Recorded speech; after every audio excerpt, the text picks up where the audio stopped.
fell short in the Senate.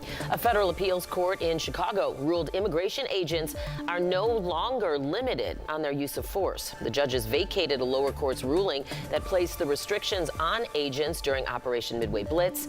The original ruling was put in place after several lawsuits were filed over agents' actions around the Chicago area. The Daily Herald reports that Carol Stream has agreed to pay $9.4 million to the family of Isaac Goodloe. He, as you may remember, was shot and killed by police in February 2024 after police were called to his home for a domestic disturbance. Investigators say he was unarmed at the time.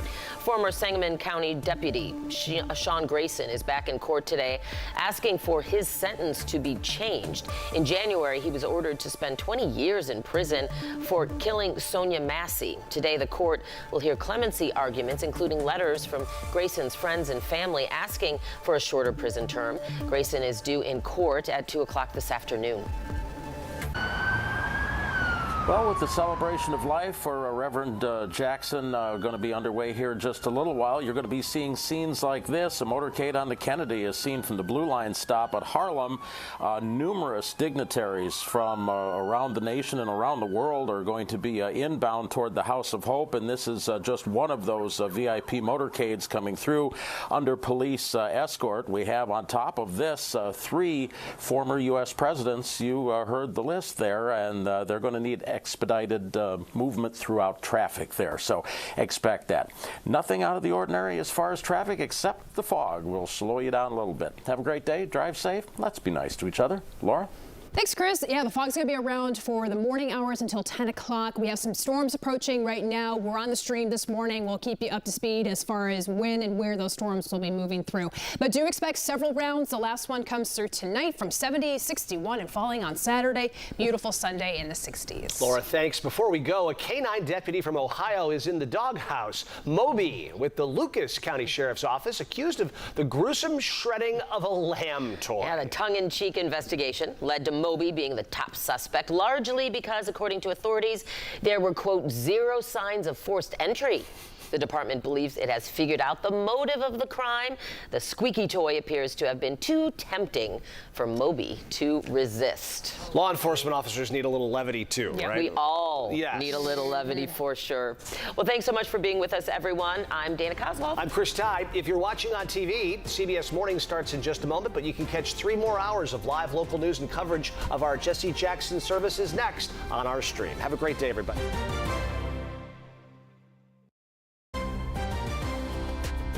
This is CBS News Chicago. I am somebody. I am somebody. One of the most iconic voices of the last 100 years. Today, thousands around the world packing a church in Chicago to say goodbye and to watch those services from around the globe to celebrate the late Reverend Jesse Jackson. We're live with more on the special appearances and all of the events expected throughout today and the weekend. Rain or shine, those celebrations will go on, but we are in alert mode, tracking storms that could get worse by the day's end. And it is a busy Friday around here, and we thank you for being part of it with us. In for Adrena, I'm Chris Tye. Let's begin this hour with more on that weather and those storms expected to roll through the area throughout the day. Let's get live to meteorologist Mary Kay Kleist, who's tracking it all for us. Mary Kay, good morning. Good morning, Chris. First, we're dealing with this fog. We have some dense fog and an advisory until 10 a.m. for the entire area. Visibility near 0 at Midway, 0 Waukegan, less than a mile at O'Hare. That's one part of the weather story. Second part, the first line of thunderstorm activity is moving in to the Quad Cities and northwest Illinois. This initial batch is moving to the northeast at about 40 miles per hour, so it's generally going to focus on Rockford, on Cherry Valley here as we get into the next 20 to 40 minutes, and it could contain gusty winds to 45 miles per hour. I want to expand this and put it into motion so you can see the incoming shower and thunderstorm activity. As I mentioned, individual cells are moving northeastward. We will monitor these if any of them turn severe. But what's happening today? Well, we do have that severe storm risk, especially coming this afternoon with the heat of the day, and then one more time overnight. In fact, the areas here in yellow, a level 2 from the Storm Prediction Center on a scale of 1 to 5. So what we expect today, the waves of showers and storms this morning, this afternoon between 2 and 7, the next round, and then after midnight, the final cold front coming through. I think this picture kind of tells us the story. A typical spring event happening. We are on the mild side of this with 70 degrees today. That would tie a record, but notice the back side of this. 20s falling into Fargo as that cold air collides with that milder air mass. That's the reason we have this severe threat. So the next round is coming this afternoon, Chris, with the warm front bringing us to 70, and then overnight the cold front comes through, but still temperatures this weekend will be hovering in the 60s. Okay, Mary Kay, thanks. Let's get a check on your travel times on this Friday, foggy Friday morning around here. Things are starting to build, but in the aggregate, not bad. The inbound Stevenson appears to be the worst of the bunch.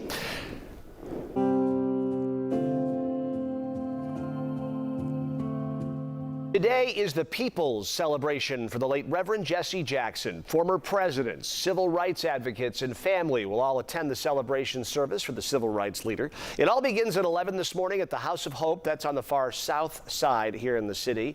We are going to be covering this throughout the day, as you can imagine. We have multiple crews along the way and at the House of Hope awaiting the arrival. There is a full ceremonial day planned. We just spotted Jesse Jackson Jr. entering the funeral home, which is just north of the House of Hope.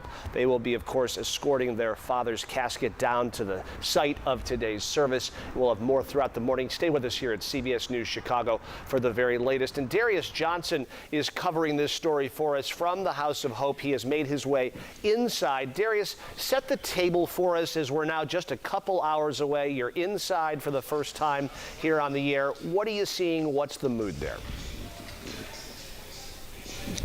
Hi there, Chris. Good morning to you. The mood is somber. The mood is solemn. It's also joyful yet uplifting at the same time.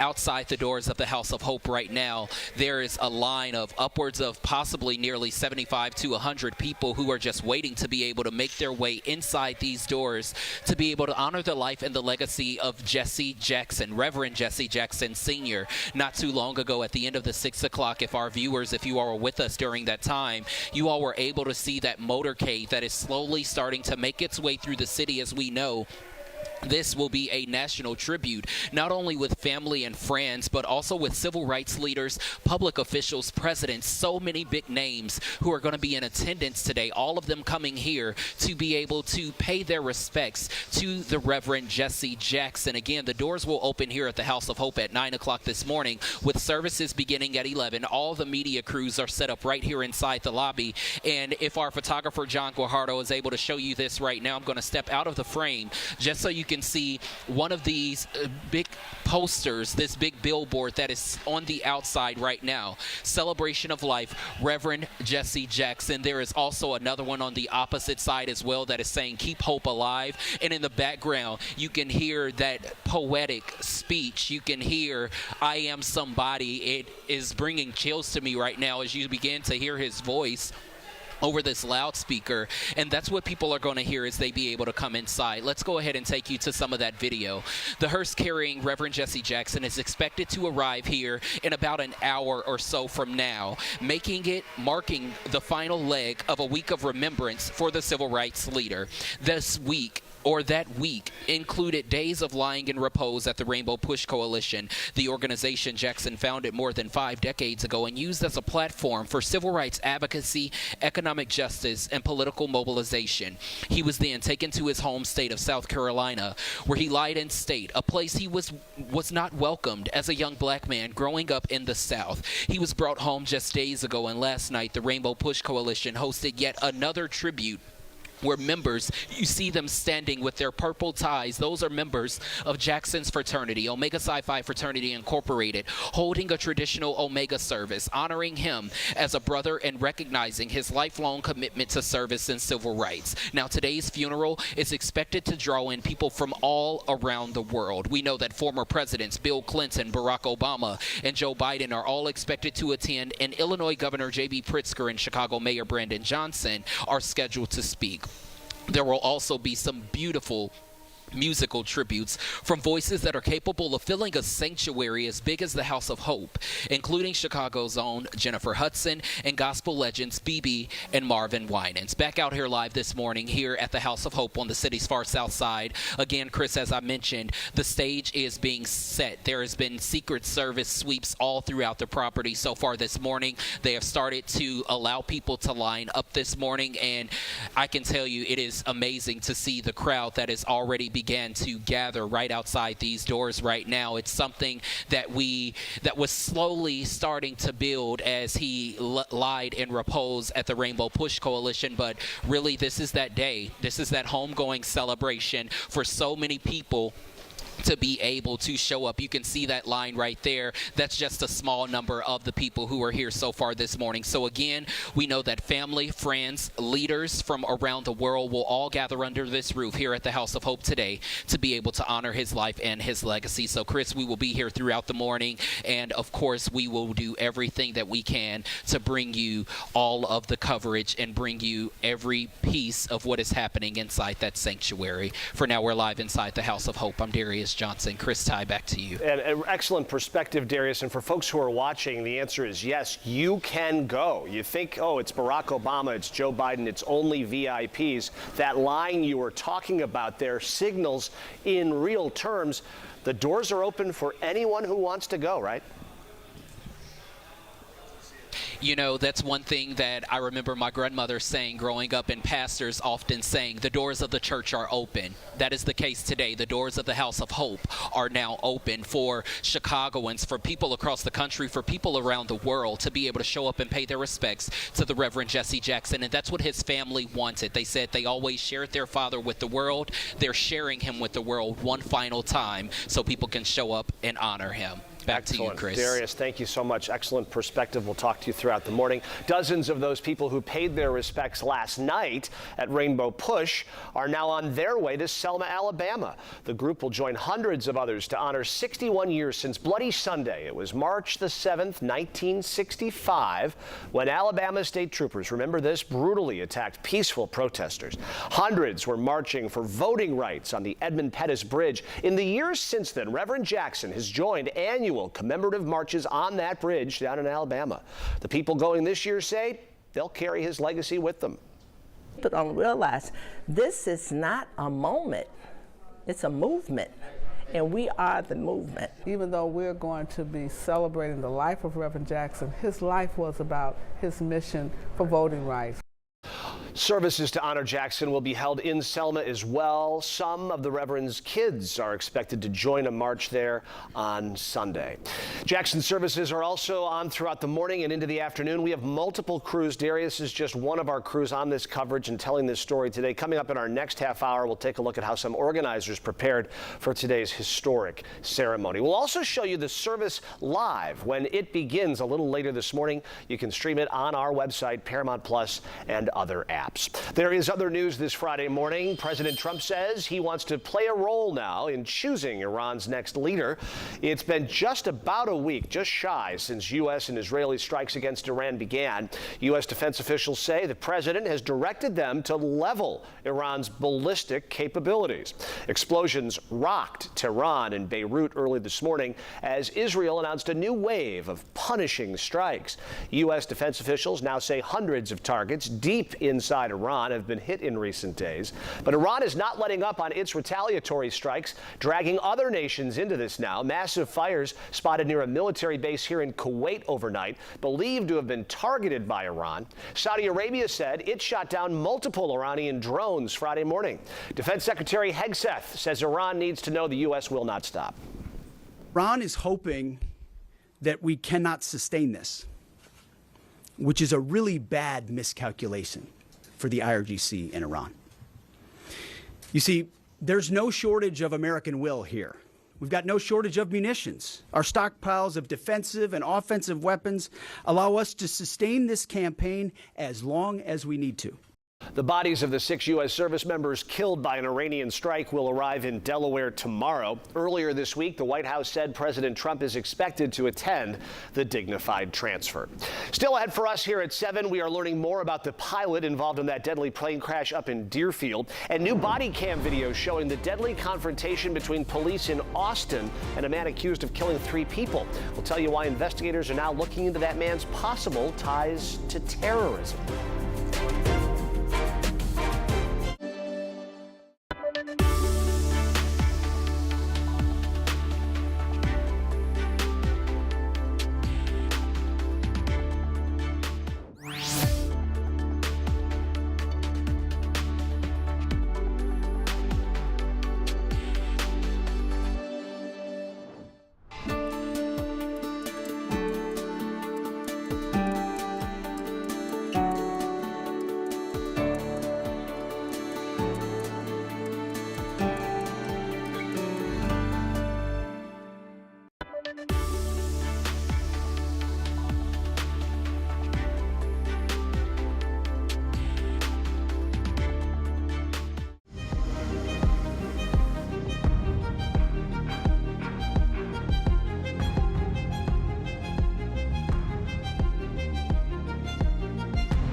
If you want somebody who will love the children and feed the hungry and clothe the naked instead of all no more, here am I, here am I, here am I, send me. All morning long, we are digging into our archives to look back on the life of Reverend Jesse Jackson. This is from 1983, where the Reverend addressed churchgoers. Of course, today, the people will bring that same energy to the celebration service for the civil rights leader as he is being remembered in sort of the most broad way yet. Here at the House of Hope here in Pullman, where, as you can see, the parking lot is full, the buses have arrived, and this is the largest celebration of his life to date. In that building today, Bill Clinton, Barack Obama, Joe Biden, J.B. Pritzker, Mayor Brandon Johnson among those who will be paying respects to the late Reverend Jackson. Will, of course, be following it all morning long as the line has already begun. It is open to the public. It is not just a VIP event, as the Jackson family says they want it to be. We'll have much more throughout the morning. You can stay with us here at CBS News Chicago. We'll bring it to you live as the day unfolds. Meteorologist Mary Kay Kleist, the weather is kind of matching the mood of the city today. It is going to warm up, but it is that cloud and fog deck that we're talking about right now. Right now, we have a dense fog advisory, Chris, until 10 a.m. But here comes the first round of storm activity. This is the first of 3. I want to zoom in a little tighter. There's a lot of lightning tacked onto this as individual cells are moving east-northeast at about 40 miles per hour. So lightning strikes now, we're monitoring them with this first cluster you see on the screen at 208 strikes. So lightning with this, maybe some small hail and wind gusts of 45 miles per hour. Right now, closing in on the Cherry Valley area, so we're talking more Rockford and then south central Wisconsin, even through Marengo as well and into Harvard if this holds together. We have a risk well west of Chicago that's slightly higher. That's a level 2 today for severe storm chances. So here's what we expect as we move through now until 2 o'clock. Scattered showers and storms could bring us those wind gusts of 45 miles per hour. This afternoon is our second round, and then overnight, that's our third round with the actual cold front coming in around 3 or 4 in the morning. So Chris, that's why we've activated this weather alert today, so you're prepared, because we have 3 rounds of storm chances and the first one just moving in. Okay, Mary Kate, thank you. Right now, the National Transportation Safety Board still investigating a deadly plane crash in Deerfield. We first covered this yesterday morning for you as breaking news. We've learned the person was 75-year-old Chester Woznicki of Mount Prospect. He was the pilot and only person on board. We spoke to neighbors who live close to that scene. Miraculous that it didn't hit any house. Like, it is kind of crazy. You don't expect it, but like now it's going to be in my mind every time I hear plane. For 50 years, planes have been flying over this area, and it's quite amazing that something hasn't happened before. The plane struck the roof of one of the townhomes there and 2 gas meters on top of it. The Federal Aviation Authority is also working with the NTSB on this investigation. Officials in Texas have released new video showing the deadly confrontation between police in Austin and the man who killed 3 people, leaving more than a dozen injured back on Sunday. Where is it? Where is it? Over there. You can see people directing police to the threat, then a barrage of bullets as officers shoot and kill 53-year-old Indiaga Dianye. The Austin police chief said it took officers just 57 seconds to get to the scene and engage the shooter. Again, recognize the bravery of our officers. You saw that firsthand as they ran into danger to stop this. It is quite clear that they saved multiple lives. And also to the police and the FBI still sifting through evidence from the suspect's apartment. Sources tell CBS they found an Iranian flag and pictures of Iranian leaders inside. The gunman also appeared to be wearing a shirt with an image of an Iranian flag on it. The police chief said her department had no contact with the shooter before Sunday's shooting.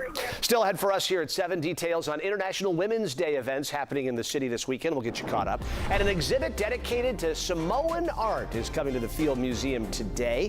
We take a look at what exactly is on display.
A new exhibit opens today at the Field Museum, highlighting the culture and art from American Samoa. We got a chance to check it out back in July as it was being put together. Here's what we know. Sua and Reggie Fitio came to Chicago from American Samoa. They're carving new outriggers for this canoe that dates back to the 1800s. Back then, it was used to fish. We spoke to them about how nature plays a role in the exhibit. Everything from nature. I can rinse it off, throw it in the yard, and it'll grow. Very cool. The museum will hold a special ceremony tomorrow to celebrate the exhibit's opening. A live look at Daly Plaza this Friday morning, where big crowds are expected to rally Sunday for International Women's Day. A coalition of local organizations planning to march. Organizers say they're fighting for reproductive rights, LGBTQ equality, immigrant justice, housing, and an end to political repression. They plan to gather at Daly Plaza 10:30 Sunday morning ahead of some speeches and then a march over to Trump Tower. Coming up for us at 7:30, meteorologist Mary Kay Kleiss with another check on that first alert weather and that system moving in. A nation is finally measured by how it treats its children in the dawn of life. How it treats poor folks in the pit of life, and how it treats old folks in the sunset of life. Continue to celebrate the life and the work of Reverend Jesse Jackson. We are live with more on all the events taking place today on the city's far south side and into the weekend when we come right back.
This is CBS News Chicago.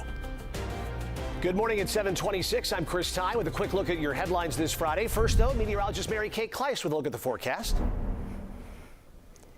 And good morning, Chris. Well, radar is getting active as rain is moving in to Rockford, to Rochelle, also to DeKalb County. We're monitoring the lightning strikes. We're up to 218 in this area that's highlighted. All the storms are moving to the east-northeast, so we have rounds of rain today. Some of them could be strong or severe, especially as we hit 70 for what would tie a record day today. Another storm threat overnight, Chris, and we are in the 60s for your weekend. Mary Kay, thanks. Let's get a check on your roads here at 26 after the hour. All in all, pretty good. The worst of it is the Stevenson inbound and the inbound Eisenhower. A little snug here on a Friday morning. Let's take a live look at the House of Hope in Pullman on the city's far south side. That parking lot is full or getting there. This is where final preparations are underway for today's celebration of life for Reverend Jesse Jackson. Thousands expected to attend a public memorial. Bill Clinton, Barack Obama, Joe Biden, Jennifer Hudson among those scheduled to take that stage and be a part of those services. Doors open at 9. Services begin at 11. We will have live team coverage of the service with a special report beginning on air at 10 a.m. Former Sangamon County Deputy Sean Grayson back in court today asking for his sentence to be changed. In January, he was ordered, as you may remember, to spend 20 years in prison for the killing of Sonia Massey. Today, the court will hear clemency arguments, including letters from Grayson's friends and family asking for a shorter prison term. Grayson is due in court at 2 this afternoon. I'm Chris Ty. You can get your local news anytime on our digital streaming network, CBS News Chicago. Back to New York. We'll see you back here in a half hour.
This is CBS News Chicago. Good Friday morning. Great to have you with us. I'm Chris Ty, in for Audrina Sinclair on this foggy Friday morning. President Trump says he wants to play a role now in choosing Iran's next leader. Now, a week into U.S. and Israeli strikes, the U.S. defense officials now saying the president has directed them to level Iran's ballistic capabilities. Iranian officials say the country has the right to defend itself amid more retaliatory drone strikes. Jared Hill has more from New York. Explosions rocked Tehran and Beirut early Friday as Israel announced a new wave of punishing strikes. The Pentagon also released footage of a U.S. strike blasting a suspected Iranian drone carrier at sea. U.S. defense officials now say hundreds of targets deep inside of Iran have been hit in recent days, and that President Trump has ordered them to raise Iran's ballistic missile industrial base. We're not just hitting what they have, we're destroying their ability to rebuild. But Iran is not letting up on its retaliatory strikes, bringing other nations into the conflict. We are being attacked. So we have to fight back. In interviews with Axios and Reuters Wednesday, President Trump said he expects to have a role in choosing Iran's next supreme leader after Ayatollah Ali Khamenei was killed in last weekend's strikes. The United States will ensure that whoever leads the country next, Iran will not threaten America or its neighbors, Israel, anybody. The concurrent resolution is not adopted. The onslaught in the Gulf as House Republicans defeated a measure meant to rein in the president's ability to use force on Iran, one day after a similar resolution failed in the Senate. It feels so good. It feels so good. It was an emotional night at O'Hare Airport as families reunited with passengers who were overseas when the war broke out. Iranian missiles and drones hit Dubai's airport and several surrounding buildings set on fire in the early hours of this war. The nearly 16-and-a-half-hour flight from Dubai to Chicago deviated, as you see, from its normal route to avoid the ongoing war. The Americans now back on U.S. soil recall the sound and the feeling of those airstrikes. Took like a very weird route because they don't want to be in that air where the war is. It's fine. 2 extra hours to see family was worth it. This is my baby girl. This is my bestie. And I'm thank God and thank United States to get her back. I will never leave her alone. Welcome home. The State Department tells the New York Times that they have started charter flights and ground transportation operations to help Americans get out of that region. All right, let's talk weather. Meteorologist Mary Kay Kleist is following an active radar system mostly to the city's north and west. Mary Kay?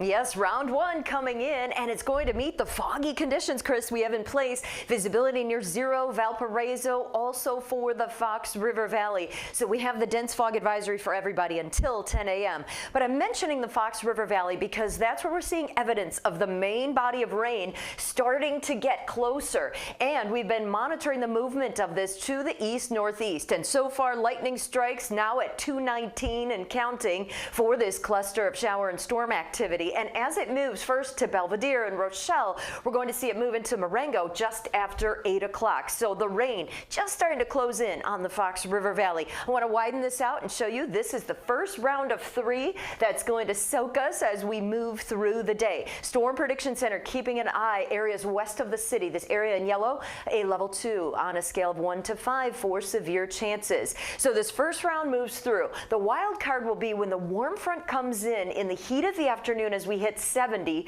Could there be severe storms? Yes, as a possibility. So we'll monitor that. And then here's the cold front. Notice the timestamp on this, 3 in the morning tomorrow.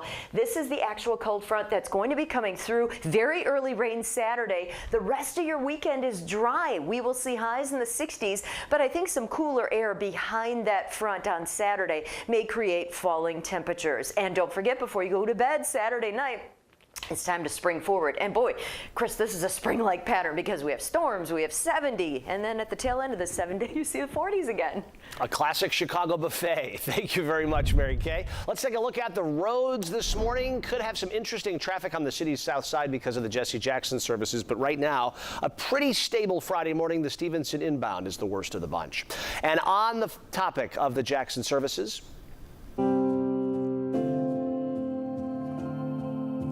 thousands in Chicago will pay their respects to the late Jackson. This morning, the Reverend will be moved from the Southside Funeral Home to the House of Hope for a celebration of life. Our Asal Razai live at Leak & Sons Funeral Home with the very latest. Asal, good morning. Hey, Chris, good morning to you. So I want to show you what we've been monitoring here over the last couple of hours. We're just across the entrance from the funeral home, and you'll see that there is a hearse that's now been moved to the front entrance. We expect really at any moment within the next 15 to 20 minutes or so for the casket that is carrying the late Reverend to be carried out and placed in this hearse. Chicago police already here on scene outside of the frame. We know they're here to assist with traffic and leading the procession to the House of Hope this morning. We've already seen some family members, including Jesse Jackson Jr. here this morning, trickling into the funeral home. We know the body of the late Reverend was lying in repose at Rainbow Push headquarters before going off to lie in honor in his home state of South Carolina. He is now back here at Leak & Sons Funeral Home, and in just a matter of minutes, we'll see that casket, as I mentioned, being led to the House of Hope. That is where thousands of people will gather to pay their respects to the late Reverend today. Really, we've been talking about this, Chris, over the last week, the preparations that have gone into preparing for a ceremony, a celebration of life for somebody like the late Reverend. We know people today that will be in attendance include religious leaders, entertainers, former presidents, including former President Joe Biden, former President Barack Obama, and President Clinton are expected to be there. And Chris, just moments ago, we spoke to someone here waiting to watch this procession begin. Take a listen to what he told us.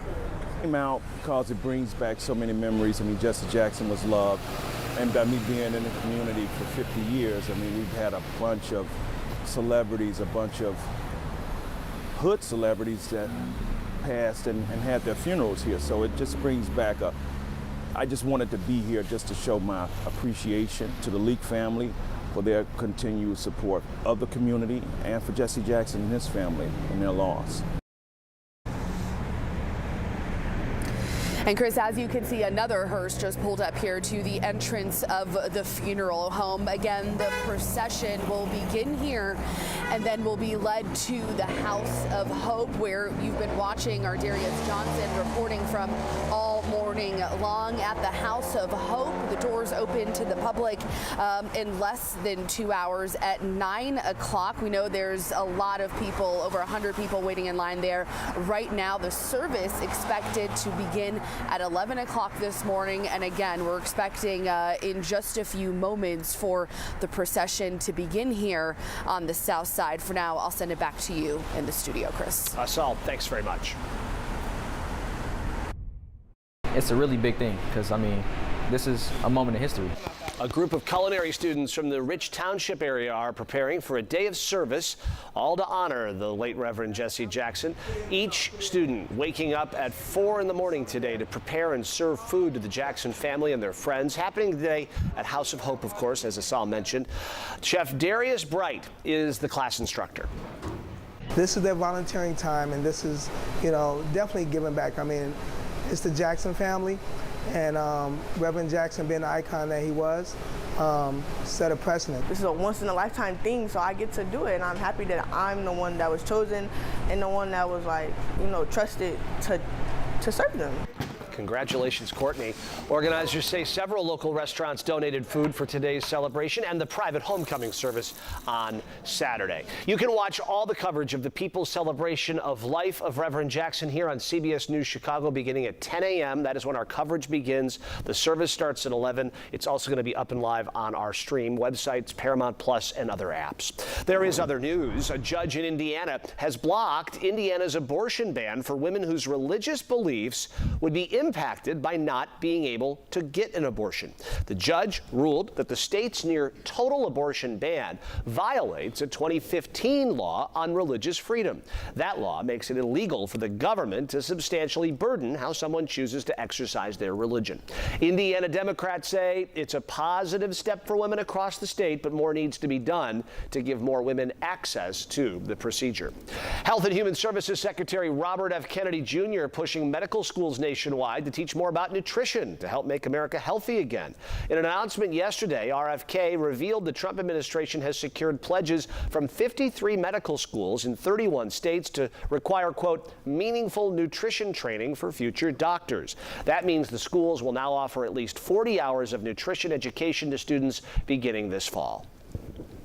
Equips physicians to work hand in hand with dietitians and other health professionals. And it shifts our system toward prevention instead of perpetual prescription. The Trump administration says it will not dictate the curriculum, but will dedicate $5 million in federal funds to help medical schools and other institutions that sign on.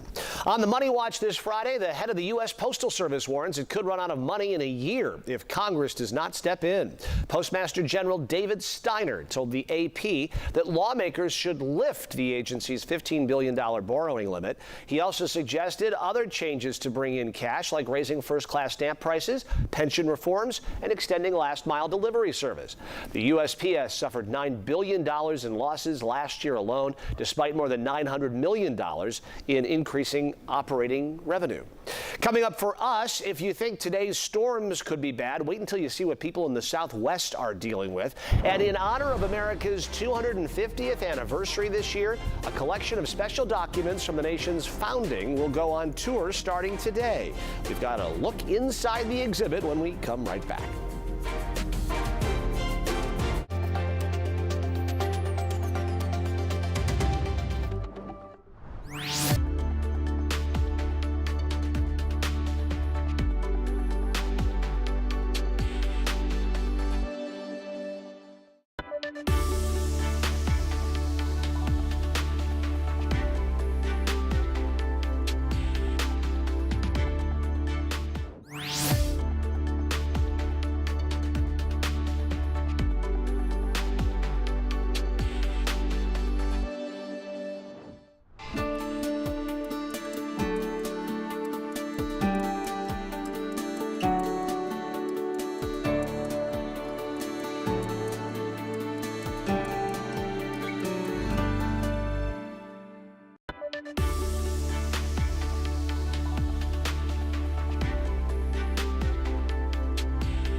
The southwest portion of this country currently experiencing some crazy weather. This video from Texas where a boom of lightning caused lights to flicker on this block, even set off some car alarms there in the background. And in Oklahoma, a major funnel-shaped cloud and likely tornado were seen.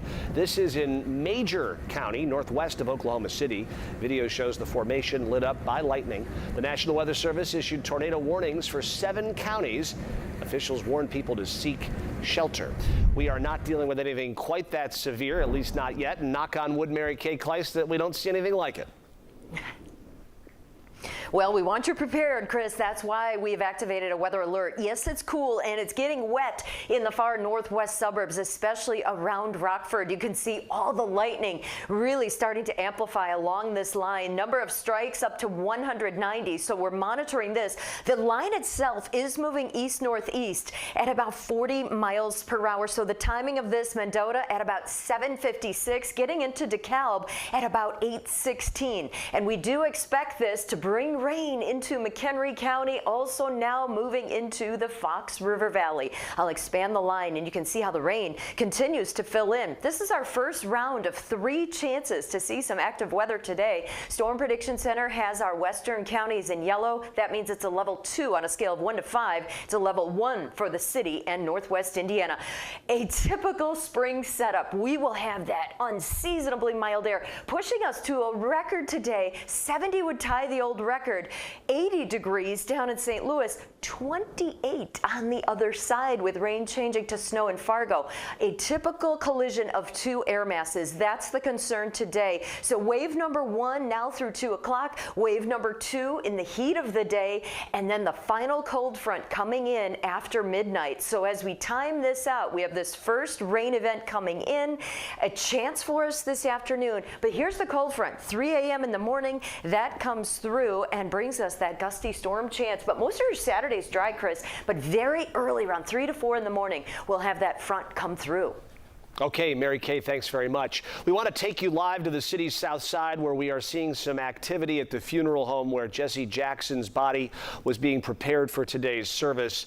We are going to show this. We see the family surrounding the hearse, the pallbearers handling that casket. This is at Leake & Sons Funeral Home on the south side off Cottage Grove, if you know the area. They will then travel about 5 miles south to the House of Hope, where at 11 a.m. services will begin to remember the life of Jesse Jackson, who today will have sort of the largest event yet, where dignitaries from around the world are coming to Chicago, including Barack Obama, Bill Clinton, Joe Biden. Biden, of course, the former president, will be there. We're going to hear from Barack Obama today. We'll be hearing from J.B. Pritzker and Brandon Johnson, the family. We see his children there, all 5 kids watching as their father makes his final moves from the funeral home to the House of Hope today. Of course, we'll be continuing to follow this throughout the day, both on air and online, as the city of Chicago and the world remember the civil rights icon, the 2-time candidate for president. No African American in this country had gone further in American politics than Jesse Jackson. He is such a staunch advocate for civil rights. A march on Selma, which is happening this weekend, still being done with some members of the Jackson family making their move from Chicago to Selma this weekend as they are making their way into those vehicles for their final goodbye to their dad today. And of course, we'll be keeping our eye on it throughout the day. Our coverage continues in just a moment. We'll be right back.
Columbia College's new president strutted her way into history as the first black woman to lead the school. Students, faculty, and staff packed the Student Center to honor Dr. Shante Bolton.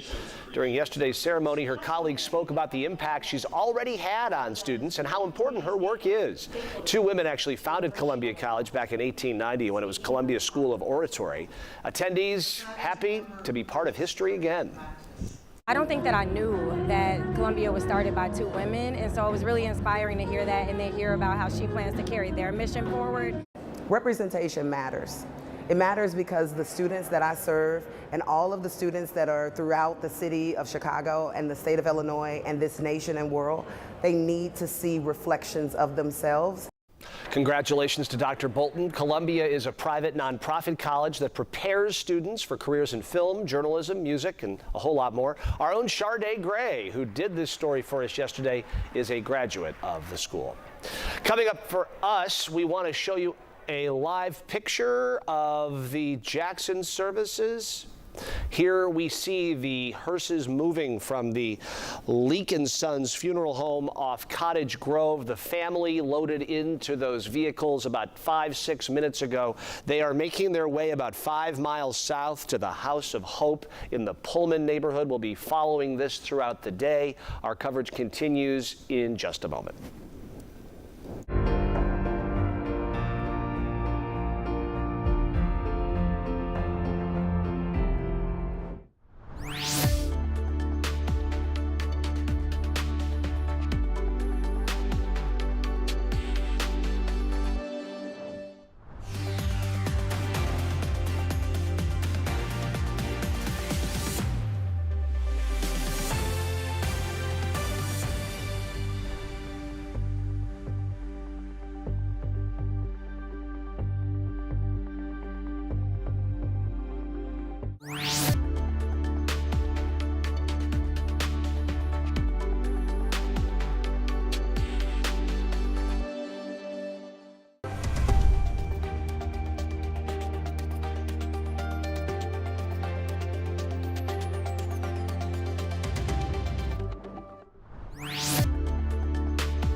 This is CBS News Chicago. Good morning, it's 7:56. I'm Chris Ty with a quick look at your headlines. First, though, let's get to meteorologist Mary Kay Kleiss with what's an active weather day around here, Mary Kay. Sure is. We have a dense fog advisory until 10 a.m. this morning, Chris. We see showers and thunderstorms with some lightning to the west of Chicago. All of this is moving to the east-northeast at 40. So we have 155 lightning strikes right now with this cluster of activity. We have very warm air as a warm front comes in this afternoon. 70 for the high, 25 on the other side. A typical spring storm complex, Chris. That's why we have a weather alert posted for this system today and tonight. All right, a variety of numbers on the weather front, and on the traffic front, sort of the same story. 41 minutes on the inbound Stevenson, the worst of the bunch. Otherwise, not a terrible Friday commute around here. A federal appeals court in Chicago has ruled immigration agents are no longer limited on their use of force. The judges vacated a lower court's ruling that placed the restrictions on agents during Operation Midway Blitz. The original ruling put in place after multiple lawsuits were filed over actions against folks in the Chicago area. It was an emotional night over at O'Hare as families were reunited with passengers who were fleeing the Iran war. Iranian missiles and drone strikes complicated efforts to leave the region for these folks. Passengers were stuck in the United Arab Emirates, one of 14 nations that experienced ground stops because of that fighting. I'm Chris Tide. Remember, you can get your local news anytime over on our digital streaming network, CBS News Chicago, where we will have complete coverage today as we remember the life and legacy of Reverend Jesse Jackson. Services start at 11 a.m. Have a great day, everybody.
This I am somebody. I am somebody. Today, thousands of people will pack a Chicago church to say goodbye and celebrate the late Reverend Jesse Jackson. We are live right now as the line grows for those thousands expected at his public memorial in just a few hours. And rain or shine, those celebrations will go on. But we are in alert mode, tracking a storm that could get worse by the day's end. Good morning, everyone. It is kind of an eerie picture out there, isn't it? I'm Dana Kozlov. Now, all morning long, we've been telling you about today's service for the late Reverend Jesse Jackson. And within the last 20 minutes, his remains left Leek & Sons Funeral Home, headed now for the House of Hope, where that service will take place. Now you can see right here, just a short time ago, Reverend Jackson's casket being loaded into the back of a hearse, and then there was a procession of cars that departed and making their way now to the House of Hope in the Pullman neighborhood. We did see his children, all 6 of them, standing outside the funeral home as well. Right now, you are looking live at the House of Hope as the line to get inside continues to grow. We have several crews along the way and at the House of Hope awaiting the arrival of the Reverend Jesse Jackson's body and his family.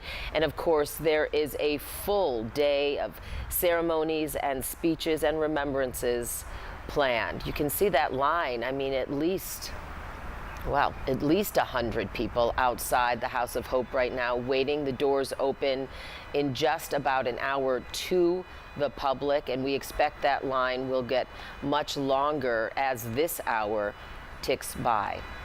We will have much more on this throughout the morning, of course, so please stay with us here at CBS News Chicago. And right now, though, we want to get to meteorologist Mary Kay Kleist and her first alert forecast because it could be weather-wise a very turbulent day. Mary Kay?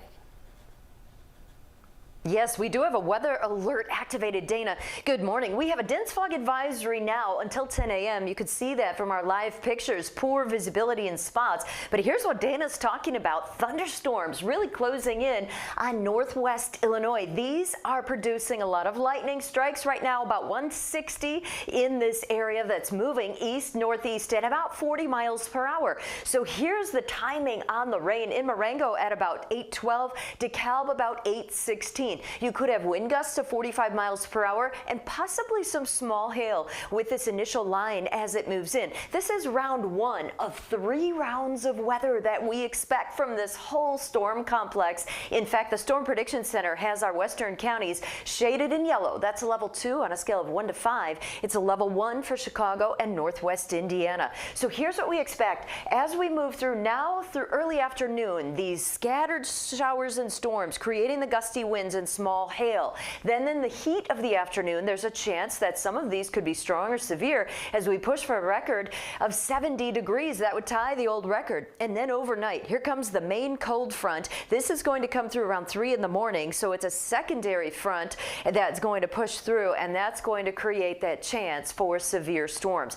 All of that rain is out of the way, though, for your weekend. I think this rain on Saturday is very early, most of it happening right before daybreak or during daybreak, and then falling temperatures throughout the day. Don't forget, this is our weekend when we spring forward. So the fog is lingering here over the city. 47 degrees is where we stand right now. Gusty storm chances in the northwest suburbs now through early afternoon. All of us have the chance as we hit 70 this afternoon, and then the cold front coming in overnight. So around 3 in the morning, we have that last round, the third round of weather coming in. But Dana, on the other side of it, 60s. Boy, what a typical spring pattern in Chicago. 70s early next week, 40s by the middle of the week. So up and down, all those air masses colliding together. That's what creates these storm chances in spring. Thanks, Mary Kay. Let's get a check of your travel times right now on this Friday morning. As you can see inbound, there's a lot of fairly serious delays there. The worst of those inbound delays is on the Stevenson inbound, sitting at 40 minutes. Outbound, not as bad, just 3 minor delays on the Kennedy, the Ryan, and the Eisenhower.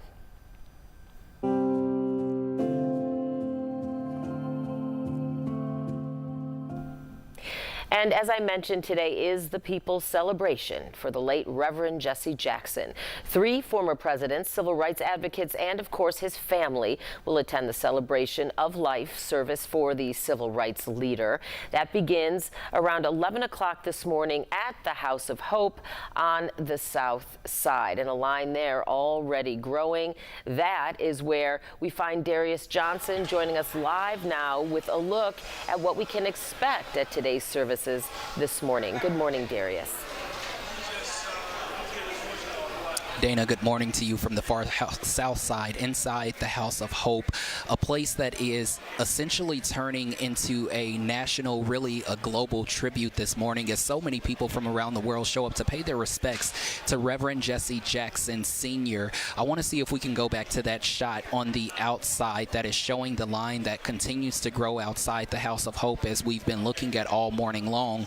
We've been here since about 4 this morning, and I can tell you that that line started to grow just a little bit before sunrise. It was possibly around 6:30 or so where people started lining up. Just from where I'm standing right now inside the lobby, I'm able to look outside. You can see people who are in wheelchairs. You can see many of them bundled up. Some of them are sitting. Again, one thing that we've seen that has been so profound is many of these people who have shown up to pay their respects are people who were living throughout the civil rights movement. They were living throughout those tumultuous times where Reverend Jackson was walking alongside Dr. Martin Luther King Jr. and other civil rights activists as well. And those people say that there is no one else like this civil rights giant. That is why they are showing up. So we're going to be able to get out there and speak to some of them this morning. Those doors are expected to open here in about an hour, again, as many people get ready to celebrate the life of Reverend Jesse Jackson. Now, for decades, his voice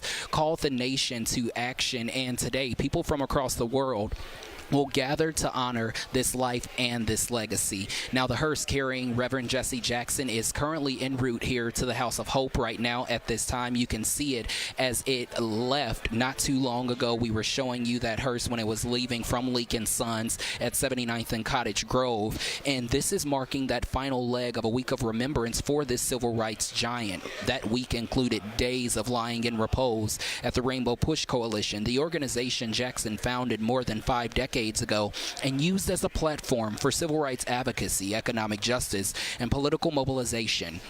He was then taken to his home of South Carolina, where he lied in state, a place he wasn't welcomed as a young black man while growing up in the South. He was brought home just days ago, and last night, the Rainbow Push Coalition hosted yet another tribute. You can see those men standing strong with purple ties. Those are members of Jackson's fraternity, Omega Psi Phi Fraternity Incorporated, where last night they held a traditional Omega service, honoring him as a brother and recognizing his lifelong commitment to service and civil rights. Now, today's funeral is expected to draw people from across the world, but really leaders from right here in our country. Former presidents like Bill Clinton, Barack Obama, and Joe Biden are all expected to attend. We saw that motorcade shortly before 7 o'clock this morning. We also know Illinois Governor J.B. Pritzker and Chicago Mayor Brandon Johnson are also scheduled to speak. Now, we also know that there will be musical tributes from voices that are capable of filling a sanctuary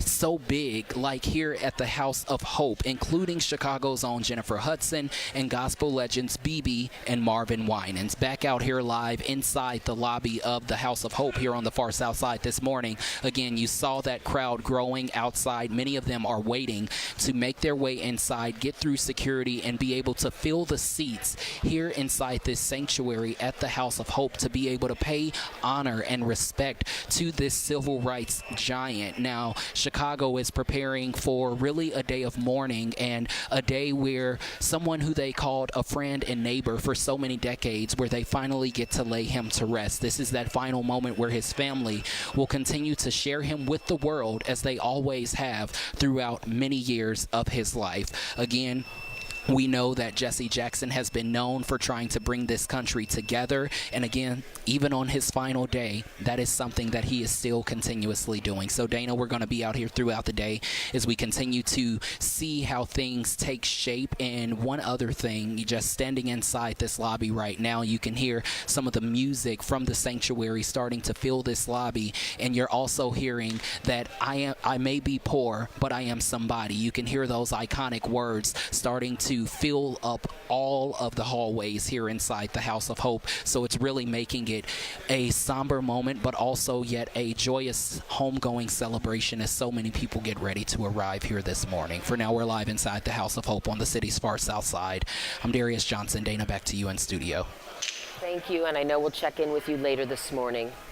Well, in other news this morning, in a surprise announcement yesterday, Kristi Noem will soon leave the Department of Homeland Security. The president says he wants Noam to serve as a special envoy for the Shield of the Americas. That is a new security initiative that would focus on the Western Hemisphere. Noam and DHS have faced protests around the country over ICE immigration raids and tactics.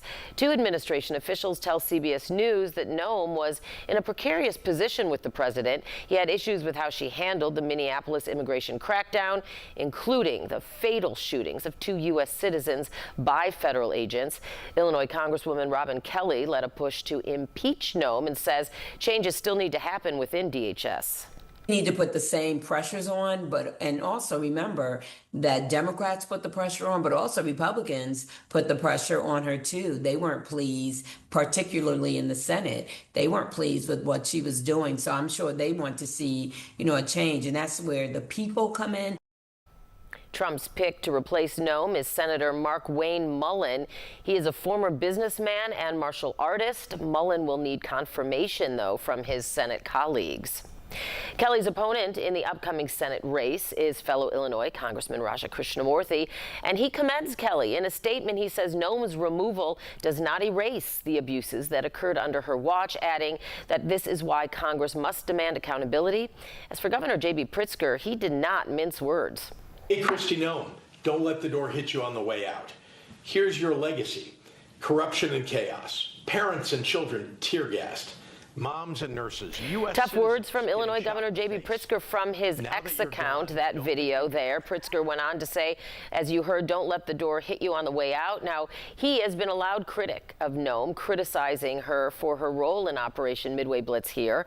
You may remember that's where agents tear-gassed, shot rubber bullets at, and also got physical with many protesters and others right here in the Chicago area. And still ahead, we are learning more about the pilot involved in that deadly plane crash in Deerfield, rather.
Welcome back, everyone. Right now, you are looking live at a picture of Reverend Jesse Jackson's hearse carrying his casket arriving at the House of Hope. We have several crews covering today's service, which begins in just a few hours at 11 a.m. But as you can see there now, Reverend Jackson's remains are arriving outside the House of Hope this morning, where a line is already forming. There's at least 100 people, if not more, waiting outside to get inside the House of Hope for this public service, which begins at 11 but could be several hours long. 3 former presidents are among those expected to attend today, in addition to Dr. Jill Biden and to former Secretary of State Hillary Clinton. Right there is the Reverend Jackson's son, Jesse Jackson Jr., former congressman, standing alongside other family members.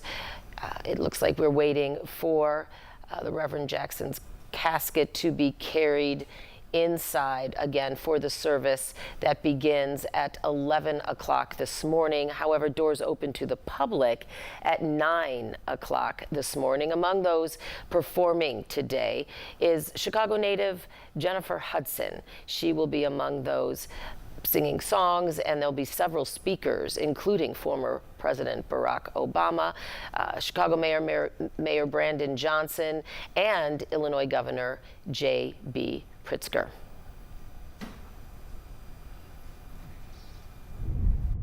If you want somebody who will love the children and feed the hungry and clothe the naked and study war no more, here am I, here am I, here am I, send me.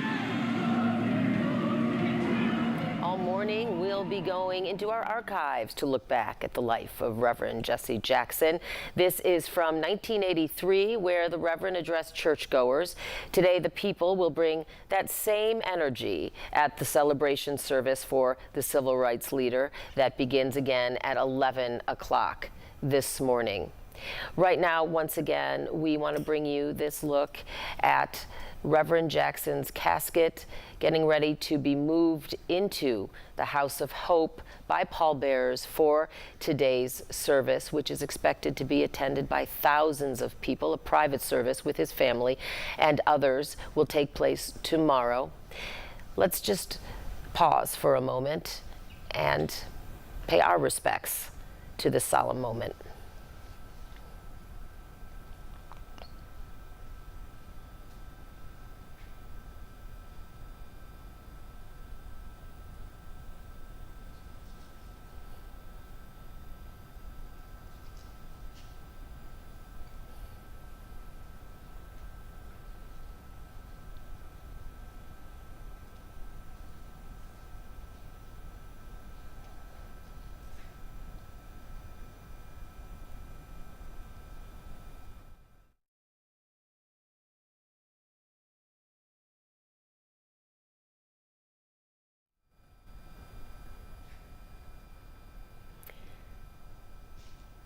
Again, Reverend Jesse Jackson's casket now being moved inside the House of Hope for his celebration of life, the public celebration of life service that will begin at 11 o'clock this morning. We'll be right back.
Meteorologist Mary Kay Kleist is here now with the first alert weather forecast. It's another gray one, Mary Kay.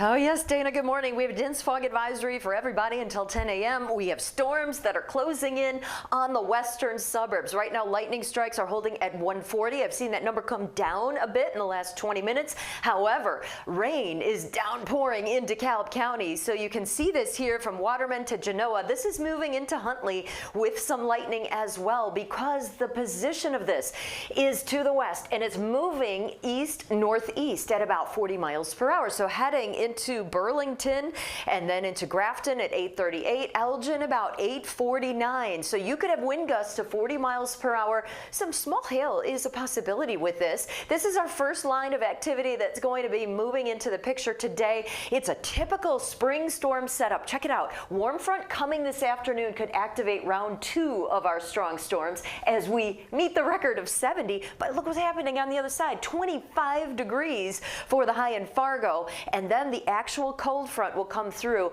around 3 in the morning, and that's our third chance to see that active weather come into play. So waves of storm today. First one now, second one this afternoon with the warm front, last one coming in after midnight with those widespread storms as we hit 70 to meet that daytime high. So we could have gusty winds and small hail with this first round this morning. So Dana, weather alert activated for that reason, and then 60s on your weekend. All right, Mary Kay, thank you as always. And now we continue to remember the life of Reverend Jesse Jackson. A nation is finally measured by how it treats its children in the dawn of life, how it treats poor folks in the pit of life, and how it treats old folks in the sunset of life.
This is CBS News Chicago. Good morning on this Friday. I'm Dana Kozlov with a quick look at your headlines. But first, let's go to meteorologist Mary Kay Kleist for a look at today's forecast. Hey, good morning, Dana. Dense fog advisory until 10, 50 degrees downtown. Storms are closing in on the western suburbs. Lightning strikes now are at 177 as these move east-northeast at 40. That's round 1. We expect 3 rounds of storms today. 1 now, 1 this afternoon as we hit 70, and then 1 at about 3 in the morning tomorrow as the main cold front comes through. 60s this weekend. Dana, this is our weekend to spring forward. All right, Mary Kay, thanks so much. Let's get a check at your travel times right now, and times definitely are building, as you can see, inbound wise, but there's really only 3 more serious delays inbound on your Kennedy, your Ryan, and your Eisenhower. Outbound, there's a few delays, but the worst of the outbound delays is the outbound Kennedy, and overall really not terrible, which is good news for a Friday. We are now taking a live look outside the House of Hope in the Pullman neighborhood, where people are lining up for today's celebration of life for Reverend Jesse Jackson. Thousands of people are expected to attend that public memorial service. Doors open to the public in about 30 minutes, and services begin at 11. We will have team coverage of the service with a special report beginning at 10 a.m. on air and on the CBS Chicago stream. Former Sangamon County Deputy Sean Grayson is back in court today asking for his sentence to be changed. In January, he was ordered to spend 20 years in prison for killing Sonia Massey. Today, the court will hear clemency arguments, including letters from Grayson's friends and family asking for a shorter prison term. Grayson's due in court at 2 o'clock this afternoon. I'm Dana Kozlov. You can get your local news updates anytime on our digital streaming network, CBS News Chicago. In the meantime, everybody, have a wonderful day.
Hello and good morning to you. I'm Dana Kozlov. President Donald Trump says he wants to play a role in choosing Iran's next leader. And now, almost a week into U.S. and Israeli strikes, this as U.S. defense officials say the president has directed them to level Iran's ballistic capabilities. Iranian officials say the country has the right to defend itself amid more retaliatory drone strikes. Jared Hill joining us now live from New York with the very latest. Good morning, Jared. Good morning, Dana. And just this morning, President Trump ruled out any talks or deal with Iran unless there is, quote, unconditional surrender. All of this as the White House says that Iran's ballistic missile attacks are down by 90% due to the strikes. Explosions rocked Tehran and Beirut early Friday as Israel announced a new wave of punishing strikes. The Pentagon also released footage of a U.S. strike blasting a suspected Iranian drone carrier at sea. U.S. defense officials now say hundreds of targets deep inside of Iran have been hit in recent days, and that President Trump has ordered them to raise Iran's ballistic missile industrial base. We're not just hitting what they have, we're destroying their ability to rebuild. But Iran is not letting up on its retaliatory strikes, bringing other nations into the conflict. We are being attacked. So we have to fight back. In interviews with Axios and Reuters Wednesday, President Trump said he expects to have a role in choosing Iran's next supreme leader after Ayatollah Ali Khamenei was killed in last weekend's strikes. The United States will ensure that whoever leads the country next, Iran will not threaten America or its neighbors, Israel, anybody. The concurrent resolution is not adopted. The onslaught in the Gulf as House Republicans defeated a measure meant to rein in the president's ability to use force on Iran, one day after a similar resolution failed in the Senate. Meanwhile, gas prices continue to rise here in the United States as the war continues on in the Middle East. Gas buddies saying that they're expecting for gas prices to continue going up even into next week. Back to you. Jared, thank you. It feels so good. It feels so good. It was an emotional night at O'Hare as families reunited with passengers who were overseas when the war broke out. Iranian missiles and drones hit Dubai's airport, and several surrounding buildings were set on fire in the early hours of the war. Nearly 16.5-hour flight from Dubai to Chicago deviated from its normal route, though, to avoid the ongoing war. Americans now back on U.S. soil last night recall the sound and feel of those airstrikes. Looked like a very weird route because they don't want to be in that air where the war is. It's fine. 2 extra hours to see family was worth it. This is my baby girl. This is my bestie. And I'm thank God and thank United States to get her back. I will never leave her alone. The State Department tells the New York Times they have started charter flights and ground transportation operations to help Americans get out of that region. Meteorologist Mary Kay Kleiss back now with more on the First Alert weather forecast and some turbulent weather brewing. Yes, we have fog. We have terrible visibility right now for the morning rush. Dense fog advisory, Dana, until 10 a.m. Visibility to 0, Kankakee, Waukegan, also into Valparaiso. That's part 1 of our issues today. Part 2, severe storm chances. The yellow area, that's a level 2 on a scale of 1 to 5, just west of Chicago. Chicago and Indiana, level 1. We see the first of 3 batches of shower and thunderstorm activity kind of target our area. This is very much favoring our northwest suburbs and our western suburbs. Lightning strikes with this now. I've been monitoring it. 155. Storms themselves have produced hail with this. They're moving to the east-northeast at about 40 miles per hour. So to time this out, Lake in the Hills 835, Algonquin 840, then into Elgin at 849, St. Charles, some downpours for you at 853, and Aurora, you could see that just after 9 o'clock. We also heard from the meteorology department at NIU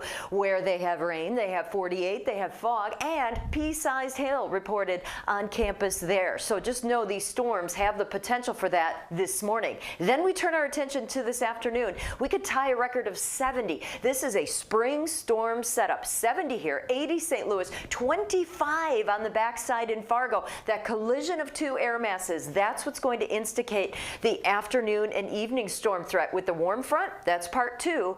The last round coming overnight around 3 in the morning. The cold front itself, that's part 3. So that's why we have a weather alert posted today because of those 3 rounds as we meet that record high of 70.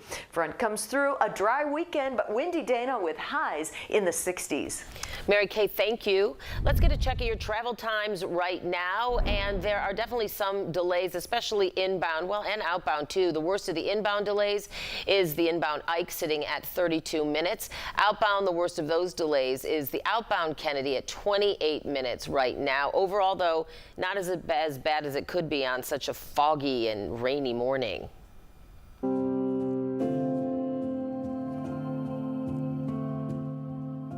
Crowds have started to line up on the south side as thousands of people are expected to pay their final respects to the late Reverend Jesse Jackson this morning. Less than an hour ago, the Reverend's casket departed a Southside funeral home, headed to House of Hope for that celebration of life. Sal Razai is at Leak & Sons Funeral Home with more.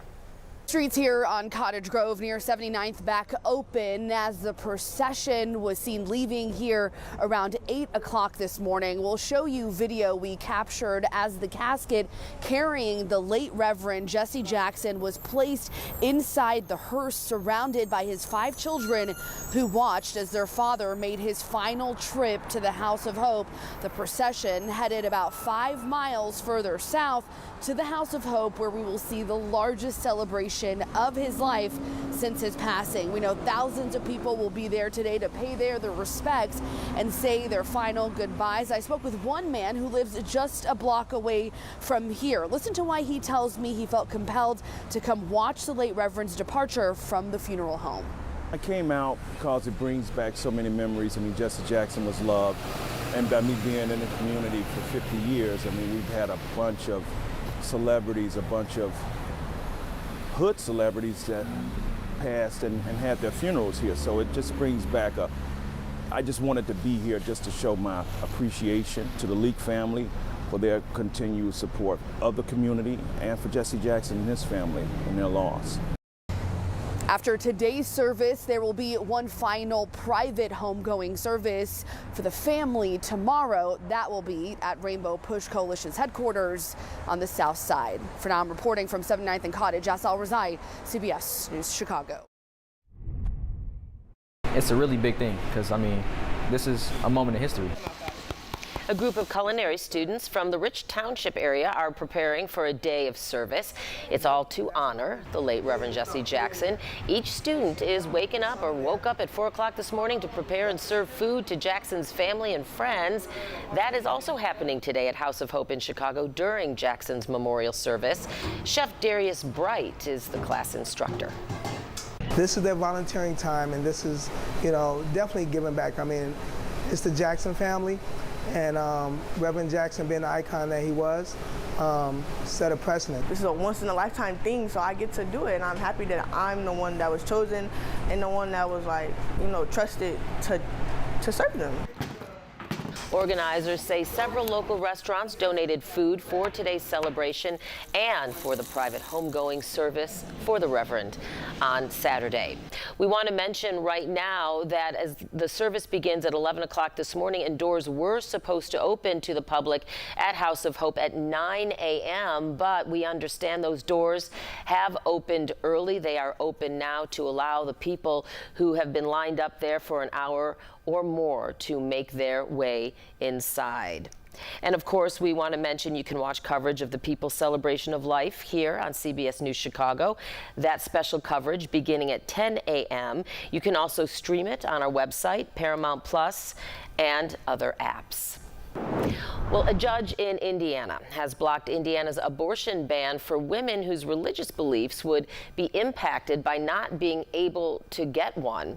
The judge ruled the state's near-total abortion ban violates a 2015 law on religious freedom. That law makes it illegal for the government to substantially burden how someone chooses to exercise their religion. Indiana Democrats say this is a positive step for women across the state, but more needs to be done to give more women access to that procedure. Health and Human Services Secretary Robert F. Kennedy Jr. is pushing medical schools nationwide to teach more about nutrition to help make America healthy again.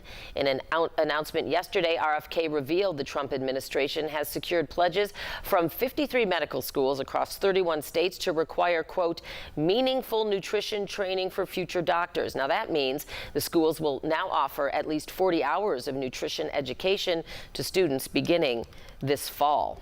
It equips physicians to work hand in hand with dietitians and other health professionals. And it shifts our system toward prevention instead of perpetual prescription. The Trump administration says it will not dictate the curriculum, but will dedicate $5 million in federal funds to help medical schools and other institutions that sign on. And on the money watch, the head of the U.S. Postal Service warns it could run out of money in a year if Congress doesn't step in. Postmaster General David Steiner told the Associated Press that lawmakers should lift the agency's $15 billion borrowing limit.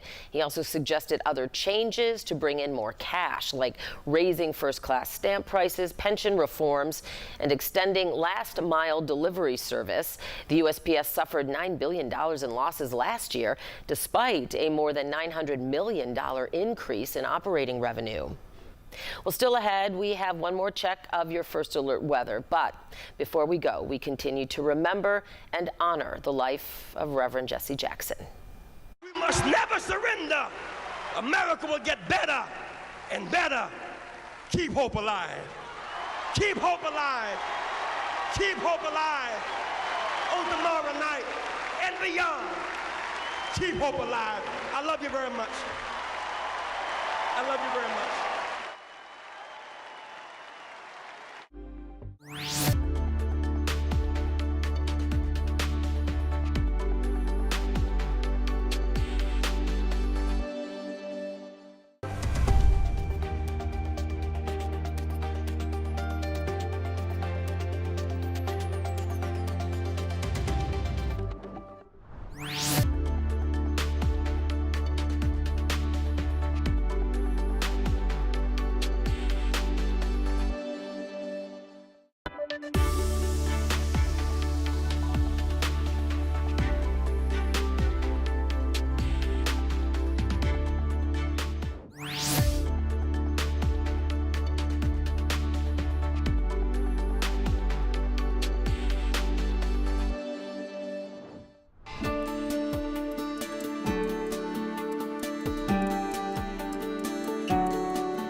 Right now, you are looking live outside the House of Hope, where doors have opened early to the public for Reverend Jackson's memorial service. So the hundreds of people that we showed you just a little bit earlier who were already standing in line to get inside for that service are now all able to move inside. You can see just a little bit of movement there, but it looks like actually things have come to almost a standstill again. Of course, this is all a process as those inside the House of Hope work to get the crowd inside the church for the service there. You were just looking at a couple of our co-workers. We have a lot of team members outside the House of Hope.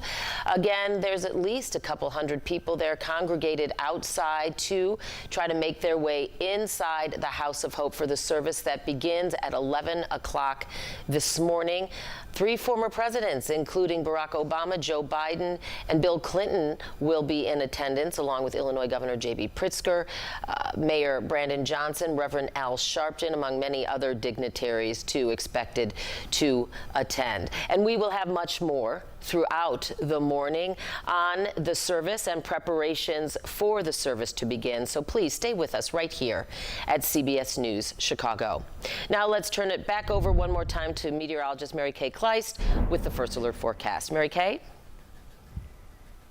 Oh, and thankfully, Dana, the rain not there yet. So I think they'll get into the remembrance celebration of life before this rain comes in. But we have 48 degrees with downpours now in the south and northwest suburbs. So 48 degrees in Elgin, 50 in the Fox River Valley. A lot of lightning showing up, but I am noticing that the number of strikes is holding at 160 now. And storms themselves are moving east-northeast at about 50 miles per hour, so speeding up a little bit in the forward motion. Timing of the downpours first in Aurora shortly at 8:55, then into Naperville at 9:09. Shortly after that, Downers Grove. You could have some pea-sized hail also with these downpours and thunderstorms as they move in. That's been the history of it coming through the NIU campus. We've had reports of hail. Here's the setup. We're dealing with the first round of thunderstorm activity now. Second round comes this afternoon as we reach 70. Storms form along the warm front. Then round number 3 coming after midnight when the cold front itself moves in. A typical spring setup, 70 ahead of it, 25 behind it. Those two air masses kind of colliding together, instigating this activity. So for the evening rush, we'll monitor the temperatures rising, the storm chances moving in with the evening rush. And then here comes that cold front moving through around 3 in the morning with some gusty storm chances, still a chance of strong to severe thunderstorms. And then finally, that moves out of the picture. So our weekend is mostly dry. It's just very, very early on Saturday when we will see that rain chance. 60s this weekend. Fog across the NIU campus now. 48 degrees is our current reading. So temperatures are going to quickly rise to 70, and that's going to instigate that storm chance this afternoon and early this evening. And then another chance with the cold front overnight. Dana, this is our weekend to spring forward. And what a spring trend of Chicago temperatures. Back to 70 Monday, 40s by the middle of the week. I am somebody. I am somebody. Respect me, protect me, never neglect me. I am somebody. If my mind can conceive it, my heart can believe it, I know I can achieve it. I am God's child.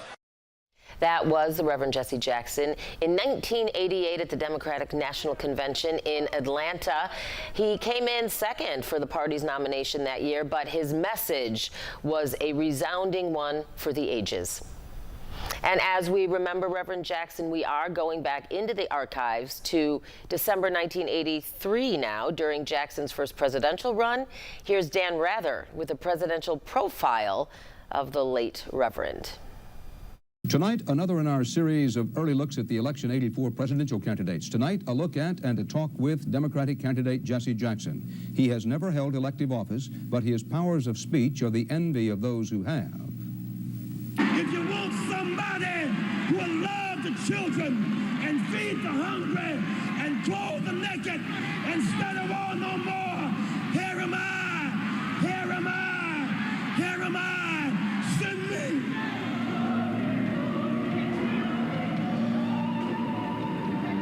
He is, by just about everybody's estimate, one of the most spellbinding orators of our time. The man can turn commonplace cliches into electrifying rhetoric. America's greatness lies in the fact that we have educated more people than in the civilization. We have fed more people. We made more sick people well.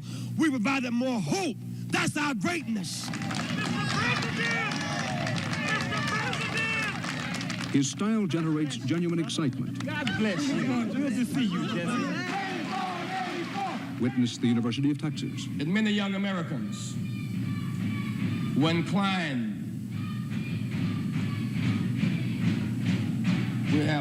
We need to wait a minute. They just want the doors open, Rev. Please. We're going to open the doors so you can hear, but you cannot come past these ropes. Jesse Jackson's base is here in the South, in cities such as Atlanta, with a heavy black population. His appeal, however, goes across racial lines to the young and to those who he says are stuck at the bottom. His appeal may be dressed in gaudy rhetoric, but the text is taken straight from the Old Testament of New Deal Democrats. A nation is finally measured by how it treats its children in the dawn of life, how it treats poor folks in the pit of life, and how it treats old folks in the sunset of life. On the stump, Walter Mondale uses exactly the same quote, attributing it to Hubert Humphrey. Jackson's as strong about peace as Alan Cranston. If I were president, I would challenge Andropov to a meeting in Geneva. I would show the world of a willingness to risk for peace to save the human race. Jackson's sentiments about Reaganomics would make John Glenn comfortable. Reaganomics has failed business generally. Voodoo economics, which Vice President Bush correctly analyzed, has come to haunt us. I want you to stand right now if you're not registered. Beyond the oratory, what is unique to this campaign is the call to register voters. Well, your vote does count. I hear a lot of talk around, still a lot of talk, that the only reason you're in this is to get blacks registered. The key to the defeat of Ronald Reagan is to expand the party. When we make room for the locked out and increase registration, we will not divide the party, we expand the party. If the Democrats make room for blacks, Hispanics, and women, it cannot lose in 84. If it does not make room for us, it cannot win in 84.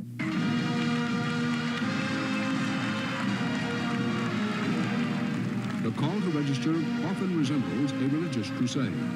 Witness Southern University. If you are here today and you are not registered to vote in Baton Rouge, Louisiana, stand right now. Come right on down to the altar. Come on down.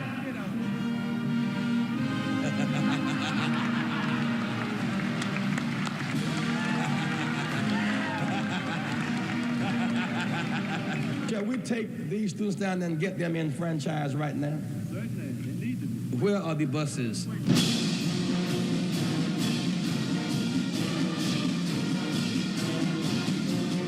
One of the great gifts of a democracy is the right to vote, and the right to run, and the right to make a choice.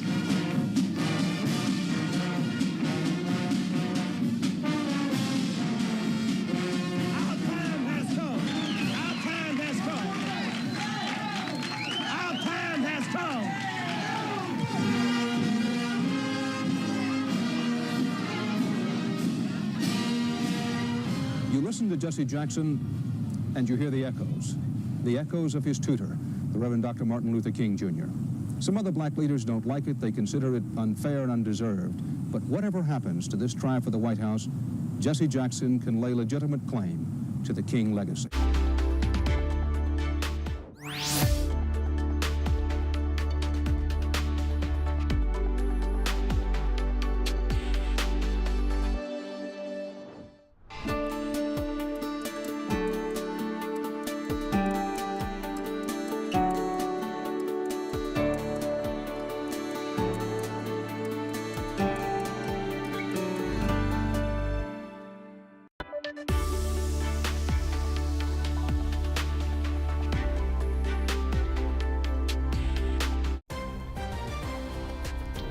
This is CBS News Chicago.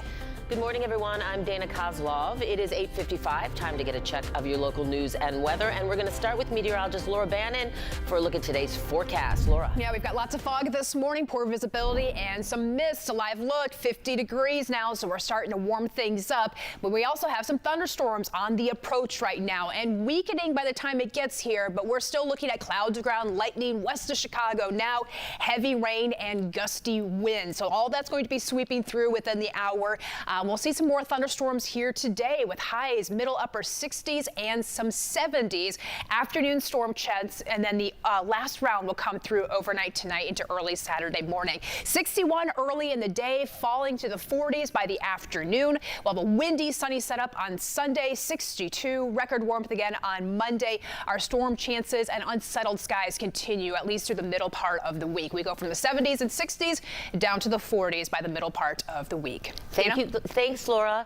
Well, today, thousands of people will gather at the House of Hope to pay respects to the late Reverend Jesse Jackson for the People's Celebration. In just the last 45 minutes, the hearse arrived at the center in Chicago's Pullman neighborhood. Former Presidents Bill Clinton, Barack Obama, and Joe Biden are expected to attend. Illinois Governor J.B. Pritzker and Chicago Mayor Brandon Johnson are scheduled to speak at the service. Now, Jackson is known for founding Rainbow Push Coalition and his civil rights activism. The center has been a platform for civil rights advocacy, economic justice, and helping mobilize people for all different types of causes. Our team coverage of Jackson's celebration of life will last all day. Our special coverage begins at 10 a.m. on air and on our stream before that service begins at 11 a.m. And for now, a live look outside the House of Hope, where doors have just opened to the public. At 9, our Darius Johnson and Asal Razai will be joining us live.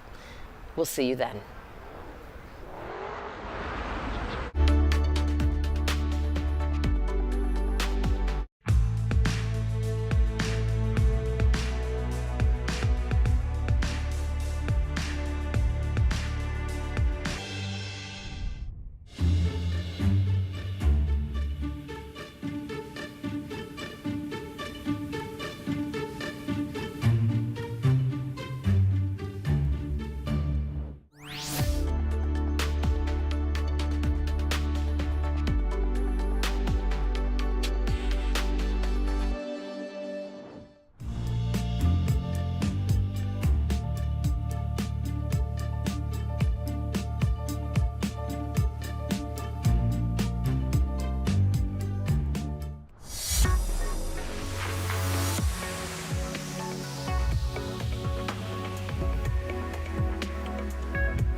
This is CBS News Chicago. Good morning, everyone. I'm Dana Kozlov. Audrina Sinclair is off today. Thanks so much for being with us on this Friday.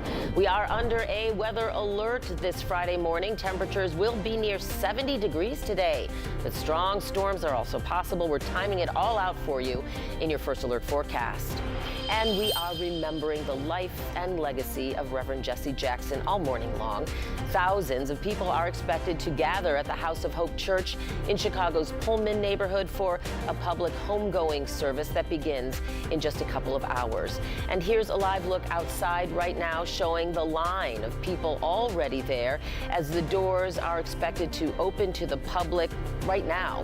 We'll bring you live coverage in just a bit. But let's start with that weather alert, which is already causing issues for travel. A ground stop just went into effect at O'Hare due to some storms. It's expected, though, to be lifted by 9:30. But Laura, that's just the tip of the iceberg. It is, yeah. We've got all those folks that are waiting outside and storms on the approach. So right now here in Chicago, we've got mostly quiet conditions, plenty of fog, and the line of storms is off toward the west. As of right now, nothing severe, but we've had a couple of reports of some small hail and some of those stronger cores, and also some gusty winds that may top as high as 40 miles per hour, and a torrential amount of rain and the cloud-to-ground lightning. Overall, this line is marching off toward the east.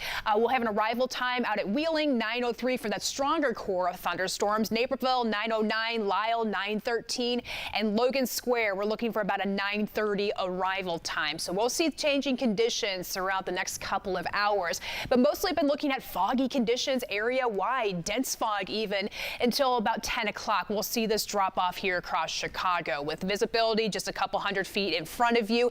70 degrees for the high today. That ties a record. Cold front comes through tonight. We've got a couple more rounds of storms, one right now, second here this afternoon, and then by tonight will be that final push as we turn cooler for the start of the weekend. Dana? All right, Laura, thank you. Back now to our coverage of the public homegoing celebration for the late Reverend Jesse Jackson today. Here is a look at his casket being carried into the church less than an hour ago. His service begins at 11. Thousands of people are expected to attend today's celebration of life, including former presidents and civil rights advocates. We have team coverage from inside and outside the House of Hope as people begin to arrive. Let's start with our Darius Johnson, who is outside. Good morning, Darius. Hey there, Dana. Good morning to you. The doors just opened as you were reading that anchor intro, getting ready to come to me within the last 1 minute. I'm going to have our photographer, John Guajardo, just start to pan a little bit so you can see the mass of people who are slowly starting to make their way inside the House of Hope this morning as all of these people from around the world show up to pay tribute to Reverend Jesse Jackson Sr. Many of these people telling us that they are showing up to honor his life and his legacy, and for decades, Reverend Jackson's voice called the nation to action, and today people from across the world will gather to honor the life and the legacy that he leaves behind. I can tell you there are more people than I can count, with a line wrapped around the House of Hope right here on the city's far south side. Now, the hearse carrying Reverend Jackson's body arrived within the last 45 minutes or so, marking the final leg of a week of remembrance for this civil rights leader. That week included days of lying in repose at the Rainbow Push Coalition, the organization that Jackson founded more than 5 decades ago and used as a platform for civil rights advocacy, economic justice, and political mobilization. Today's funeral is expected to draw leaders from across the country and people from across the world. Some of those leaders that are expected to be in attendance, former presidents Bill Clinton, Barack Obama, and Joe Biden. We also know Illinois Governor J.B. Pritzker and Chicago Mayor Brandon Johnson are expected to speak. Now, we talked to some of those people who are in line this morning about why they decided to show up today. Go ahead and take a listen to what Janet Goodwin told us not too long ago. Honor and remembrance to Jesse Jackson because I grew up during that era, and he made me feel proud to be a Black American, and my grandmother loved him. Well, I wanted my family to be here because I want them to value this moment, you know what I'm saying? I mean, this is like an extended Black history moment, you know. I wanted my kids to grow up to know that they was part of something that was great. Now, we also know that there will be some beautiful musical tributes also throughout this service that, again, begins at 11 o'clock this morning. These will be voices that are capable of filling a sanctuary like the House of Hope, including Chicago's own Jennifer Hudson and gospel legends BB and Marvin Winans. Again, those doors just opened within the last 5 minutes or so, and people are slowly starting to make their way inside. That service begins at 11 o'clock this morning, and one thing that we've continued to hear his children, all of them saying that for so many decades they always gave their father to the world, and today is one of those final moments where they're continuing to do that by opening the doors of the House of Hope here on the south side, a place that is big enough to hold so many people who would like to come and pay respects to Reverend Jesse Jackson Sr. We're going to be out here all throughout the morning. We have crews lined up all around the church on the outside and on the inside as well to capture this historic day. For now, we're live on the city's far south side. I'm Darius Johnson. Dana Kozlov, back to you in studio. Darius, thank you so much for that report. As Darius mentioned, the Reverend's casket departed a Southside funeral home for the House of Hope about an hour or so ago. Our Asal Razai reports now from Leak & Sons Funeral Home. Streets here on Cottage Grove near 79th back open as the procession was seen leaving here around 8 o'clock this morning. We'll show you video we captured as the casket carrying the late Reverend Jesse Jackson was placed inside the hearse, surrounded by his 5 children who watched as their father made his final trip to the House of Hope. The procession headed about 5 miles further south to the House of Hope, where we will see the largest celebration of his life since his passing. We know thousands of people will be there today to pay their respects and say their final goodbyes. I spoke with one man who lives just a block away from here. Listen to why he tells me he felt compelled to come watch the late Reverend's departure from the funeral home. I came out because it brings back so many memories. I mean, Jesse Jackson was loved, and by me being in the community for 50 years, I mean, we've had a bunch of celebrities, a bunch of hood celebrities that passed and had their funerals here. So it just brings back I just wanted to be here just to show my appreciation to the Leak family for their continued support of the community and for Jesse Jackson and his family in their loss. After today's service, there will be one final private homegoing service for the family tomorrow. That will be at Rainbow Push Coalition's headquarters on the south side. For now, I'm reporting from 79th and Cottage, Asal Razai, CBS News Chicago. Thanks to Asal. Well, as people gather to celebrate the late Reverend today, dozens of people left the Rainbow Push Coalition headquarters last night, headed for Selma, Alabama. They'll mark 61 years since Bloody Sunday. On March 7th, 1965, state troopers in Selma brutally attacked hundreds of peaceful protesters marching for voting rights. The group was on the Edmund Pettus Bridge, heading from Selma to Birmingham. Now, in the years since then, Reverend Jackson has joined yearly commemorative marches on the bridge, and people going this year say they will carry his legacy with them. People don't realize this is not a moment, it's a movement. And we are the movement. Even though we're going to be celebrating the life of Reverend Jackson, his life was about his mission for voting rights. There will also be services to honor Jackson in Selma, and some of his children will join a march there on Sunday. Our team coverage of Jackson's celebration of life will last all day. Our special coverage begins at 10 a.m. on air and on our stream before his service begins at 11 a.m. And now to the war in the Middle East. New video of damage out of Lebanon after Israel launched new airstrikes overnight. The Israel military says it carried out 26 waves of strikes targeting Hezbollah's command centers in a suburb of Beirut. So far, no word of any deaths or injuries, but a spokesperson for the UN said they witnessed clashes that include ground combat. The Lebanese health ministry says 123 people have died since the fighting reignited between Israel and Hezbollah.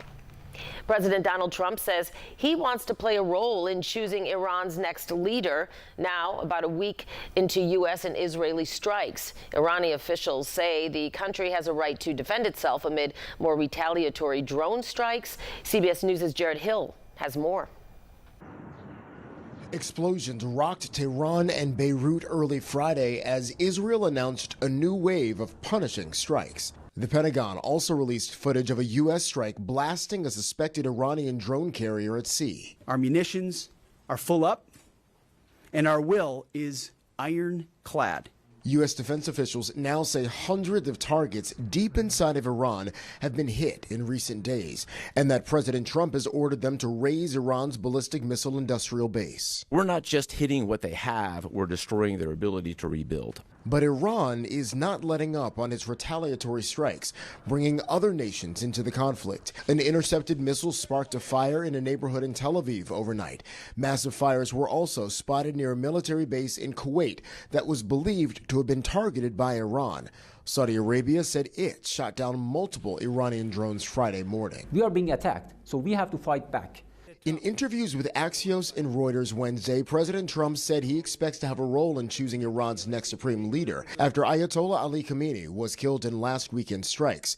Trump also said Khamenei's son would be an unacceptable choice. The United States will ensure that whoever leads the country next, Iran will not threaten America or its neighbors, Israel, anybody. The concurrent resolution is not adopted. The onslaught in the Gulf as House Republicans defeated a measure meant to rein in the president's ability to use force on Iran, one day after a similar resolution failed in the Senate. Jared Hill, CBS News.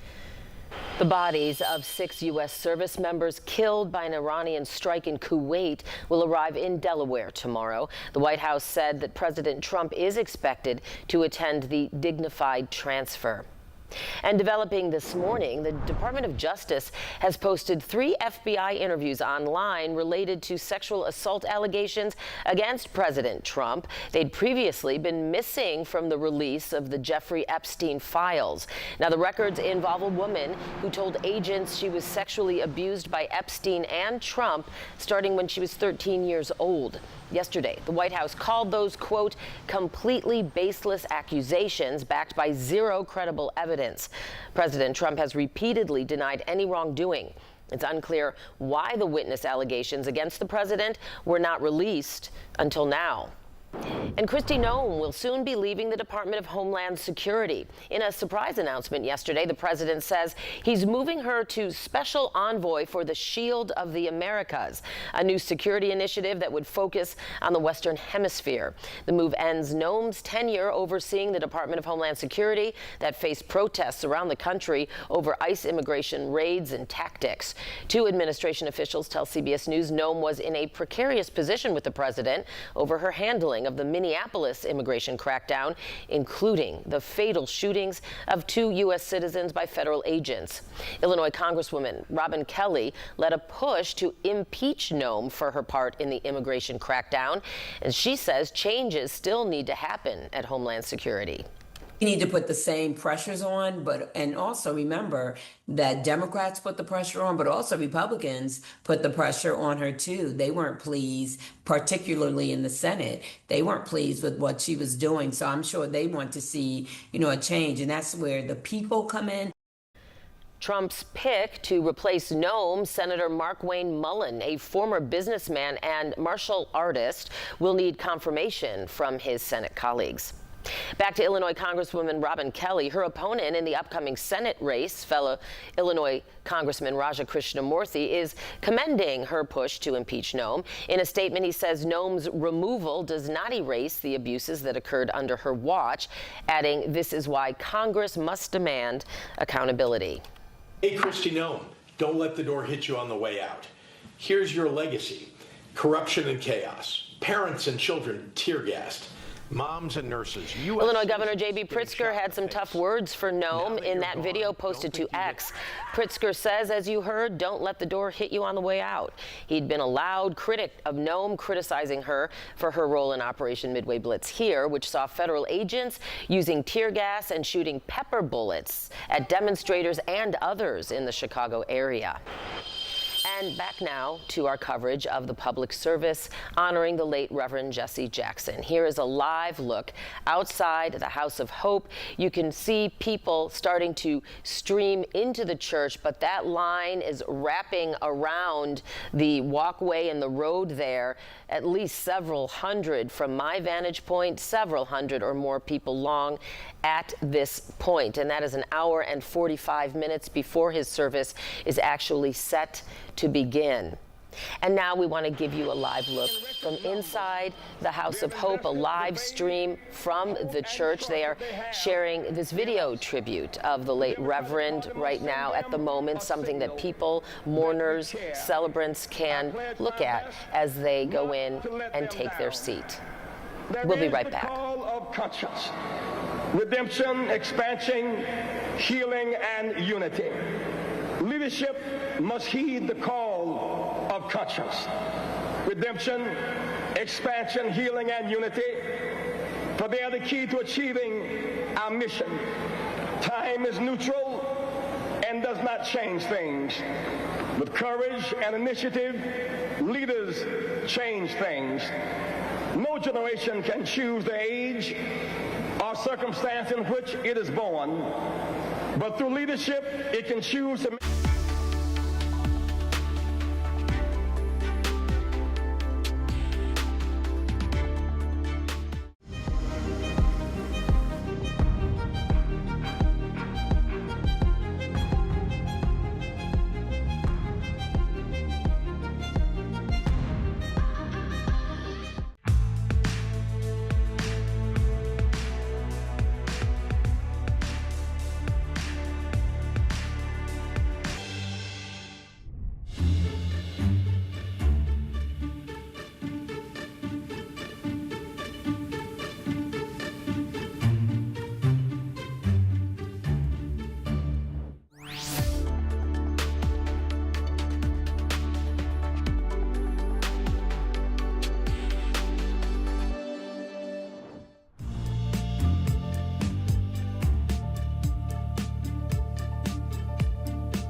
she cut your hair, and from your lips you drew hallelujah. You're listening to Jennifer Hudson singing a rendition of Hallelujah as we take a live look outside the House of Hope, where a public homegoing service for the late Reverend Jesse Jackson begins at 11 o'clock this morning. This is a shot of people lined up and walking slowly towards the entrance to attend today's service. Jennifer Hudson among several notable artists performing, also attending and performing today are gospel legends B.B. Winans and Pastor Marvin Winans. And last night, members of the late Reverend Jesse Jackson's fraternity, Omega Psi-Phi Fraternity Incorporated, held a traditional Omega service. They gathered outside Rainbow Push Coalition. The brothers spent time honoring him as a brother and recognizing his lifelong commitment to service and civil rights. Let's turn to meteorologist Laura Bannon now for a look at the forecast, but also, Laura, those folks who are, and there's hundreds of them, yes, if not thousands, waiting to get inside House of Hope, they might have to deal with some rain in a bit. Changing conditions happening all across Chicago right now. This is a live look from our O'Hare camera where we're showing the fog, but also out in the distance, we do see the darker skies. So storms on the approach right now. We've had most of our western tier counties get hit with the rain and rumbles through the early part of the morning. But overall, the trend from now until the early afternoon is things are starting to taper off, but we're still looking at some pockets of intense rain, quarter to a half an inch of rain in just a short period of time, and we still have some cloud to ground lightning. An additional round of thunderstorms expected after 2 o'clock, and that takes us into the evening. The final round, where we will see widespread thunderstorms here across Chicago, develops after midnight, and that'll take us all the way through daybreak on Saturday. Right now, the greatest risk zone for strong to severe thunderstorms off toward the north and west. Rest of the area under a marginal risk. Now, the storms that we've been watching here this morning, non-severe, but we've had a couple of reports of small hail to the size of peas, so that'll wake you up on a Friday morning. And we also still have frequent lightning up from Waukegan off toward the west to Page County. Chicago, we're still about 25 miles off toward the west for this main core thunderstorms to come through, working off toward the east. About a couple minutes from now, 4 minutes until we close in on Joliet. And a little further down the road right now, we've got an arrival time in Chicago of 9:40. And with that comes along with the lightning, heavy rain, and possibly some gusty winds, upwards of 30, 40 miles per hour. So we'll be watching those storms taper off. Additional storms after 2 o'clock, and that takes us through the evening hours.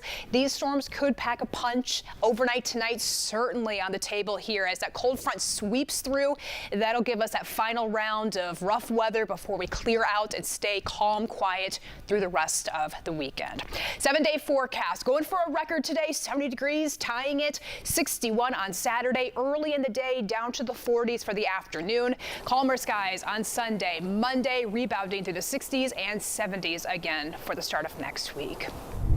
9:22, let's go over to the First Alert Traffic Center on this still foggy but now stormy morning, Chris.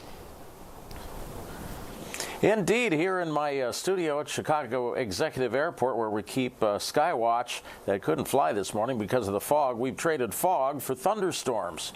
Basically, it was dark and foggy outside, and now it's almost like nighttime and foggy outside with big rumbling boomers going on out there and some heavy, heavy rain. Let's go ahead and take a look and see how that is influencing you getting from here to there. The core expressways, where a lot of folks are gathering here because it is Friday after all, not so much in the outlying areas, are really starting to back up. And you'll notice down to the lower right there, the outbound side of the Ryan is really busy from before 87th all the way down to 115th. So that's traffic heading to the celebration of life for Reverend Jackson at the House of Hope. The service is beginning at 11. Follow direction of the traffic aids if you intend to go out there. This is where all of the congestion is at. We have VIPs moving in and out. They have security details, so they will have to close the road from time to time, and you can see it is absolutely packed all the way around there. 111th, South Doty, 115th, and also parts of Cottage Grove. So lots of folks down there. We also have a working ground stop at O'Hare. No operations right now with the heavy rain. There will be delays and cancellations at O'Hare and Midway throughout the day, so stay tuned. We'll be right back.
Back now to our coverage of the public service for the late Reverend Jesse Jackson. Here is a live stream from the House of Hope, which is now sharing a video which takes a look back at Jackson's life and legacy as a civil rights leader and activist. The doors to House of Hope opened at around 9 o'clock this morning. People have started to stream in. We will be right back. Protect me, never neglect me. I am somebody. Down with dope, up with hope. Down with dope, up with hope. My mind.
This is CBS News Chicago. Welcome back, everyone. It's 9:31 on your Friday. I'm Dana Kozlov. Thanks so much for staying with us. We are live outside the House of Hope this morning, where a public homegoing service is scheduled for 11 o'clock. Now, this is a live look outside at former Chicago Mayor Lori Lightfoot, who just arrived at the House of Hope. She, one of many notable attendees who will attend this morning's service, which is expected to begin at 11. Let's listen in. To come out of this feeling uplifted. Yeah, and then just the turnout here when you see the lines. No, it's not surprising to me at all. We could have a stadium that would fit 20,000 people or more, and it would be full. He was a beloved figure. You've seen when he traveled to South Carolina, for example. You've seen the number of people that came to push to honor him and pay tribute. This is not a surprise at all. And what was his contribution to Chicago? I mean, immeasurable. truly immeasurable. I think the fact that he was based here in Chicago was a source of great pride for many. I think it made a statement about the importance of Chicago in the civil rights history of this country. And he was very civically engaged. Yes, he was an international diplomat, and somebody that was known literally across the world, but he was very much engaged in local civic life, and we are the better for it. Do you think there'll ever be another Jesse Jackson Jr.? Well, no, because he's a one-of-one. But I think what's important, he prepared many of us through his words and deeds to take the baton and run the next leg. And I think we'll be ready to do that. Thank you. You were listening to former Chicago Mayor Lori Lightfoot now as she gets ready to head inside House of Hope for Reverend Jesse Jackson's memorial service. Now we want to go to our Asal Rezai, who has been following the Reverend's hearse and casket from a Southside funeral home, Leak & Sons, to the House of Hope. Good morning, Asal. Hey Dana, good morning to you. So first of all, it was extremely hard to get to the location we are now, given all of the traffic that has built up around the church. Now I want to show you, Dana, what it looks like here just outside of the entrance here. This line has hundreds of people in it, and it wraps around both sides of this church. So to our left, the line stretches down, hundreds of people. To our right, the line also stretches down as far as the eye can see, people trying to get in here. All morning long, we know this line has been building up with the doors opening at 9 o'clock this morning, and we'll show you video we captured as the doors were opening up here and people began to pour into this highly anticipated celebration of homecoming of Reverend Jesse Jackson's life. So much preparation, Dana, has led up to today as the city has been preparing to welcome people from all around the country. We know Reverend Jackson's body was lying in repose at Rainbow Push headquarters last week before going off to lie in honor in his home state of South Carolina. Before he was brought here to the House of Hope this morning, as you mentioned, we were at the funeral home in a different part of the South Side, about 5 miles away from here. We watched as his casket was loaded up into that hearse, surrounded by his family members, people lining the streets there also to say their final goodbyes to the Reverend. Listen to what one man there told me compelled him to pay his respects. He stood for in the civil rights movement made me proud of him and what he's done for our community across the nation, world recognized. So yeah, I appreciate Jesse Jackson Jr., Reverend Jesse Jackson Jr., and may God rest his soul. Dana, doors opening here just over 30 minutes ago. The service set to begin at 11 o'clock. We know former Presidents Barack Obama, Bill Clinton, Joe Biden plan to be here. Security is very tight. People are expected to go through metal detectors and an extra layer of security once they get inside of the entrance. We know city leaders here in Chicago also plan to speak, including Mayor Brandon Johnson. We know Governor J.B. Pritzker will also speak at this service. Dana, hours leading up to this, people have been preparing all morning to be here. You see the line here stretched behind us. We'll continue to bring you updates here from in front of the House of Hope. For now, I'll send it back to you in the studio. Asal, thank you.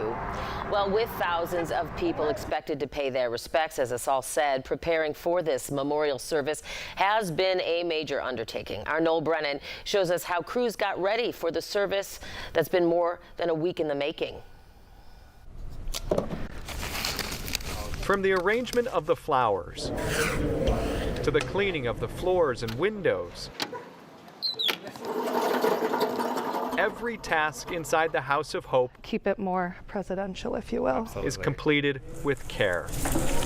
It's extremely important to get it just right. The florists from Chicago's Flower Child know they're part of history. It's really coming together here.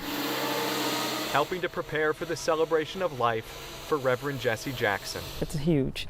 and it's rightfully so for a man like him. Mary Green with MGPG Events is in charge of all things hospitality. Floral arrangements are being done, sound equipment is coming in, the screens are being prepared, people are getting in place. There's room for 10,000 people who will sit beside presidents, religious leaders, and entertainers. Former presidents Biden, Obama, and Clinton will attend, alongside dozens of elected officials. The House of Hope urges people to pay their respects to Reverend Jackson in person. People are, sad to see him go, not knowing where this leads now. Just almost like an era gone, From now until Friday, every task will be completed with the utmost care. Are you using the Glads? To honor a man who cared for all. He's an icon, and I was so honored to be asked to be a part of this. Our thanks to Noel Brennan. And a group of culinary students from Rich Township High School are honoring the late Reverend Jesse Jackson through service. Each student woke up at 4 o'clock this morning to prepare and serve food at the House of Hope during Jackson's memorial. Chef Darius Bright is the class instructor.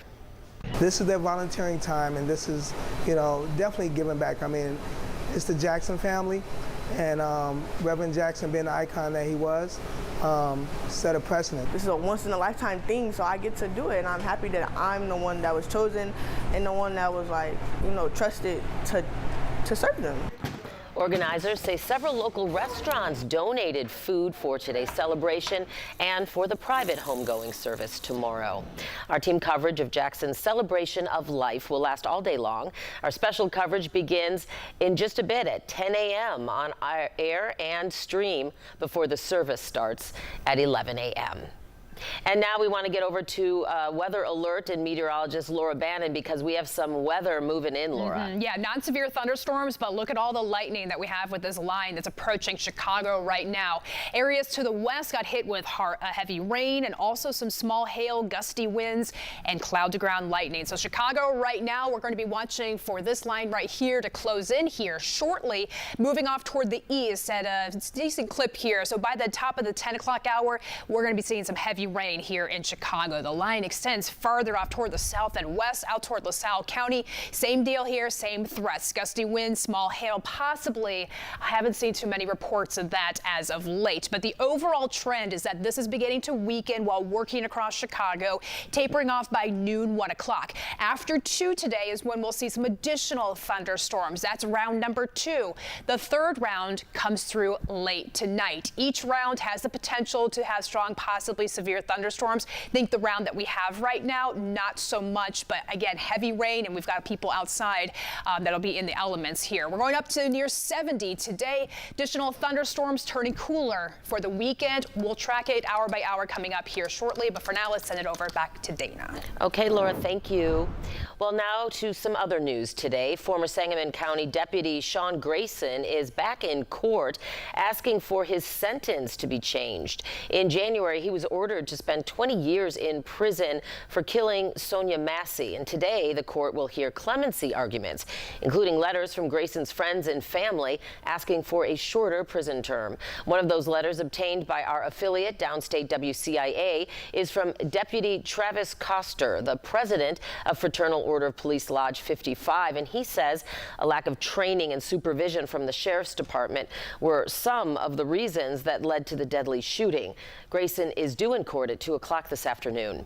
And a federal appeals court in Chicago ruled immigration agents are no longer limited on their use of force. The judges vacated a lower court's ruling that placed the restrictions on agents during Operation Midway Blitz. The original ruling was put in place after several lawsuits were filed over agents' actions around the Chicago area. In their ruling, the judges said the lower court judge granted an overbroad and suspect injunction. Right now, the National Transportation Safety Board is still investigating a deadly plane crash in Deerfield. We have learned the pilot killed was 75-year-old Chester Wojnicki of Mount Prospect. The plane struck the roof of one of the townhomes and 2 gas meters. The Federal Aviation Authority is also working with the NTSB on the investigation. And big crowds are expected to rally at Daley Plaza Sunday for International Women's Day. A coalition of local organizations plan to march. Organizers say they're fighting for reproductive rights, LGBTQ equality, immigrant justice, housing, and an end to political repression. They plan to gather at Daley Plaza at 10:30 ahead of speeches, followed by a march to the Trump Tower.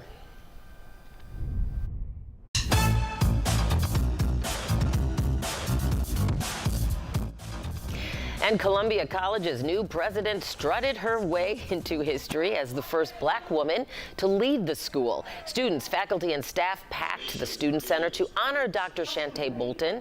During yesterday's ceremony, her colleagues spoke about the impact she's already made on students and how important her work is. Two women actually founded Columbia College in 1890 when it was Columbia School of Oratory, and attendees are happy to be part of history again. I don't think that I knew that Columbia was started by two women, and so it was really inspiring to hear that and then hear about how she plans to carry their mission forward. Representation matters. It matters because the students that I serve and all of the students that are throughout the city of Chicago and the state of Illinois and this nation and world, they need to see reflections of themselves. Columbia is a private nonprofit college that prepares students for careers in film, journalism, music, and more. And our own Sharday Gray, who did this story for us yesterday, is a graduate. We want to give you another live look now from inside the House of Hope as people continue to enter the church for Reverend Jesse Jackson's public homegoing service. Now, the church holds 10,000 people, and the church is expected to be filled to capacity with those wishing to remember and pay their respects to the civil rights leader. We'll be right back.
It's 9:46 now on your Friday, and we want to give you another live look from outside the House of Hope as people continue to line up to go inside for Reverend Jesse Jackson's public homegoing service. People began lining up to attend that service early this morning because once the House of Hope is filled to capacity, doors will close to the public. Former presidents Bill Clinton, Barack Obama, and Joe Biden are also expected to attend. I suspect they will arrive closer to the 11 a.m. start time, but you can see hundreds of people there currently lined up hoping to get inside.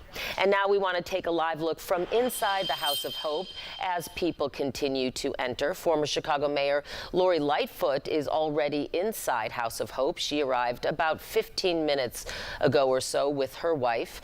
Mayor Brandon Johnson and Governor J.B. Pritzker are also expected to attend. Both are scheduled to speak as well. You can see people who are inside House of Hope stopping in some cases to take some pictures and just look at the flowers as they enter the sanctuary there.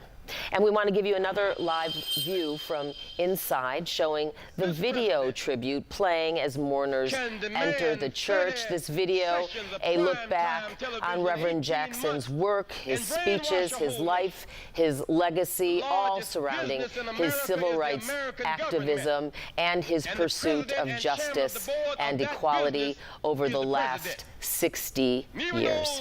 Those 300 corporations have we want to now turn it over to meteorologist Laura Bannon. Laura, you know, we're worried about those folks lining up outside the House of Hope because even in the last 5 minutes, it has gotten so much darker outside our street-side studio here in the Loop. The storms are closing in on Chicago right now. Now, no severe thunderstorms, but we do have a line of people outside, and we have heavy rain, cloud-to-ground lightning, and we're also noticing a bit of an uptick with the winds here upwards of 40 miles per hour. We need 60 to get at least a severe thunderstorm warning, so we're nowhere near that. But these storms have been rocking across Chicago all morning long. The strongest core right now on top of Chicago. We can see the cloud-to-ground lightning up from Evanston, Forest Park, and Midway, where there is currently a ground stop until 10:30 right now due to the weather conditions. Still moving off toward the north and east, we'll see an arrival time here in the Loop at 9:53, but even looking out my shoulder right here where we've got our our Daily Plaza on our window here, the skies are dark and things are changing quickly. From until 2 o'clock, we'll have that line of storms tapering off and clearing out. We'll see additional thunderstorms after 2 o'clock, and that's going to take us through the evening hours. The final round comes through tonight into early Saturday morning. May have some strong thunderstorms, especially farther off toward the west. Then that's it for the rest of the weekend. We're falling off on Saturday, 61 to the 40s by the end of the day. Sunday, still in the 60s, holding there. 62 degrees. We spring forward here this weekend and springing into some nice weather. 71 on Monday, record warmth there. Additional storm chances through Tuesday into Wednesday as things begin to clear out again, but it will be a much cooler feel after a couple of days in the 70s. 10 till 10, let's check in with Chris. The fog, the skies are changing quickly, and we've got storms out there. What's the latest? Indeed, that heavy rain is just pummeling the area. Let's go to the maps real quick. I'll show you what I'm talking about. The core expressways are really heavy right now.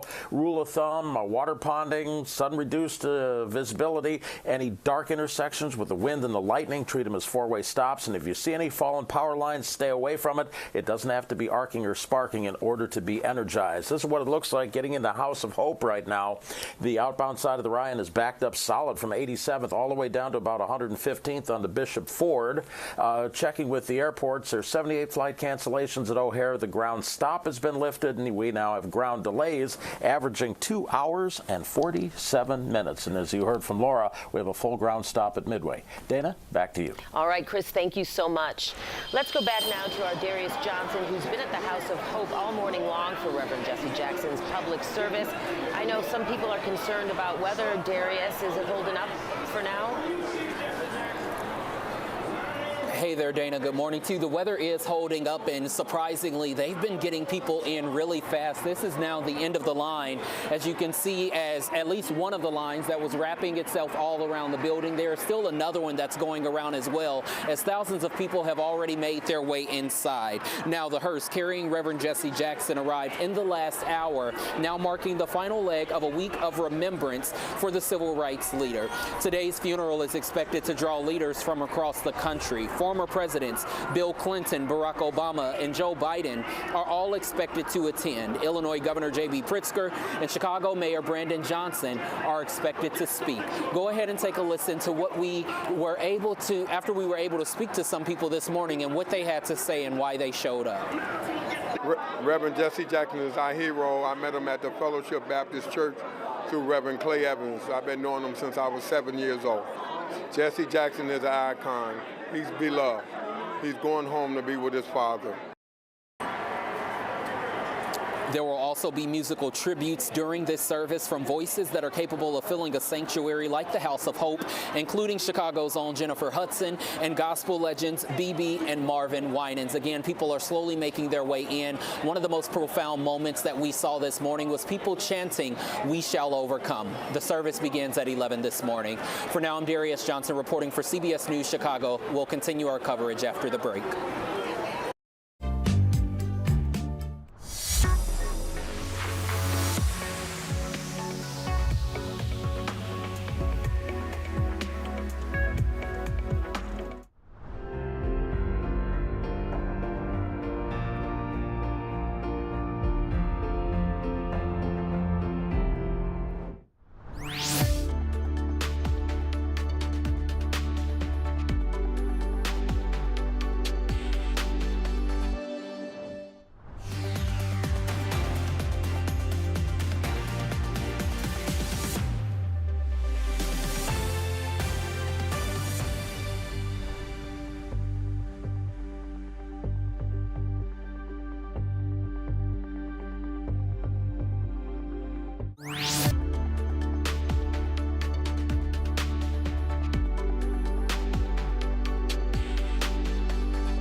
Another look at the radar, and here in the loop, the rain has arrived and we've got some thunderstorms with it. Some higher winds, upwards of 40 miles per hour, torrential pockets of rain expected.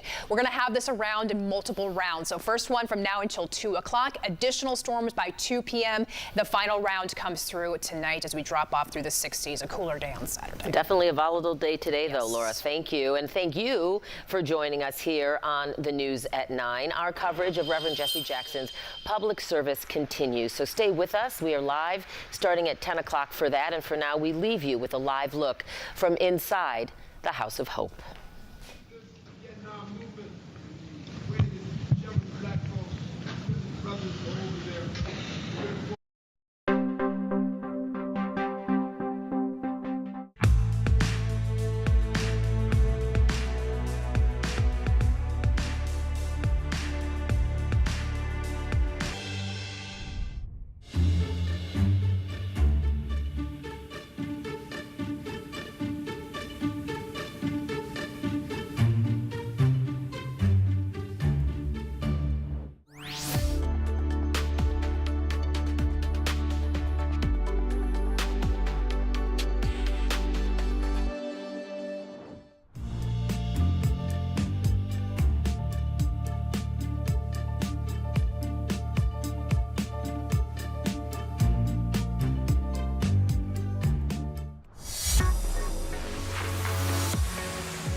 Today, Chicago and the world pause to remember Reverend Jesse Jackson. I was born in the slum, but the slum was not born in me. Born in Greenville, South Carolina, he became an iconic civil rights leader. Declare our time has come. Marched side by side with Dr. Martin Luther King Jr. The people must unite to save humanity. The founder of Rainbow Push Coalition. We must never surrender. Launching not one, but 2 groundbreaking campaigns for president. America will get better and better. Though he left us, keep hope alive. His Keep Hope Alive legacy lives on. Keep hope alive. Inspiring hundreds of thousands to persevere through challenging times.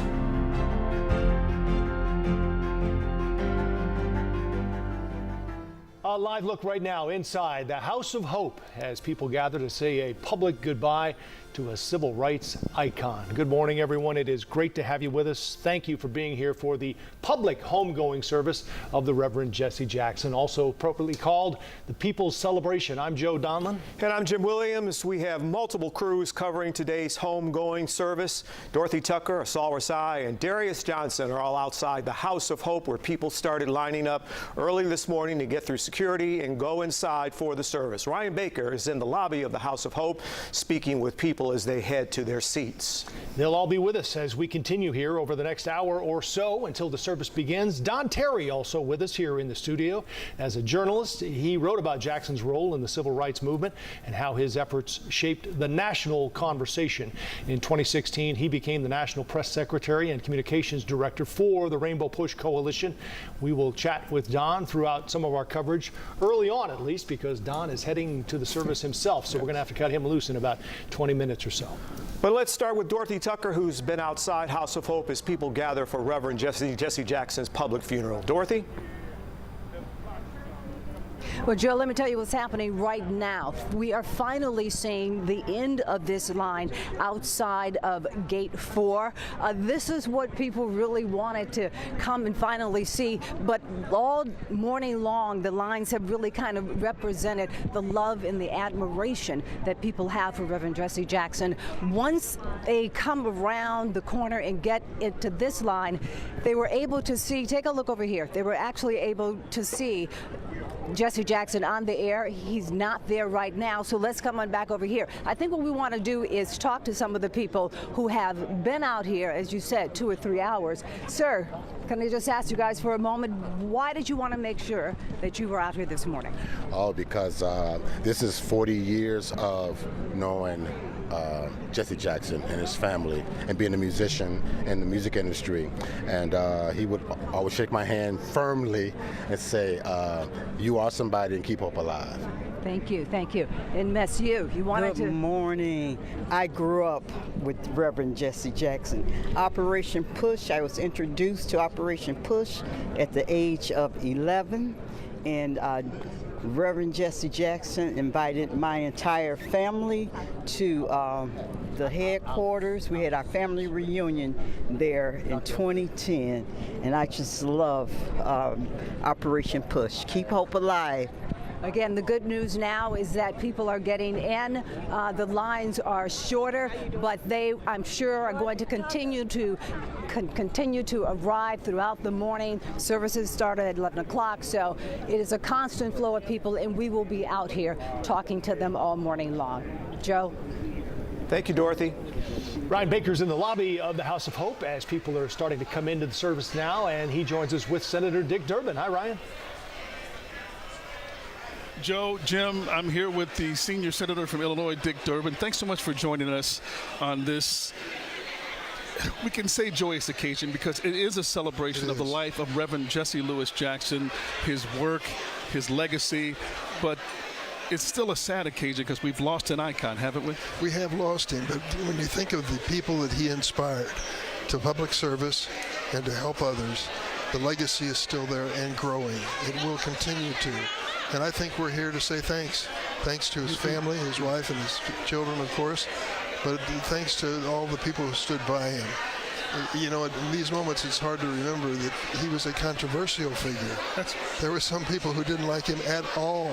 You're talking about the Afro days of Reverend Jackson with the clenched fist. I still remember that. Absolutely, back in the 70s. Big Fro, Sure. Dashiki, gold medal, the 60s all together. But that's when I first met him. Isn't it kind of amazing how Reverend Jackson transitioned from a position of protest to politics and did it seamlessly? I mean, you never thought that, as I was a kid growing up 10 minutes south of here, when he had the dashiki from Operation Push, to be a two-time presidential candidate. Yes, he was. And I remember those times well, and it ended not with just the end of his presidential ambition, but he became a force in politics. He was on my speed dial, I was on his. He never hesitated to call me regularly with advice. Sometimes I was happy to hear it, sometimes not. Right. But that's who he was. And you know, someone said something the other day that I thought really, they'd spent some time with him. They said he never raised his voice. He was always calm. Of course, when he spoke, I am somebody, he did raise his voice. But when it came to negotiations with people, even those he was diametrically opposed to, they were respectful and constructive and powerful. Senator Durbin, you're one of the many public officials, politicians, and dignitaries who've gathered here today to pay their respects to Reverend Jackson and his family. But as you look behind us, this is truly the people's celebration. It is. People are flocking in here. It really speaks to how Reverend Jackson not only touched the world and the nation, but particularly here in the city of Chicago, his adopted home. He never stopped coming back to Chicago as the base. He went in so many different places around the world to release those who were imprisoned and the like, but it was always home to Chicago. And I always knew the Saturday morning Operation Push, you better be there. Hey, the Saturday morning forum. Yes, Saturday morning forum. Absolutely. Like clockwork, you were there at 50th and Drexel at Rainbow Push headquarters. Made a difference. Yes. Thanks so much for being with us. Enjoy the service, and we appreciate your time, and congratulations on your outstanding career of service as you transition to the next chapter. Thank you very much. Yeah, thank you. Senator Dick Durbin. Let's send it back to you in the studio, Joe. Brian, thanks. Great stuff. Let's bring Don Terry in now, who worked with the Reverend, and he's going to join us now. Also, the National Press Secretary and Communications Director for Rainbow Push Coalition. Let's start, Don, with this comment you made about the gold medallion. Right. That was a medallion of Martin Luther King, who, of course, the Reverend Jackson looked up to, was a mentor and a colleague right up until the day Martin Luther King was killed on April 4th, 1968. He was there for that. He was in the parking lot talking to Reverend King when Dr. King was shot. You are also a longtime journalist. Yes. You covered him as a reporter, and then you went to work for him. Right. What did you know when you went to work for him? What did you not know when you went to work for him that you thought you knew? I knew a lot about him already because I spent, I think, 2005 going crisscrossing the country with him. And you just saw his energy, his enthusiasm, and the guy never got tired. A lot of the staff members, we get tired, but Reverend Jackson was just the energizer bunny. That was the same thing when I went to work for him as well. He just kept going, kept going. One of his favorite phrases to me was, "Write this down, buddy, write this down." His ideas were flying through his head, a million miles per hour. So write this down, write this down. Well, the thing about it is some of his, he was just such a spellbinding orator, as the senator pointed out. Never raised his voice, but he sure did when he wanted you to hear him. And some of these phrases that will live on, keep hope alive. Right. I am somebody. I get the chills now even just reciting them. Well, he told me he started the I Am Somebody. He was it was a Poor People's March campaign in Washington, D.C. And it was been raining, deluged. Dr. King had just been assassinated, and Reverend Jackson was I think at the time the mayor of the poor people, the tent city that was there. Okay. And people were just dejected. There was mud everywhere, and he started just riffing, I am somebody. And that's where it kind of started for him. I think there was a poem before, but he really made it his own and went off on it. How would you describe his brilliance as an orator? Just that, brilliant. He just could put words together when working on maybe helping him with a speech, but everything he said was 10 times better. He went off script. He often went off script, yeah. He went off script many times. The other thing that stands out to me is how many people have a story about Reverend Jackson. And you see now since his passing, how many pictures he took with him. He was omnipresent. It seemed like he was everywhere. That's right. When we were traveling with him, whether it's across the country, across the world, we'd always say, if I had a nickel for every time someone came up to Reverend and said, can I have your picture? Can I have your picture? And he never turned anybody down. He never did. He never did. The thing about Reverend Jackson, too, he was a kind man. He was a really kind guy. When my mother turned 100, Reverend Jackson stopped by, came over to our house, and the next day I said, thanks. He came over, and then he had to go because he was going to see Black Panther. So the next day I said, Reverend, thanks so much. My mother really got a kick out of you being there. And he said, Wakanda forever, buddy. Yeah. So, I told this story in the last few weeks that one morning he was making the rounds on all the morning newscasts. And I said, Reverend Jackson, you have to get up in the middle of the night to do this. Why do you do it? He said, it's my work, man. It's my work. That's exactly right. He told me once, you don't wake up by alarm clock, you wake up by purpose. And I said, Reverend, I need 2 alarm clocks the way you go. But he was a good guy. And then he said, write this down. Write this down. All right, Don, stand by. We're going to come back to you in just a minute. But throughout the morning here, we're going to be looking back at the life and legacy of the Reverend Jesse Jackson. We will take you to his funeral live when it begins, but as we head to break, former New Orleans Mayor Mark Morial looks back on how Jackson paved the way for many other leaders. You know, I'm remembering him as a role model for a generation of us who ran for office in the 90s. His presidential campaigns of 84 and 88 were influential in how he conducted a campaign to really bring people who were locked out and left out, people who were not registered, but also because he was one of the first to really advance this vision of a multiracial American democracy and make it central to his campaign.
Welcome back. Reverend Jackson's son, former Congressman Jesse Jackson Jr., just spoke on his way into the service. He says he's thinking about the impact his father left on the world.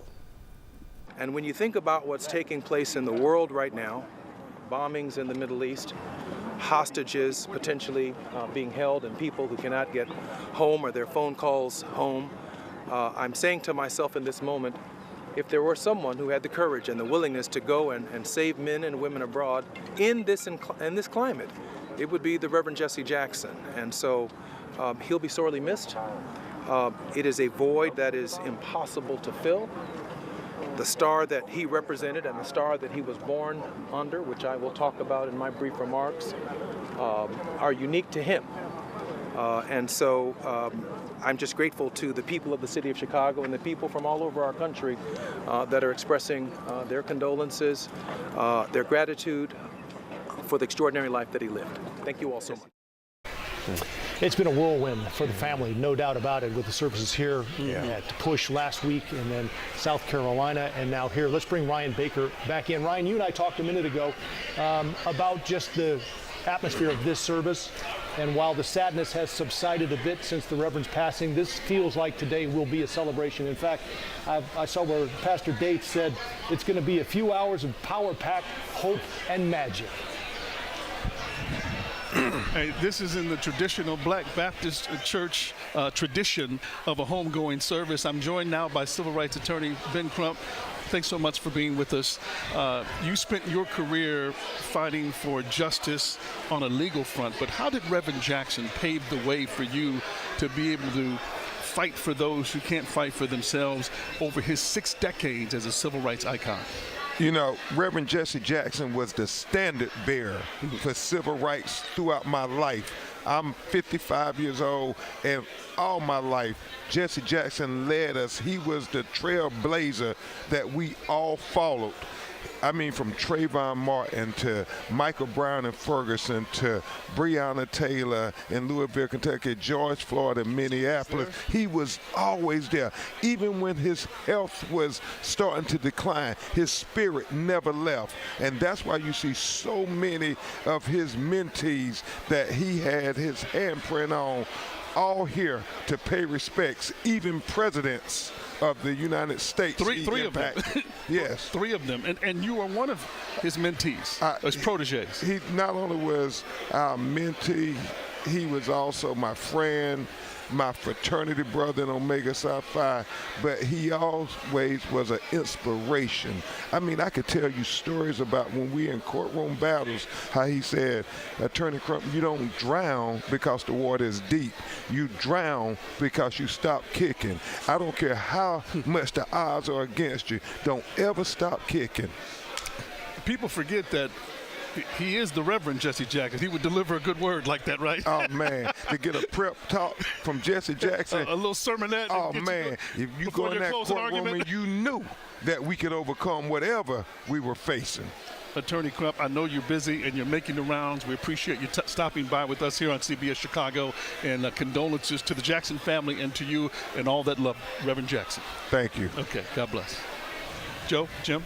Ryan, thanks. We are about to get some church on a Friday, no doubt. But now let's go to Darius Johnson, who's been outside House of Hope since early this morning. Darius? Hey there, Joe and Jim. Good morning to the both of you. You know, we've talked about those storms that have been making their way here into the city of Chicago, but surprisingly over the House of Hope, there's stillness this morning because I think there are thousands of people who have shown up to pay their respects to the Reverend Jesse Jackson Sr. All of those people have made their way inside the House of Hope so far this morning. That seats 10,000 people. There are still a couple of people that we see slowly making their way in. Some people who are getting out of their car at 115th Street or getting off of buses, walking in. We've even seen some people with suitcases starting to make their way in. I believe we have some of that video to show you of that hearse when it first arrived early this morning, just around 8:30, marking the final leg of a week of remembrance for the civil rights leader. That week included days of lying in repose at the Rainbow Push Coalition, the organization that Jackson founded more than 5 decades ago and used as a platform for civil rights advocacy, economic justice, and political mobilization. You can see all the people who showed up this morning, regardless of what the weather was, to be able to honor and pay respects to a civil rights legend. We know that today's funeral is expected to draw leaders from across the country. Former presidents Bill Clinton, Barack Obama, and Joe Biden are all expected to attend, while Illinois Governor J.B. Pritzker and Chicago's Mayor Brandon Johnson are scheduled to speak. During that service that begins at 11 o'clock this morning, that homegoing celebration, there will be musical tributes from voices that are capable of filling a sanctuary like the House of Hope, including Chicago's own Jennifer Hudson and gospel legends BB and Marvin Winans. Back out here live this morning, you can see a couple of people who are making their way in for the service that begins in about 40 minutes. We're live on the city's far south side. I'm Darius Johnson for CBS News Chicago. Darius, thanks so much. You know, Jim, there are a couple of dates that we should probably talk about here because they overlapped. This service was supposed to have been last week. Yes. And then the family decided to stretch it out for a couple of reasons. South Carolina came into play. Washington, D.C. came into play. There were going to be services there. The D.C. one didn't materialize. But they didn't want to push up against this weekend because it's the anniversary of the Selma to Montgomery March. 61 years, and Reverend Jackson, who was a seminary student here in Chicago, was so inspired by that. That's when he first joined Dr. King in that effort in Alabama. Yeah, well, the other thing that Don Terry just pointed out to us is that yesterday we lost Bernard Lafayette, the civil rights leader and Selma voting rights organizer, just died at 85, nearly on the anniversary of the march that he helped put together, which of course led to the passage of the Voting Rights Act of 1965. So a few dates that are coming together, all almost sort of an omen, right? And we're reminded, death at 84 for Reverend Jackson, Lafayette died at 85. They were very, very young men when they participated in that movement. Right. We are a little more than about 40 minutes away from the start of the service for the Reverend Jesse Jackson. We will bring you live coverage when the homegoing starts, but as we head to break, the Reverend Al Sharpton reflects on Jackson's importance to the political movement. He literally changed American politics, New York politics, and kept the civil rights movement going, and then raised some of us that have been in the forefront in the first part of the 21st century. I once said to him, "You already in history, you've gotten all the honors, why do you keep going?" He said, "I never learned how to retire. We were never raised to be 40 years old." He said, "I woke up one day at 55, there's no retirement plan for us." And he kept going.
Welcome back to our coverage. We have a live look right now inside the House of Hope as people gather to say a public goodbye to a civil rights icon. And we should probably point out, hopefully most folks are already in the House of Hope, because we just heard from David Yeomans. It sounds like the worst or the most threatening part of the weather has moved on, and it does appear to be clear now for those folks who are arriving at this point. We've seen a packed parking lot for sure, and long lines to get into the House of Hope to join this celebration today, Jim.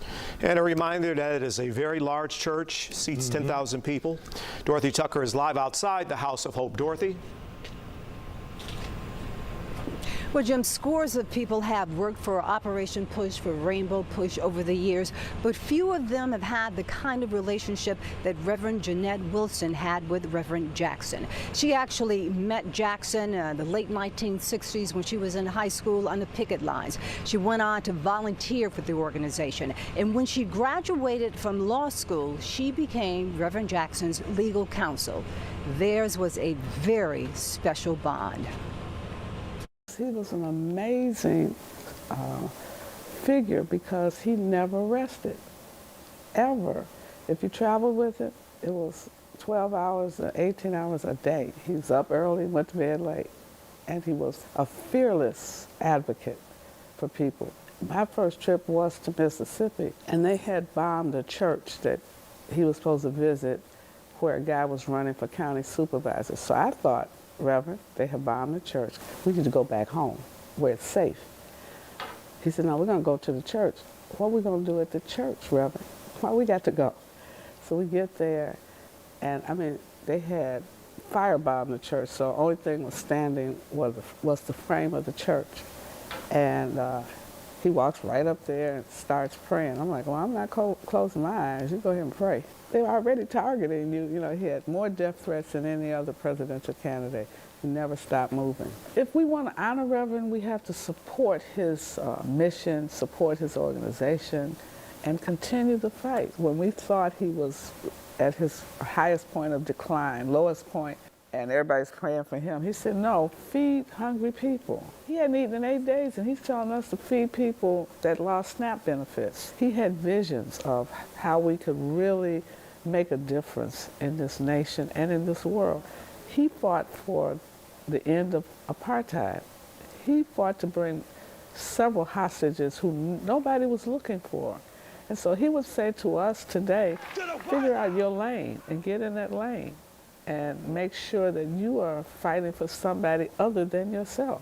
All of those who he opened up corporate doors for, it's your season to open up some doors for somebody behind you. You're a vice president. It does us no good if you're not helping the next generation. What will you miss most? Him calling at odd hours of the morning and saying, this is what we're going to do today. And having those meetings with him. And especially when he used to write on a blackboard, old school blackboard, he'd write all these things that we had to do, like he had 100 people working for him at one time. So you just miss his conversations.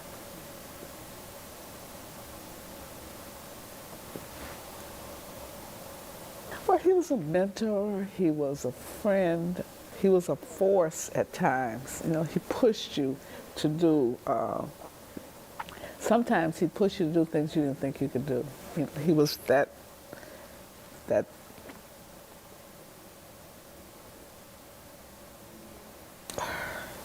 I didn't mean to cry. You did that. Well, that's a relationship that lasted nearly 6 decades. I'm sure Reverend Wilson is inside with the family. Jim, Joe. The emotion is understandable. Thank you, Dorothy. Yeah, you know, and she pointed out his work as a diplomat, and that in some cases is maybe overseen, but dozens of hostages. He was Chicago's very own, but he was a worldwide figure. No doubt. And there are people from around the world here for this service today.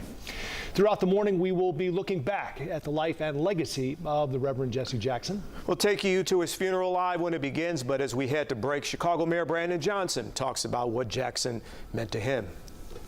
Reverend Jackson meant so much to the people of the globe, but to me personally, was a mentor and a friend and a brother, and he will be forever missed, and I'm grateful for his life and his legacy and the transformation that he's brought to the globe.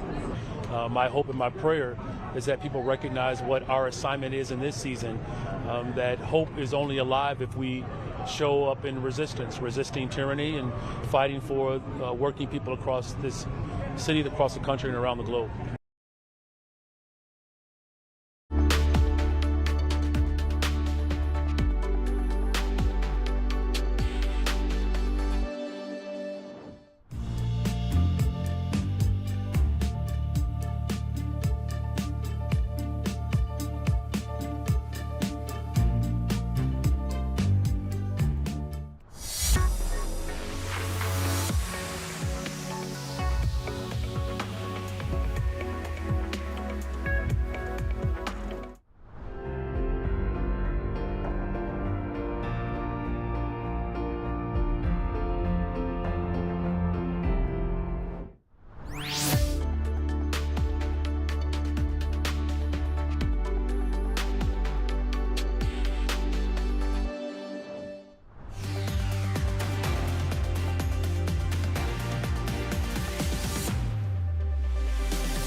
We all remember that moment from Sesame Street.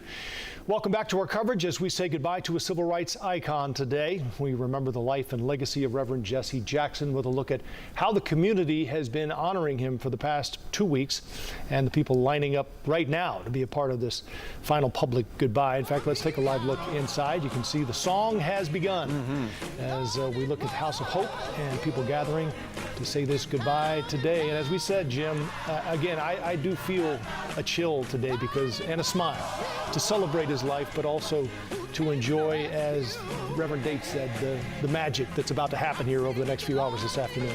For so many, it's been a sad 2 weeks, but on the other hand, people are celebrating his life with joy and remembering some good times. It is good to have you with us. I'm Joe Donlin.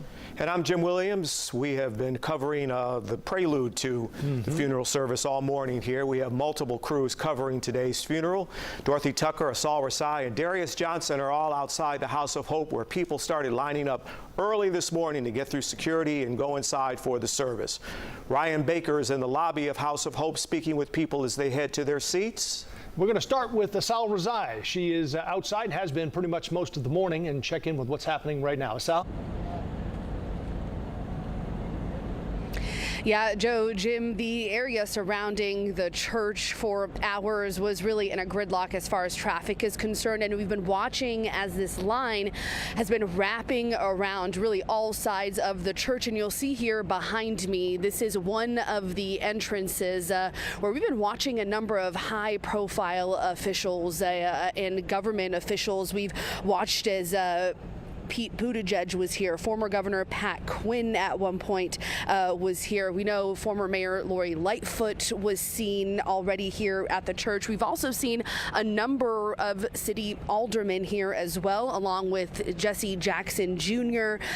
If you've been watching our coverage, you saw our Ryan Baker speaking with the civil rights attorney Ben Crump. Just a whole line and just an influx of so many people here to remember and celebrate the life of the late Reverend, whose public services are taking place today. What we've heard from inside, songs have already started. We know that there's a number of high-ranking public officials that will be here, and we're going to continue to hear from them for the rest of the day. For now, I'm going to send it back to you guys in the studio as we continue our coverage. Saul, thank you.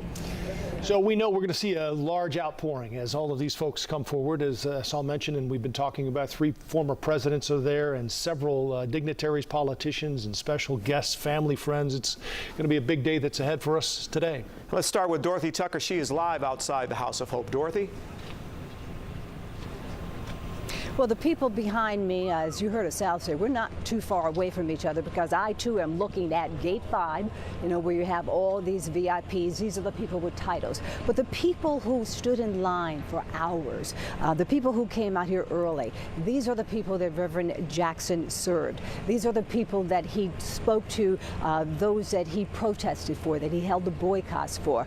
These people came out and they stood in line for hours. They came by charter bus. We saw taxis, we saw Ubers, we saw people in wheelchairs and canes. Whatever it took to get here, they wanted to make sure they were here to pay their respects. Oh, I wouldn't have missed this for the world. One of the greatest black men that I've ever met. I don't know any black man, white, green, yellow, that have ever went to another country and freed the captives with their leader. I've never known any of them to go to any parts of the world and free people who was captured. So Reverend Jackson is great in other parts of the world. He's great here. Well, I wanted my family to be here because I want them to value this moment, you know what I'm saying? I mean, this is like an extended Black History moment, you know. I wanted my kids to grow up to know that they was part of something that was great. How old are you? 6.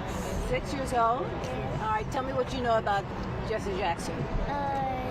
He loved black people and he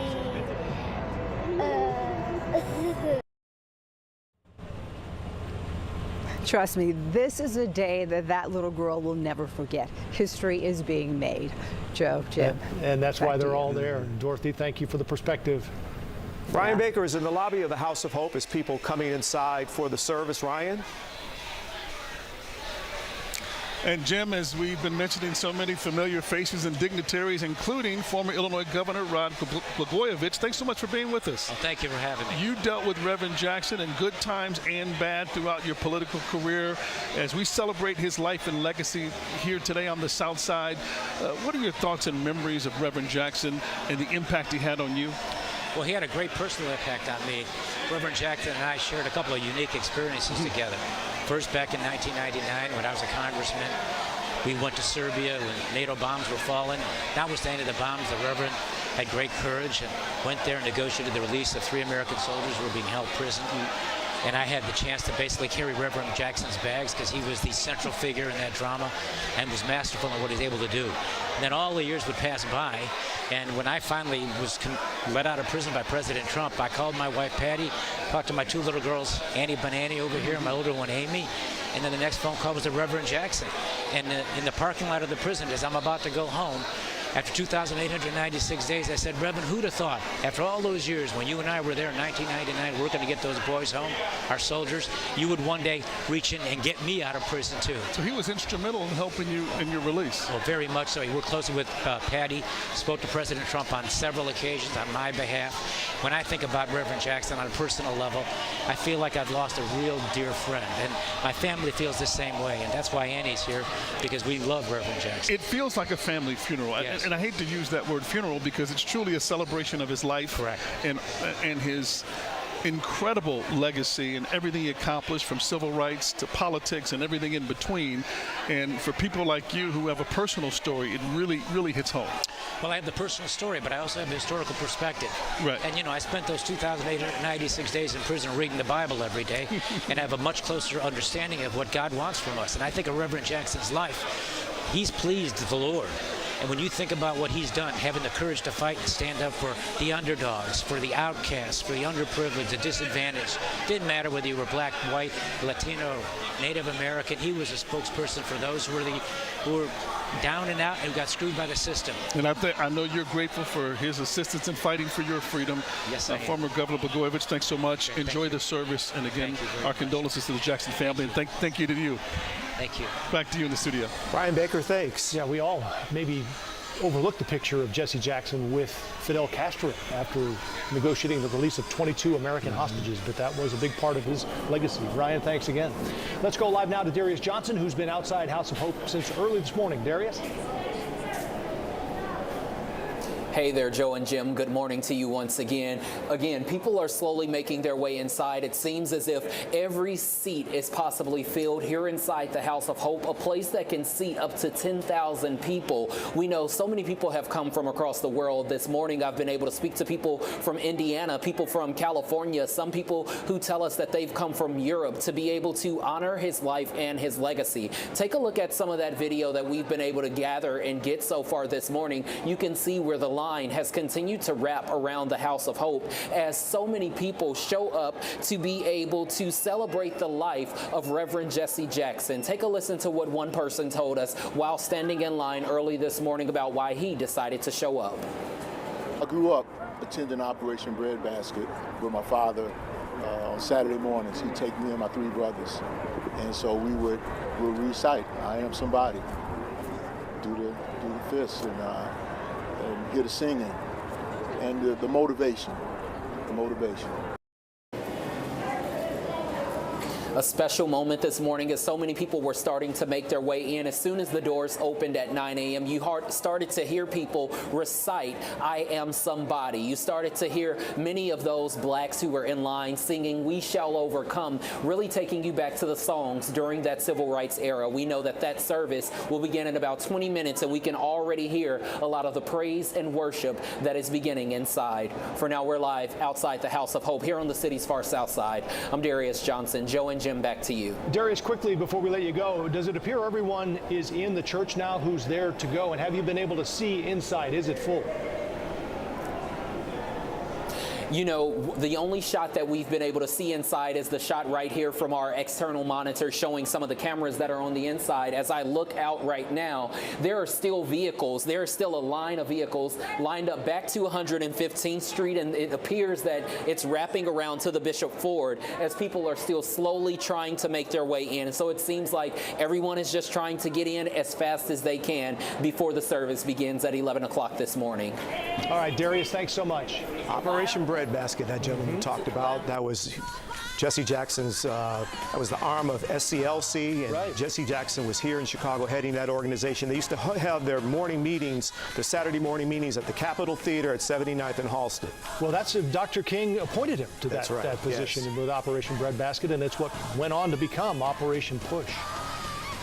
This is a live look now. As we mentioned, the singing is underway and the celebration is on. This is just an example of the kind of uplifting, spiritual guidance we're going to get over the next 3 or 4 hours, Jim, and we're all looking forward to it. And lots of speakers. Lots of speakers, the former presidents as well. All right, as we head to break, we heard from him at the beginning of our coverage. We're going to hear a little bit more now from someone who actually, before we do that, let's listen for a second.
We are about 15 minutes away from the funeral for the Reverend Jesse Jackson at the House of Hope. Thousands are going to attend, including 3 former presidents, Clinton, Obama, and Biden. You can see a number of people are enjoying the choir singing before the service begins. Let's bring Ryan Baker back in. He has a special guest, and I'm looking forward to this. I got to meet this special guest at your birthday party, Ryan, and he knows a thing or two about church. Absolutely, absolutely, a very special guest. Joe and Jim, I grew up about 10 minutes south of the House of Hope, and 2 things were a constant on Saturday morning before the cartoons. We had to do our chores and listen to Operation Push, the Saturday morning forum, and I have to thank this gentleman to my right, my dad, Reverend Ronald Baker Sr. Thanks so much for you're making your TV debut today, and what an auspicious occasion. I'm so glad to be here with my son, and it's like one of the songs that I sing. I've been through the storm and rain, but I made it. You introduced me to Reverend Jesse Louis Jackson. I could still hear it on Saturday morning. I am somebody. I am somebody. I may be black, but I am somebody. You got it. But when did you start following Reverend Jackson and the Civil Rights Movement? Well, I'm a northern boy. So I couldn't march with Dr. King because he was in the South. Even when he came to Chicago, to the west side, it wasn't feasible for me to be there. But when he appointed Reverend Jackson to be the National Executive Director of SCLC's Operation Breadbasket, I say, this is my chance to be a direct part of the civil rights movement. And so I was there for the first meeting at the Capitol Theater at 79th and Halsted Street on the south side of Chicago. And I was the original member of Operation Breadbasket, and when Reverend Humphrey said you need a place to meet at on Saturdays, you can meet at Shiloh free of charge. You don't have to pay anything. And so we met at Shiloh for a while, and then we met at Dr. Joseph Wells. And what year was that? That was 58 years ago. Let's see, so that was 58 years ago. Okay, so a long time ago, but you were there. And I just remember you not only listening to the broadcast, but you followed Reverend Jackson closely his entire civil rights career. 58 years, and I'm proud of the fact that I did get a chance to march with, and we call him Jesse affectionately, Reverend Jackson. I got a chance to march with him to the Cook County Jail from the south side of Chicago, and then there was a discrimination problem in Decatur, and so they called him to Decatur, and I marched with Jesse in Decatur and ended up on Nightline, as a matter of fact, marching with Jesse. And then third time I marched with him was in Urbana, Illinois, and I was so surprised, out of all of the preachers that he knows across the country, out of all of the people that he knows, he remembered my name and said, "Hey, Baker, how you doing?" How about that? I was totally amazed. Well, Dad, I love you, appreciate you. You could be a part of this. I know how much it means to you. Joe and Jim, Reverend Jackson wasn't the only country preacher. Here's another one right here. Great hearing from your dad. What history. Wonderful. And Ryan, we see where you get your commanding presence. All right. Yes. And style and flair, too. Hey, Reverend, good to see you. Fall that far from the tree. Yeah, it doesn't. All right, thank you, guys. That was great stuff. Let's check back now with Dorothy Tucker. She has a look at the Reverend's activism, which had, as we've been talking about all morning, a global impact, Dorothy. Yeah. Well, Joe, let me tell you first, when I moved back to Chicago in 1984, I worked Saturdays and I covered Operation Push. I spent a lot of time covering Reverend Jackson in the news conferences. It was not uncommon for Reverend Jackson to call after your story aired and tell you what he thought, that perhaps you could have looked at it a different way. There was another angle you should have thought about. I was not the only one. Former Sun-Times columnist Mary Mitchell, she also got her fair share of phone calls and had an interesting relationship with the Reverend as well. Well, you know, it's interesting. Covering Reverend Jackson meant that you had a choice. You had a choice of, I'm a journalist first, an African-American second, or I'm an African-American first, and I'm a journalist second. Because for black journalists, at the time that I was covering him, for black journalists, they were between a rock and a hard place. If they wrote something that was not complimentary, but, you know, calling into account something that Reverend Jackson was involved in, then it would seem like you were being traded to your race. If you didn't write something to cover the accountability factor of him being a world-class leader, if you didn't write about that, then it was readers thinking you were being biased. So I remember covering the Reverend and sometimes getting a phone call. Tell me about the phone calls you got. Oh, man. I did get phone calls after covering a story, and I came up on a different side than Reverend Jackson did. But this is the thing that was amazing about him. He never held it against you. He would call you. He would tell you that what he thought, where you went astray with the story. He would push his narrative. He knew how to get the journalist to tell his side of the story, because he came back at you not in an angry way, not being upset about it, but he came back in a way of a teacher to educate you about what you missed. That's interesting. That's interesting. And you were able to travel with him? So in 2006, there was a 34-day war in the Middle East, and there was 2 Israeli soldiers had been abducted.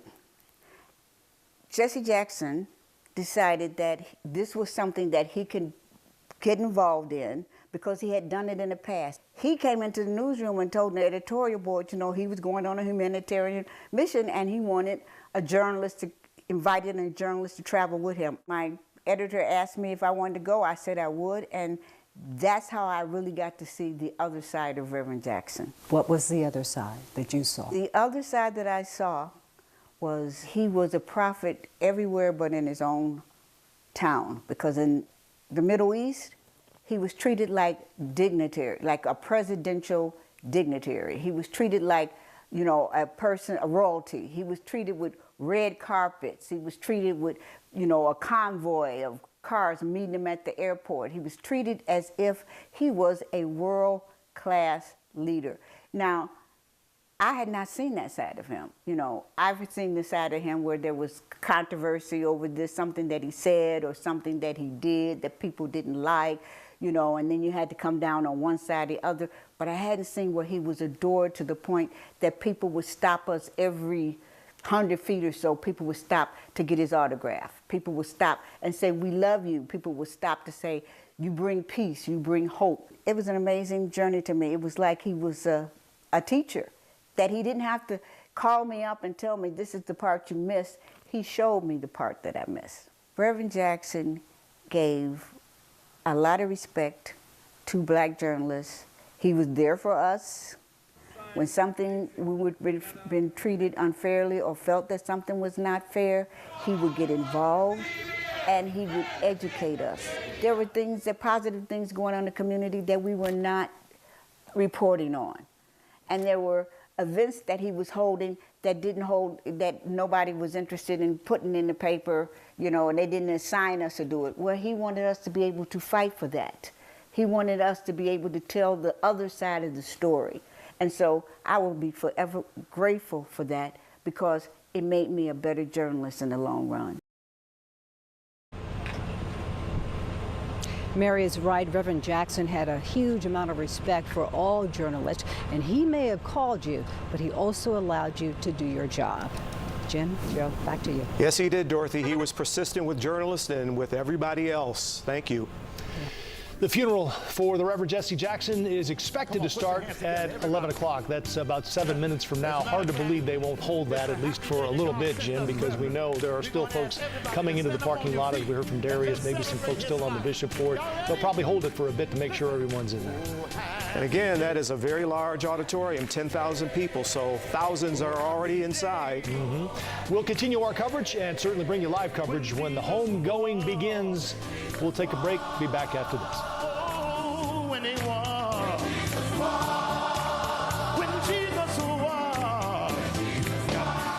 My sins away.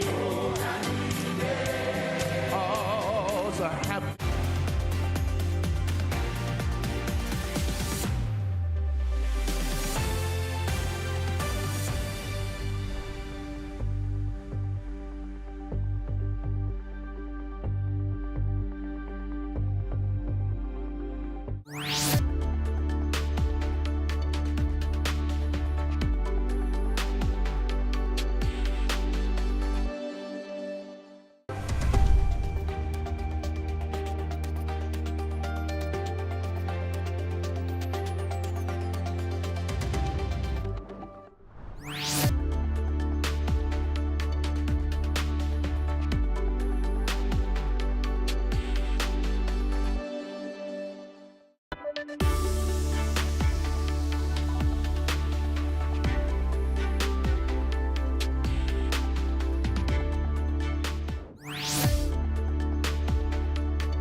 Welcome back, everyone. They are singing at the House of Hope as we count down the minutes until we begin the service, the homegoing service for the Reverend Jesse Jackson. Let's check in again with our Asal Razai outside the House of Hope right now. Asal? Yeah, Joe, Jim, we have been standing here for hours watching how long the lines have been to get inside the House of Hope. And I want to show you here is really the end of the line, though I can't see the other part of the building. We know the lines have gotten shorter, like the one you're seeing here at Gate 5. We've seen so many public officials, high-profile officials walking into this entrance, including Jesse Jackson Jr. We saw former Governor Pat Quinn here. You guys, if you've been watching our coverage, we've been talking to so many people also inside the lobby of the church, and we've also talked to so many people here in line today, people who have traveled from across the country. Really, this is a global homegoing ceremony, a public ceremony, a celebration for the late Reverend. I want you to listen to what some of the people we've been able to talk to here this morning in line have told us about what compelled them to come out here today. To pay honor and remembrance to Jesse Jackson, because I grew up during that era, and he made me feel proud to be a Black American, and my grandmother loved him. And I'm here today to pay my respects to Jesse, because I remember him as a leader who showed up for the greatest and the least. And so I'm just here to pay my respects to him, and also to the family who's lost a parent. And so that's why I'm here. And to be a part of history, to have something to show my grandchildren also. And Joe, Jim, being a part of history, we've really heard that from so many people today, that the legacy and life of the late Reverend Jesse Jackson was so impactful on so many of the lives of people who were here today, that they felt that they had to be here to see him for one last time, to say their goodbyes, pay their respects at this celebration. We've heard from so many people today. The celebration, the ceremony starting at 11 o'clock in just a couple of minutes, and then tomorrow we know there's a private homegoing ceremony that will be happening with just his family at the Rainbow Push Coalition headquarters. For now, I'll send it back to you guys in the studio. An historic day for sure. Sal, thank you. Let's go back to Darius Johnson, who's been outside the House of Hope since early this morning. Darius? Hey, Joe and Jim, good morning to both of you once again. I just walked inside to be able to see just how full the House of Hope is this morning for this homegoing celebration. It's about 80% full, but again, there are still people walking in. Within the last 2 minutes, as Asal was in her live shot, I actually saw United States Representative Maxine Waters walking in as well. So that just goes to show you that even before the doors close, before that service, people are making their way in. Once I went inside, I was able to get my hands on this. This is the program for today. It doesn't have a lot of detail. However, on the front, you can see where it says the public homegoing, and then you can also just open it, and that's where you see where it's listing the special acknowledgments, the faith-based organizations, contributing writers, and the event production. On the back, it lists all the pallbearers as well as the honorary pallbearers as well. So, of course, we know that this is a joyous occasion, although it is sad to be able to lose this civil rights giant. But so many people are showing up from across the world to be able to pay their honor and respect to Reverend Jesse Jackson, someone who dedicated his life and gave his life to so many people, not just people who looked like him, but people from all walks of life, in hopes of uniting this country, uniting this world, and making this a better place for all people. So, of course, we know that this all begins in about a minute from now, so we will definitely be able to bring you this coverage throughout the day. For now, I'm Darius Johnson, live outside the House of Hope. Joe and Jim, back to you. Darius, thanks so much. You know, the Reverend Jackson was raised in Greenville, South Carolina, but Chicago was his home most of his life. No doubt, yeah. Let's check back with Ryan Baker, and has more on that history here in Chicago with another guest.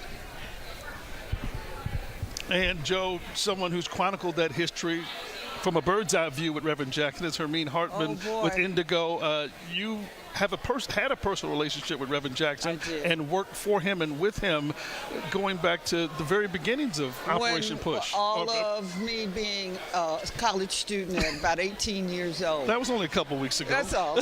Just a couple of weeks. But you were there from the beginnings, from Operation Breadbasket to Operation Push, People United to Serve Humanity. Political campaigns. All of it. You worked with him on his presidential campaign, right? That's right.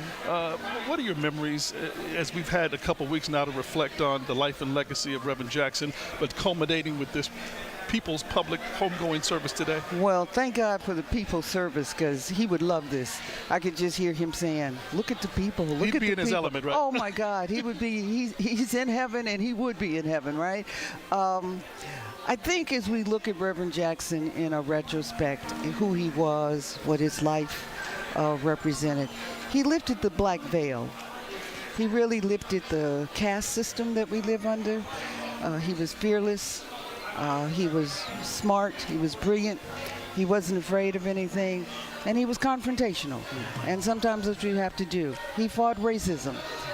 And he fought it for freedom in just about every sector for America. There's entertainment, there's news media, there's sports. I wouldn't be standing here, I don't think, if not for Reverend Jackson. That's right. And so we have to put him in his true portrait of what he did for America. And I see it as lifting the caste system and lifting the black veil so people like you and I could prosper into our opportunities that didn't exist. Right. So it's prospering in the opportunity and taking those opportunities and knocking that door down for those opportunities. For someone who gave a voice to the voiceless, it was kind of a cruel irony that towards the end, the Parkinson's and palsy would rob him of his voice. Yes. But didn't rob him of his brain. That's correct. That was my point. Didn't rob him of his brain, and he didn't have pain. He was still Jesse was one of the most, I think, adept political analysts that this country has seen. And he could still, communicate what he would give you a look. He would give you a look. And he would get, so let me tell you, I told him, I was the one to tell him that Jesse Jr. was going to run for Congress. And I was saying to him, do you hear me? Do you understand what I'm saying? And he nodded. And I said, Junior's going to run for Congress again. And he said, are you with him? And I said, yes. And he says, win. Win. Repeat after me. Win. And he said, you got to win in everything, Herman. You got to win. He called me Herman. He didn't call me Herman. He called me Herman. Herman, we got to win. So that's my good memory. Winning, I have been in a mourning, grieving kind of mode, crying constantly. But now we have to get into the celebration of his life and the thankfulness of his life as he lived it. We all remember Run, Jesse, Run, and you ran with Jesse for a long time. Ran with Jesse for a long time. Still going to keep running with Jesse. The race is not over. The race ain't over, But this is a celebration today as we look at that poignant pose of Reverend wonderful? Jackson there that just captures. He would love that. He would love all of this, He would love to your that. point. So listen, when we came, of course, traffic out there is just a nightmare. Yeah. I did a U-turn and went into a parking lot and then got on the bus, and then the bus couldn't get into the parking lot. So I got on the bus and I said, hey, y'all, we're going for the last march. We're going to march the last march for Reverend. Let's march to the church. And then it's something, he inspired us with his mantra, I am somebody, to keeping hope alive. That's and right. then we have former President Bill Clinton from Hope, Arkansas. It's all come back. How about that? And wait a minute, how about if you don't fight, you don't win. Keep that fight up.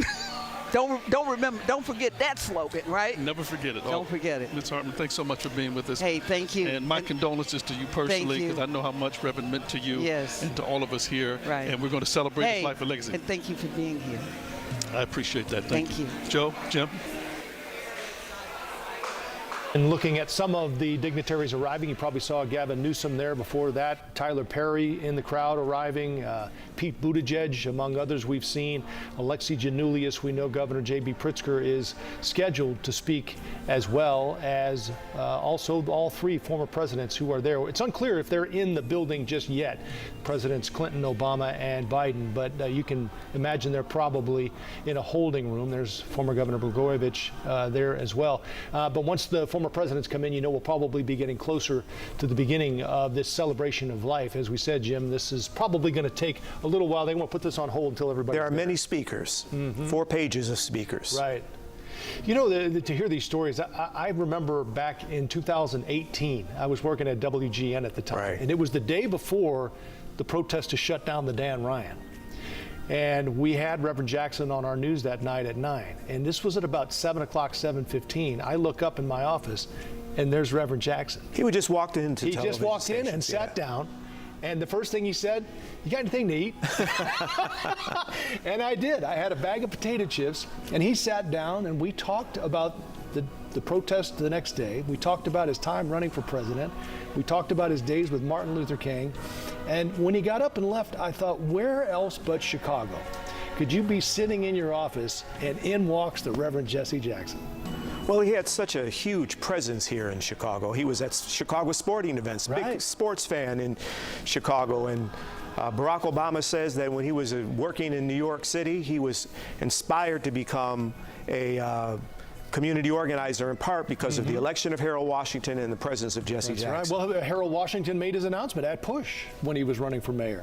He did. So, and Jesse Jackson encouraged many people to sign up and register to vote. That was a big part of his push, even when he was running for president, too, yeah.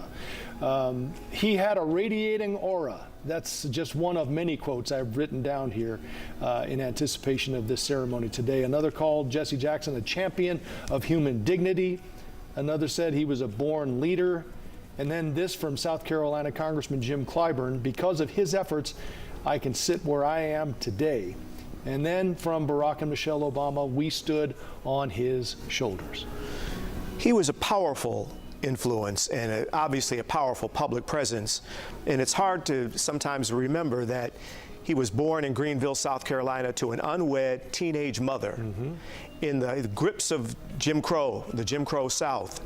Could not use the public library there when he was a college student, and rose to this level where he was honored and respected and revered around the world. That was a story I hadn't heard until I started researching this. He led a small group of black students into a segregated branch of the library where they sat and read until they were arrested. The branches closed and then quietly reopened for everyone.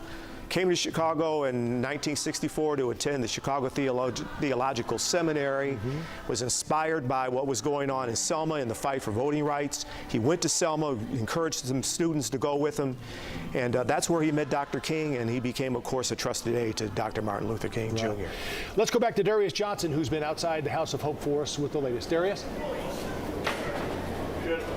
Hey there, good morning to you gentlemen once again. Again, we keep talking about people who are still slowly making their way in. I'm kind of still keeping my eyes peeled just to see some of the faces that are still making their way in. Again, within the last 10 minutes, we saw current United States Representative Maxine Waters, and we also just saw within the last minute, as you two gentlemen were talking, former United States Secretary of Education Arne Duncan. We're going to go ahead and send things back to you as we wait to see if these services begin.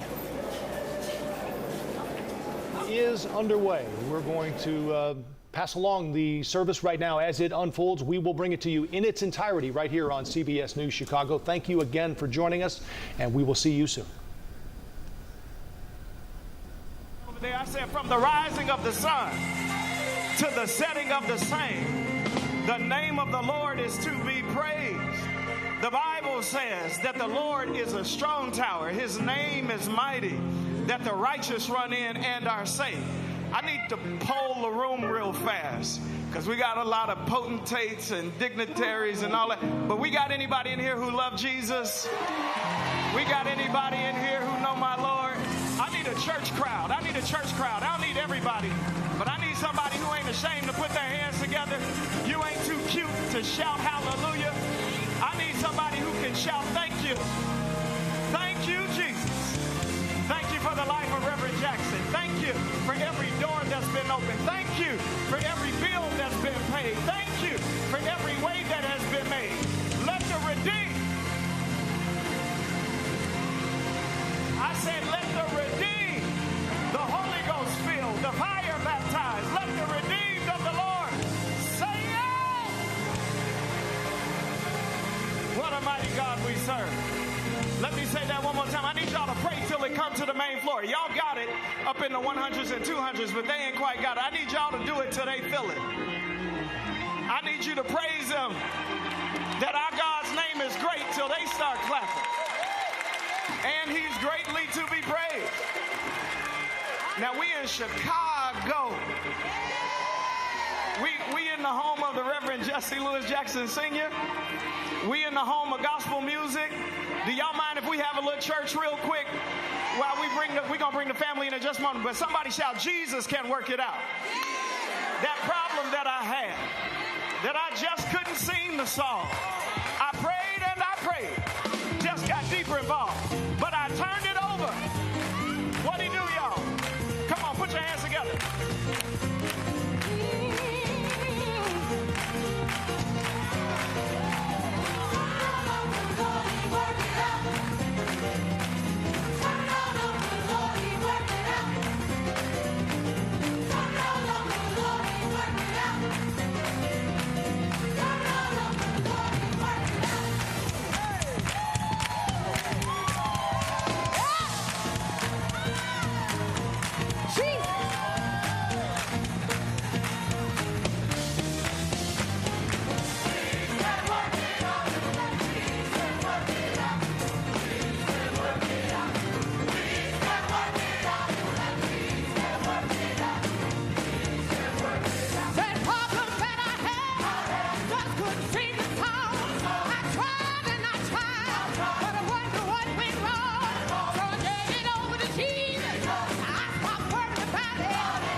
All you gotta do is believe, and then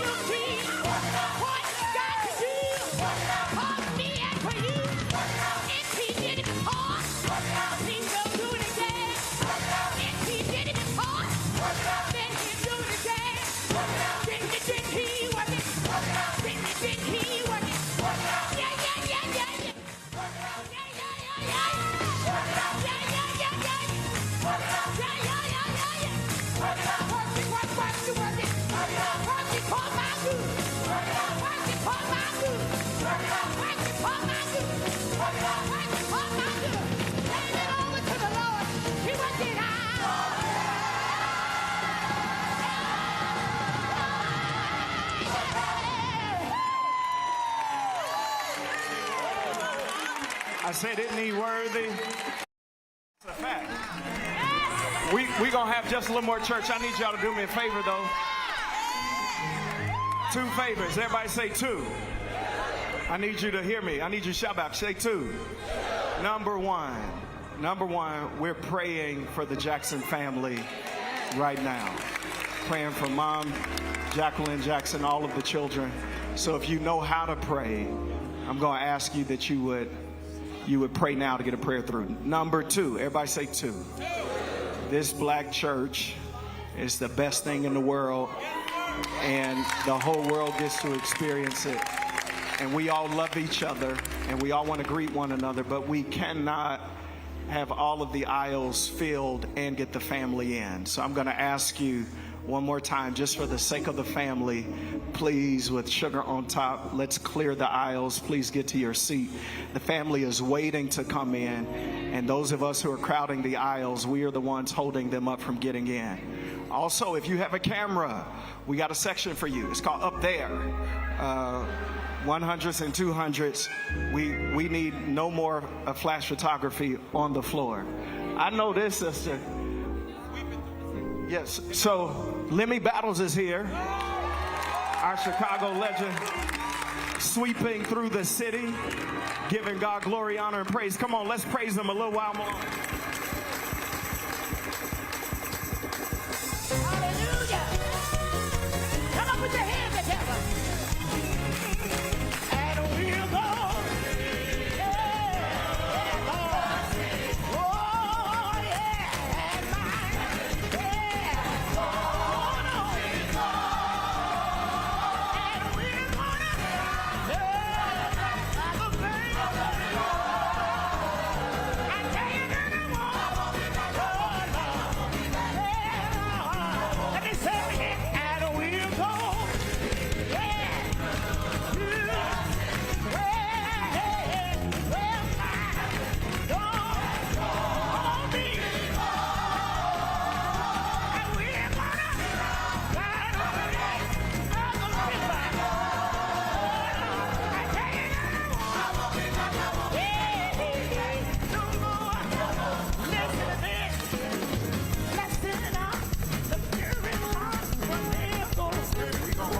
Real fast, we need you to be seated.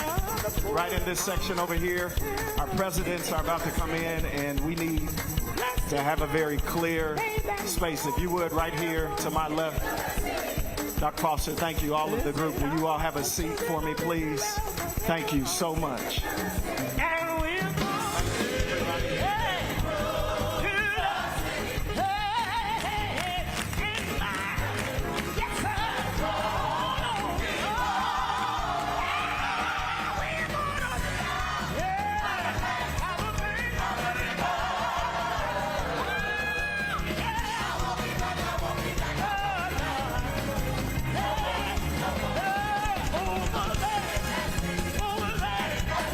Over there.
Will y'all help me move things along? If you would be seated right now, that would be exceptional, so that the security personnel can do what they need to do to bring in our invited guests.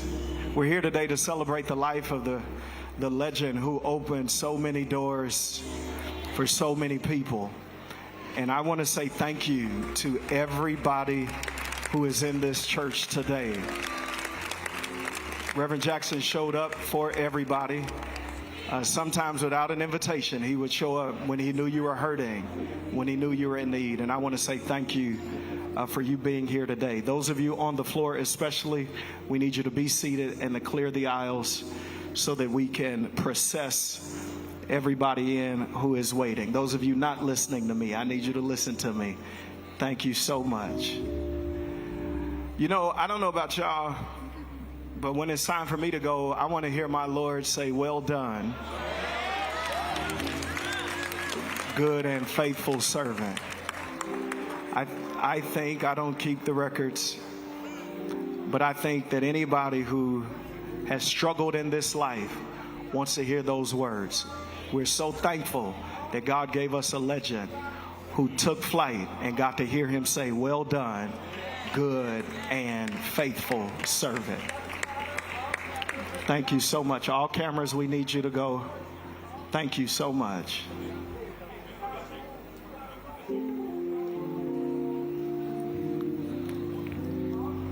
Thank you. Thank you.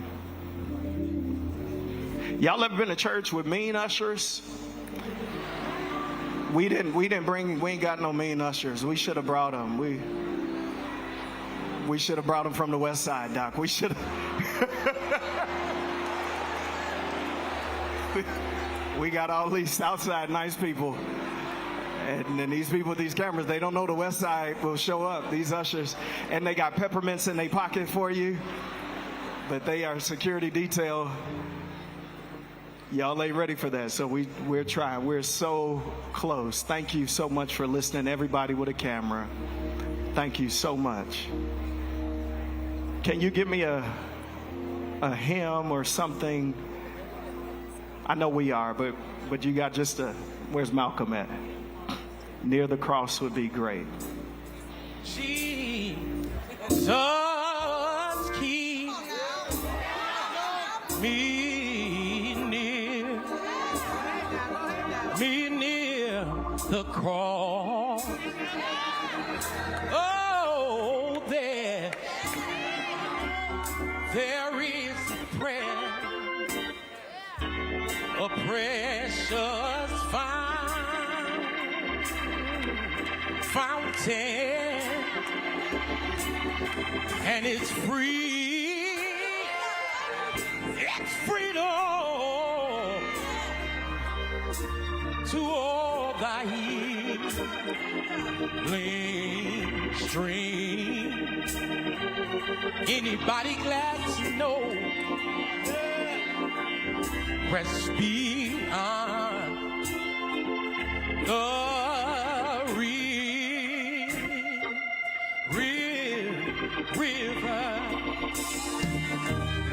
Come on, say near.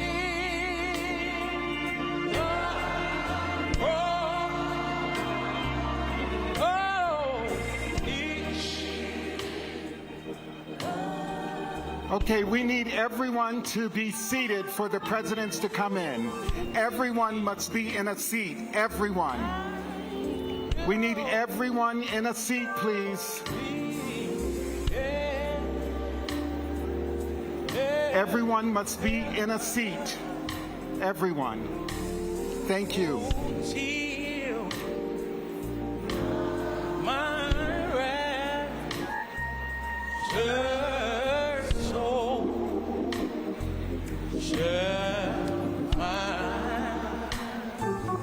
He'll give you rest beyond the river. Can everybody help me sing near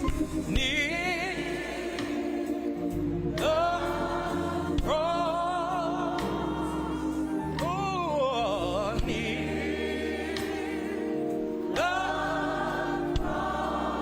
Wave your hand up in the 200s. B. I see you. My glory. My glory.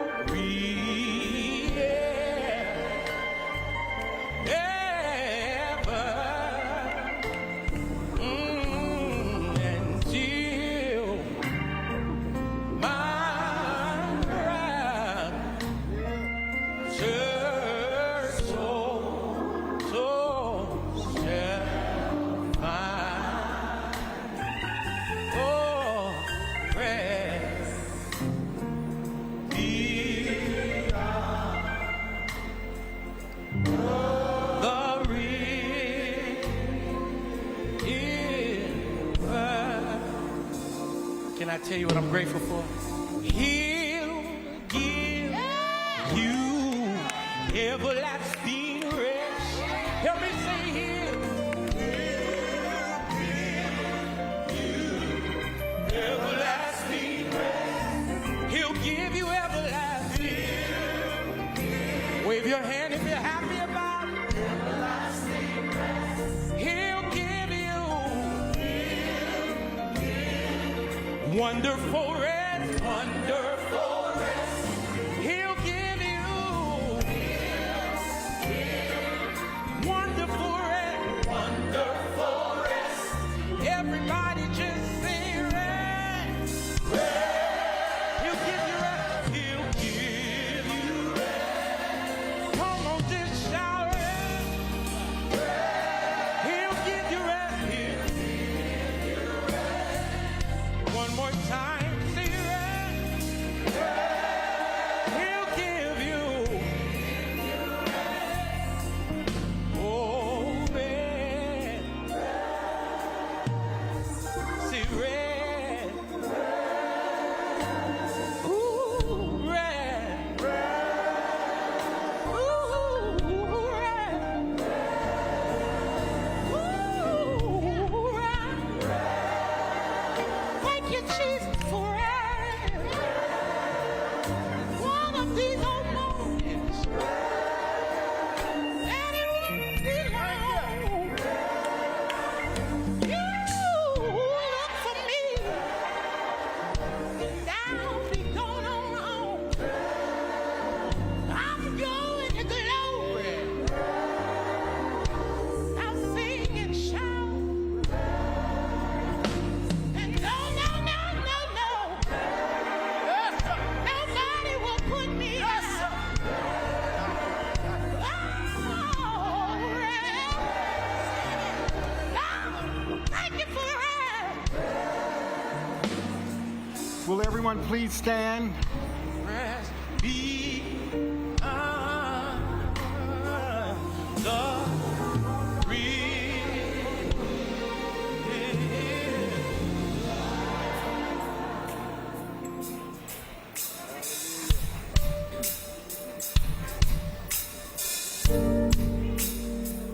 I'm looking for the day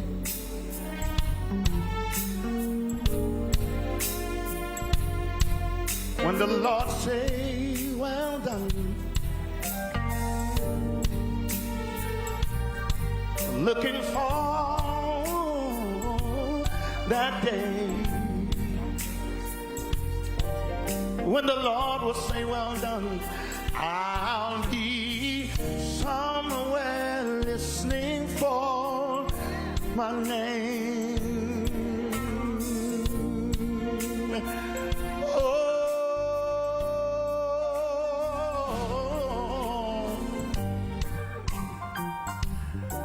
looking for that day when the Lord will say, well done.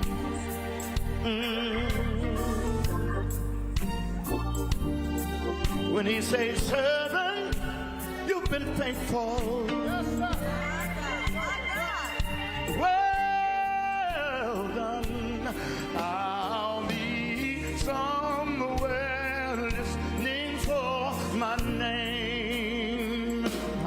I'll be somewhere listening for my name.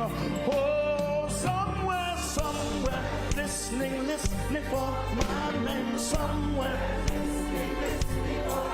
I'll be somewhere. Somewhere listening for my name. I'll be servant well done. I'll be somewhere listening for my name. I'll be somewhere listening for my name. I'll be somewhere listening for my name. I'll be servant well done.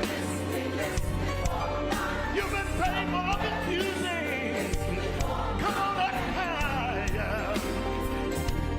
Somewhere listening for my name. Somewhere listening for my name. Somewhere listening for my name. I'll be somewhere listening for my name.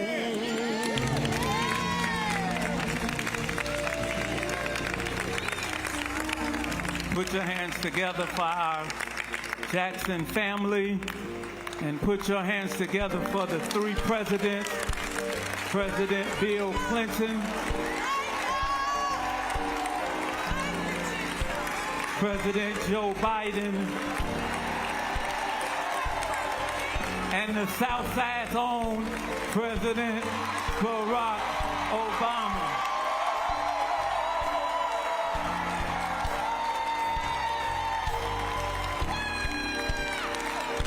I guess we know who the home team is.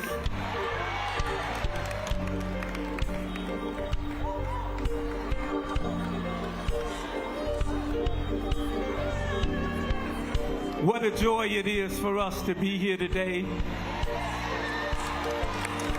to celebrate the life of greatness.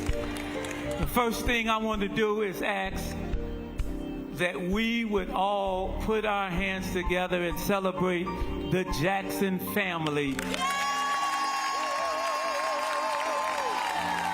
Come on. For giving us Reverend Jackson for almost 60 years. They gave him to us, whether it was winter, spring, summer, or fall. The Jackson family gave us Reverend Jesse Jackson. And as we celebrate this amazing family, we've all gathered together, both in person and all around the world, to celebrate the country preacher. The one and only Reverend Jesse Louis Jackson, the deal maker for the disenfranchised, the power broker for the people, the shadow senator. He would say, show your love for the Reverend Jesse Louis Jackson. Come on, this is how he would start. I am somebody. I am somebody. Respect me. Protect me. Never neglect me. Keep hope alive. Keep hope alive.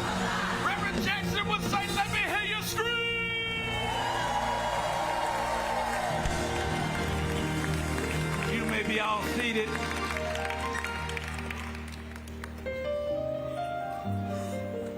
We pause to celebrate, to laugh, to cry, to lift up, and to thank God for our hero, our mentor, and our leader, the Reverend Jesse Louis Jackson. At this time, Matthias Jackson and Atticus Jackson are coming with our Old and New Testament scriptures.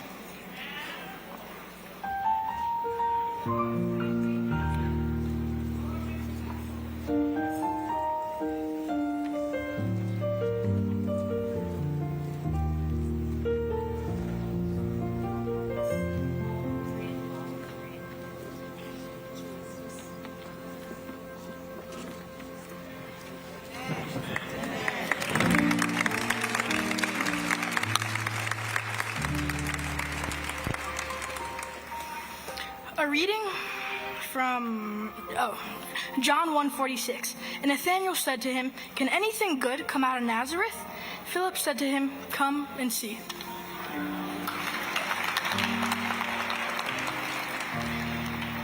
A reading from 2 Chronicles 7:14. If my people who are called by my name will humble themselves and pray and seek my face and turn from their wicked ways, then I will hear from heaven and will forgive their sin and heal their land.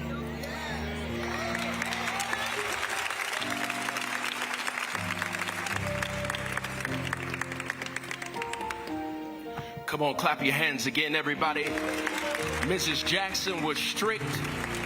This is not a homegoing, this is a celebration. And so together we will celebrate Reverend Jackson's life with much joy and much appreciation for all of his work. Can everybody shout amen? Now our goal, family, is to leave this place under 3 hours.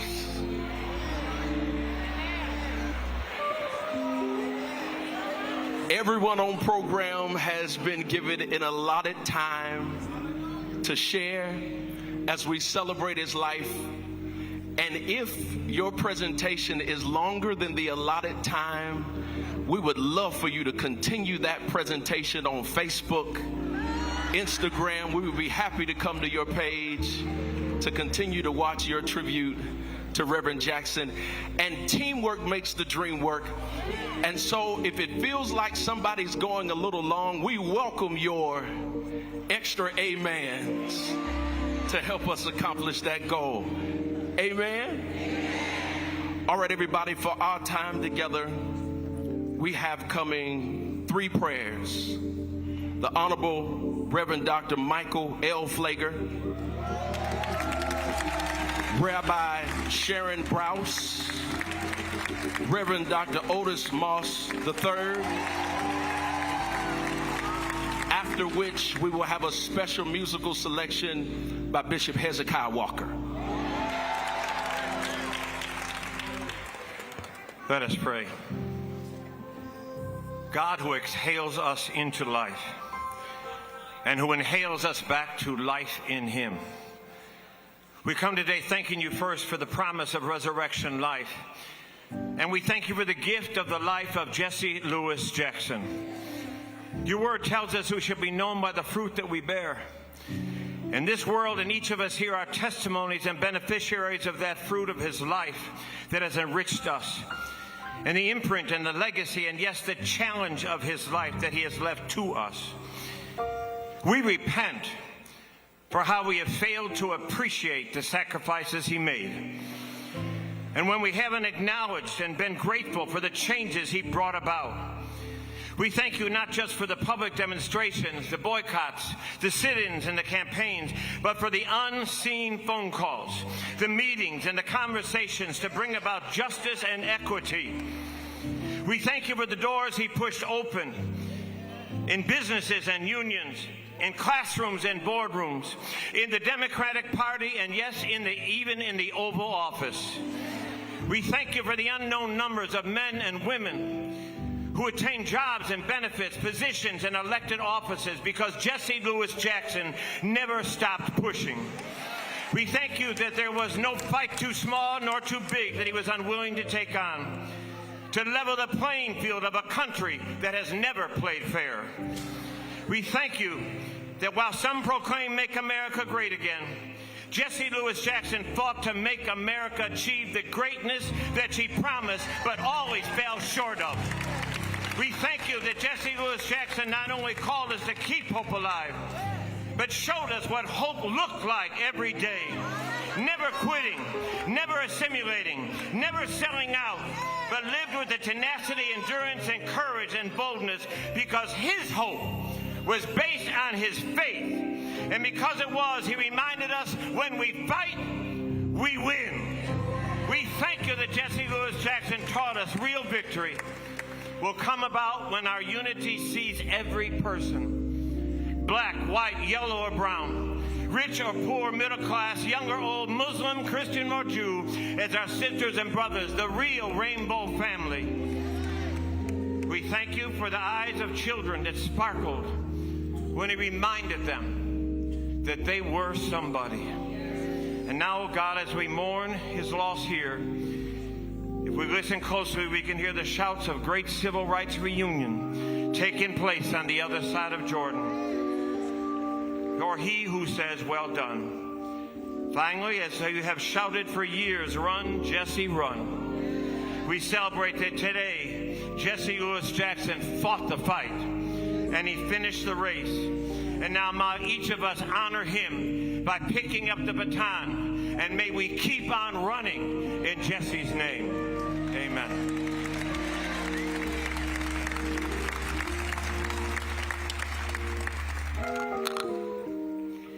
A story and a prayer. The story. One Shabbat morning not long ago, Reverend Jesse Jackson came to pray with us at Ikar in Los Angeles. He wanted to see the spiritual home that had so lovingly embraced his daughter, Ashley. He wanted to check us out, and I think he liked us. He smiled and he danced in his front row seat for nearly 3 hours of Hebrew prayers and songs. He listened intently as I mustered the best sermon I could give, given that one of the great orators of our time was seated just a few feet away. And then I turned to bless him.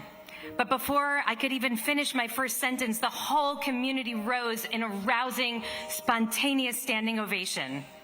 What they saw before them and what I saw was a man who wore the suit of a politician, but spoke with the voice of a poet and carried the soul of a prophet, calling our nation to redemption, healing, and unity. They saw a pastor who taught every one of us, the desperate, the damned, the disinherited, the disrespected, and the despised, that we were somebody. And they saw a father who gazed upon his daughter with awe and wonder, with that deep inner knowing that can sometimes live in a parent's heart. He waved and he took in the praise, and then he wept. And I thanked God that morning that the man who reminded America that we must never give up on seeking to right the wrongs of the past would so fully embrace and was so fully embraced by our Jewish community. What a holy thing it is to be seen for who you really are, not in your worst moments, but in your best. And I felt honored that our community could be a small part of this beloved community, the beloved community that Reverend Jackson helped envision, a diverse coalition of faith and forgiveness, compassion, conscience, and courage. Reverend Jesse Jackson had turned his life into a story of redemption, a story of love, understanding, and healing. And now a prayer. Holy One of blessing, as we celebrate the life of this moral and spiritual giant, help us remember that each of us too can turn our lives into a story of redemption, that our hearts are ever expansive, that forgiveness is always possible, that we are not yet done. As we honor Reverend Jackson, help us remember that though there is so much we cannot control in this crazy world, this we can. When we lead with love, we plant the seeds for a world that will be redeemed by love. And help us, God, God help us. Remember that our nation too can still write a redemption story. Because the psalmist teaches us, Ba'erev yalin bechi v'laboker rina. We may lie down weeping in the night, but joy comes. Joy comes in the morning. Out of our brokenness will come healing. Out of our sorrow will come blessing. From our degradation will come dignity. It is not too late. In his memory, we still plant the seeds of a just America, a compassionate America, a true multiracial democracy. Please, God, we are aching for that joyous morning. In the spirit of Reverend Jesse Jackson, who reminded us that there is always a brighter side somewhere, grant us the strength in these dark and stormy days to keep on fighting, to keep on marching, to keep on loving, until that long-awaited dawn finally emerges. Amen.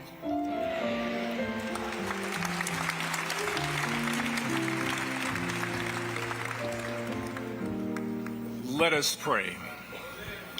Gracious and most merciful God, we come to you this day. We honor this son of the South, practitioner of good trouble and acolyte of holy mischief. We honor a spiritual artist who painted upon the canvas of democracy with a rainbow coalition of colors that had been marginalized by antebellum myths that dismissed human dignity. We honor the rhetorical genius of a man whose oral dexterity had the ability to reshape notions of what is possible. The simple phrase, "I am somebody," when deployed by Reverend Jesse Lewis Jackson, empowered a generation suffering from the effects of the lingering residue left by Confederate bacteria resting upon the unrealized constitutional promises in this space called America. This prophet named Reverend Jesse Lewis Jackson offered the world a moral imagination forged by the creative brilliance of the Black church tradition. May we honor him by daring to keep hope alive. May we honor him by daring to speak truth to power. May we honor him by daring to call out corruption, moral malfeasance, political narcissism, autocratic action, authoritarian behavior, and cult-like oligarch spirits masquerading as civic duty. May we honor him by daring to be a people united to save humanity. Reverend Jesse Lewis Jackson is now an ancestor, part of the great cloud of witnesses. May we be unafraid to tap into his ancestral intelligence. He has left to bless these persons who are yet to be born in this space called America. We, the people of the city of big shoulders and broad dreams called the Chi, honor our prophet. We, the people of the democratic project of these yet to be United States of America, say goodbye to our prophet. May the spirit of Reverend Jesse Lewis Jackson rest upon a new generation of prophets who are yet to come forth from their mother's womb. We offer these prayers of farewell this day, and all those who gather in this space who seek to keep hope alive and know you are somebody may say amen, amen, and amen.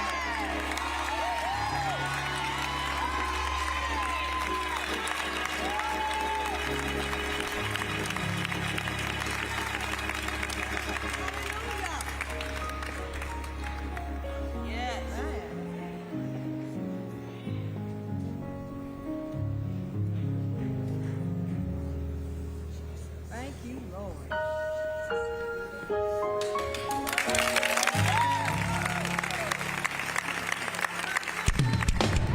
Praise the Lord, everybody. Can we celebrate the life of Reverend Jesse Jackson? I need everybody around the world, those of you that's here, come on, get up on your feet. We're going to do this song together. Here we go. Every praise to our God. Every word of worship with one accord. Come on, every praise to our God. Look at your neighbor and say, sing hallelujah to our God. Glory, hallelujah is to our God. Every praise to our God. Come on, let's sing it up, y'all. Every praise to our God. Every word of worship with one accord. Every praise to our God. Sing hallelujah, oh, glory, hallelujah, is to our God.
worship, all of my praise, every praise, every praise, food on my table, every praise, clothes on my back, every praise, shoes on my feet, every praise to our God.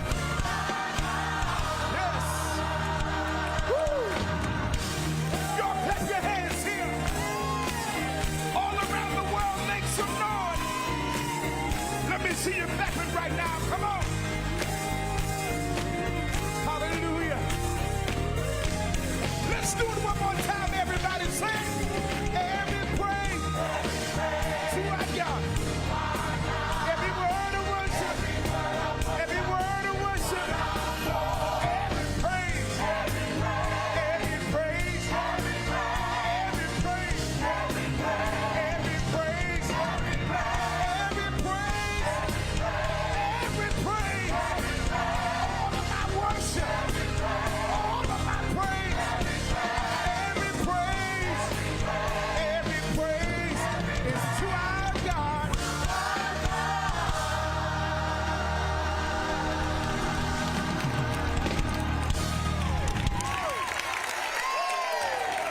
Can we give it up for Hezekiah Walker? That's how the service lasts all day. When every one more praise is to my God. That's how the service lasts. But we intend to get out today. Amen. President Joe Biden said to me, I love being in the black church. And Mr. President, we love it too. Listen, if they are holding people outside and won't let them in, please let them inside. There is enough room still in the building not to hold anybody outside. Amen. Our next three speakers are coming. Rabbi Stephen Jacobs, Rabbi, and I had the opportunity to go to Kosovo with Reverend Jackson to bring home 3 hostages. And he is here. He's going to speak. Rabbi Jacobs, and after Rabbi Jacobs, Pastor Steve Muncie, who has done so much to help us and to help this family. And then after Pastor Steve Muncie, everybody's TV judge, Judge Greg Mathis.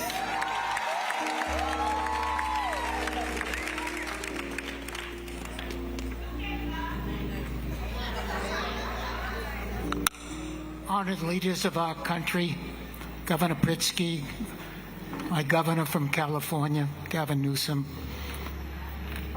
my fellow clergy, the beautiful Jackson family, and my dear colleague, Rabbi Sharon Brous.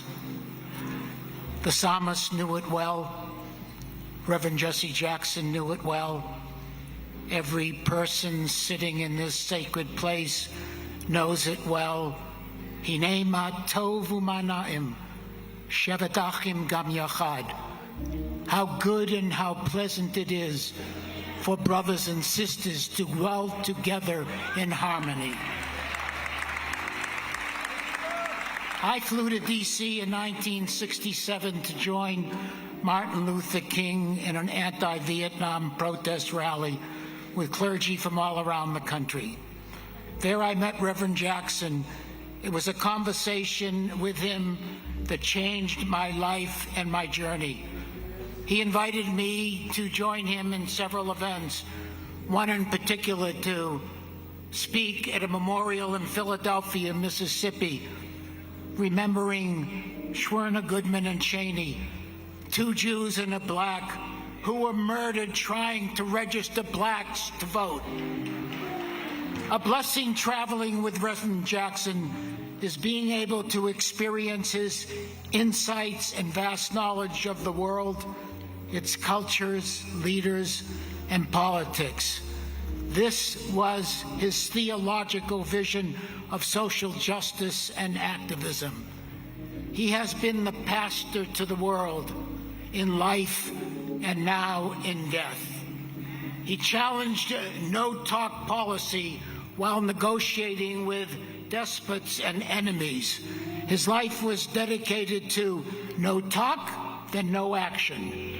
No one could talk with Bashar al-Assad, with Hezbollah, Hamas, which is why Prime Minister Shimon Peres welcomed us to Israel to learn from his friend, Reverend Jesse Jackson. This is why our visit to Belgrade to gain the release of 3 American soldiers, one of whom is my friend and Mr. Gonzalez, who is here today. He knew how to convince Milosevic to release the 3 POWs.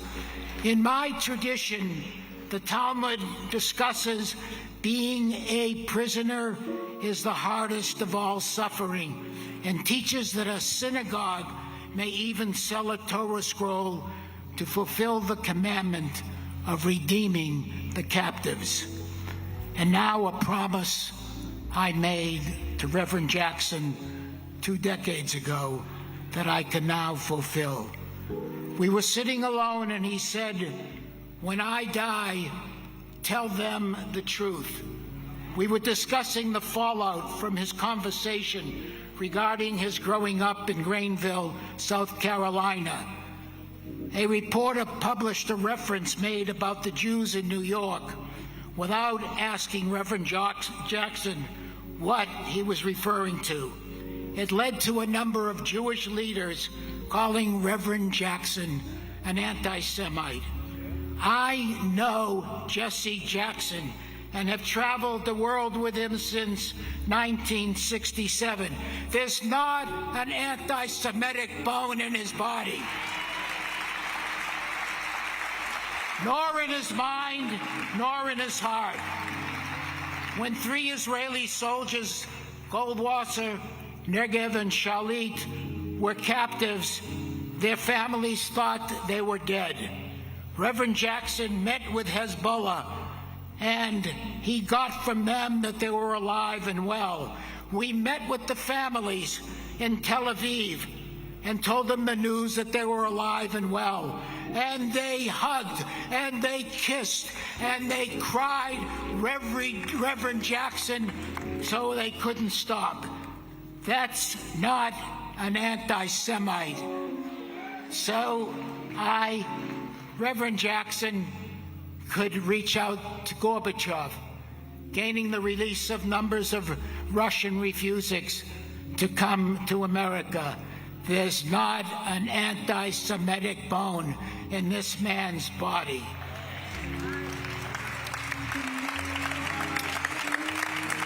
I want to tell you a story he told which influenced my whole career and my life. He told me the story of Muhammad Ali, who was in a non-title fight and knocked down bloody in the 8th round.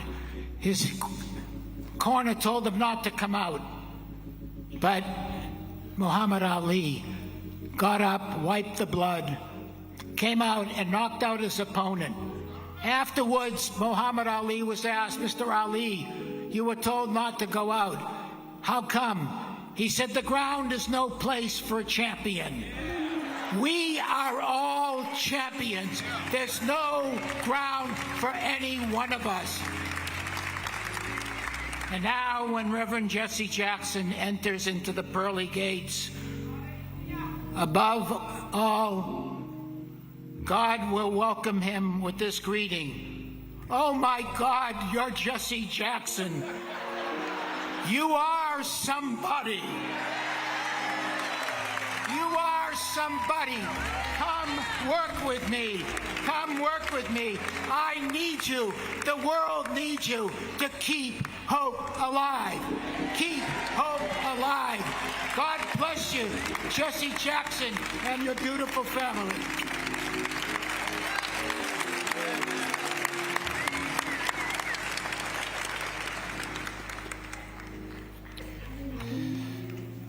I'm a minister of the gospel, and I just want to take a moment to say, thank you, Jesus. I want to give him all the glory. I want to give him all the praise. Could I have somebody who is a believer Put the left hand and the right hand together and give him a mighty, mighty praise.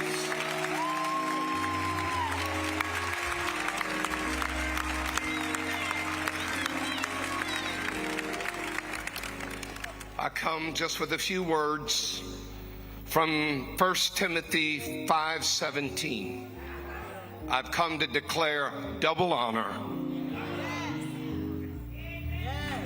Well, he was there too. Reverend Jessie Jackson. There she is. She's sitting on the end.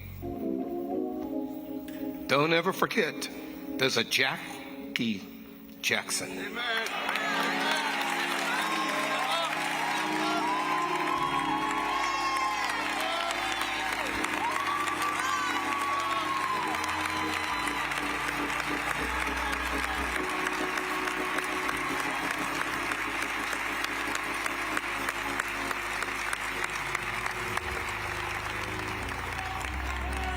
After I have met the Jacksons after many years, I thought Jessie made Jackie.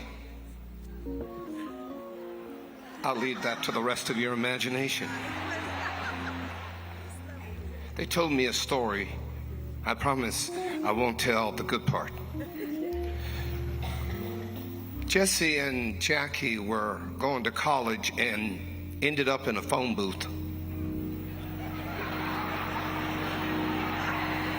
Come on now, be nice.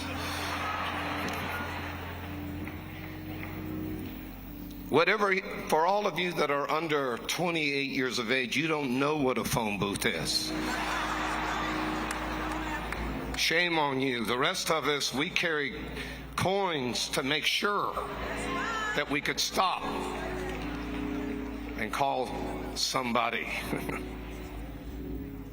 Immediately, Jessie took the phone from Jackie because she had called her parents. And Jessie said, and this stuck with me, it has stuck with me all of my life, this story, and will continue. Jessie said to Jackie's parents, "May I marry your daughter? I will take full responsibility of her being my wife. And this is the best part. I will do it the rest of my life."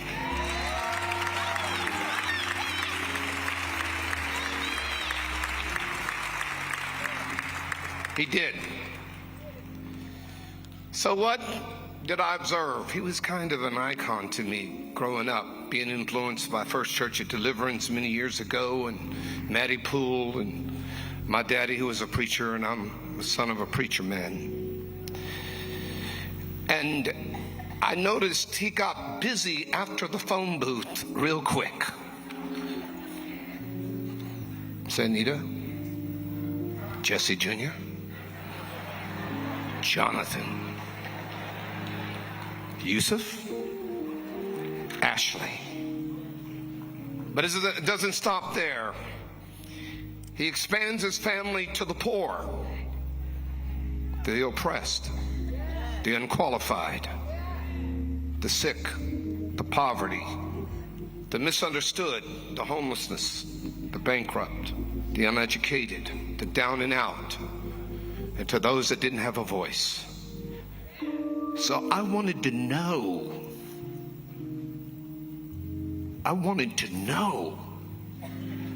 how can this man have so much influence? So I would study him. I'd study sometimes his bloodshot eyes, and I'd study him the way he walked. We flew together. We'd talk hours together. What is it about him? I want it. I want his cape. I want his gift. And then it hit me.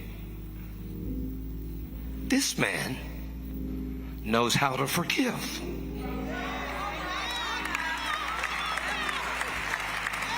And whether we'd be in a private plane or a public plane or wherever we were going to march or to be in a convention, I could never get him stuck on somebody who disliked him. He just kept moving on. Somewhere he got the revelation of the 17th chapter of Luke when Jesus says it's impossible that offenses are going to come. And all need to know that somebody's going to tick you off, say something negative about you. But Jesus turns around and says, forgive them 7 times 70. Peter speaks up, trying to be the most spiritual among the 12, and says, Lord, if we got to forgive people that many times in one day, increase my faith. Then I learned from Jesse Jackson that the level of your forgiveness is at the level of your faith.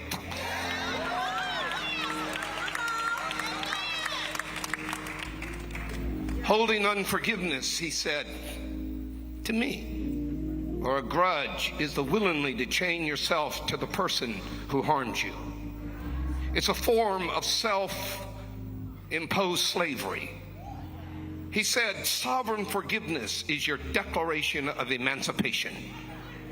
It's not about saying what you did was okay. It was about saying what you did will no longer have power over my inner kingdom.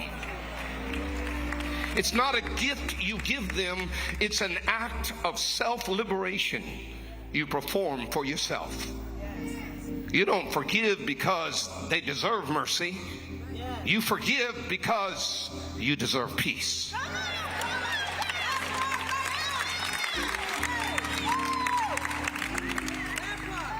I'm almost done, so you won't have to say amen real loud to get me off the platform.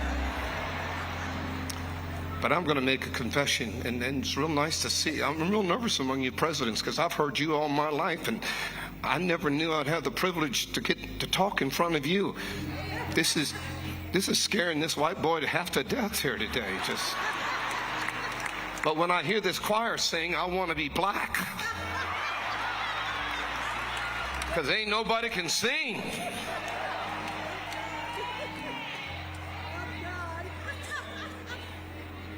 My wife is going to pinch me over there and say, you should have been nice.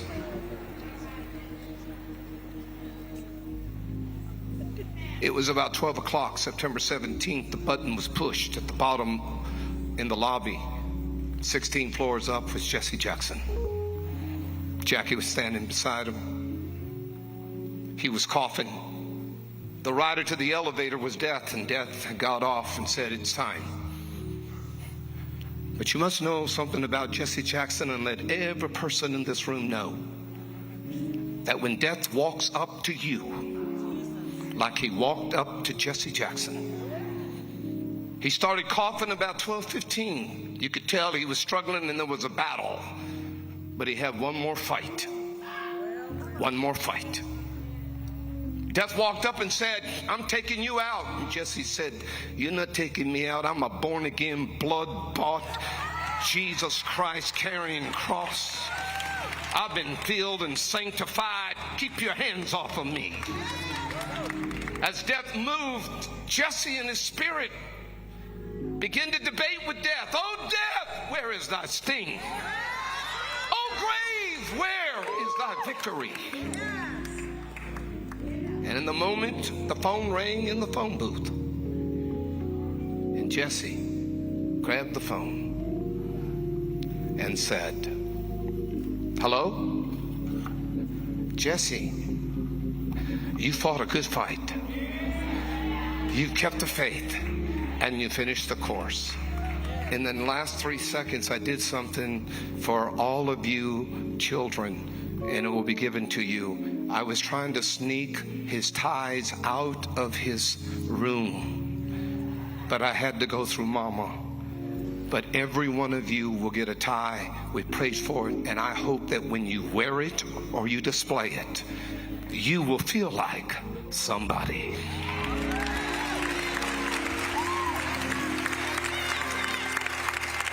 I am somebody. I am somebody. Mother Jackson,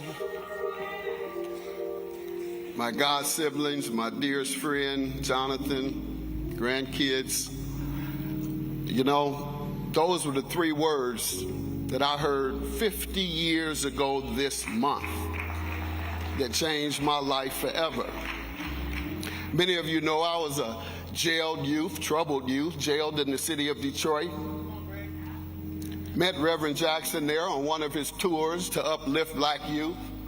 Fought my way back to meet him. I was so compelled by what he said. And I said, Mr. Jackson, I want to help you fight white people. I didn't know how to say it. I meant social justice. My brothers were Black Panthers back in the housing project, so I had a little consciousness and I knew I wanted to fight. He said, well, what are you here for? I said, for carrying a gun. He said, well, you got to drop your gun and pick up your books. Then you can help me. He said, I'll tell you what, you leave here, go to college, then you can come back and work with me. My singular reason for going to college.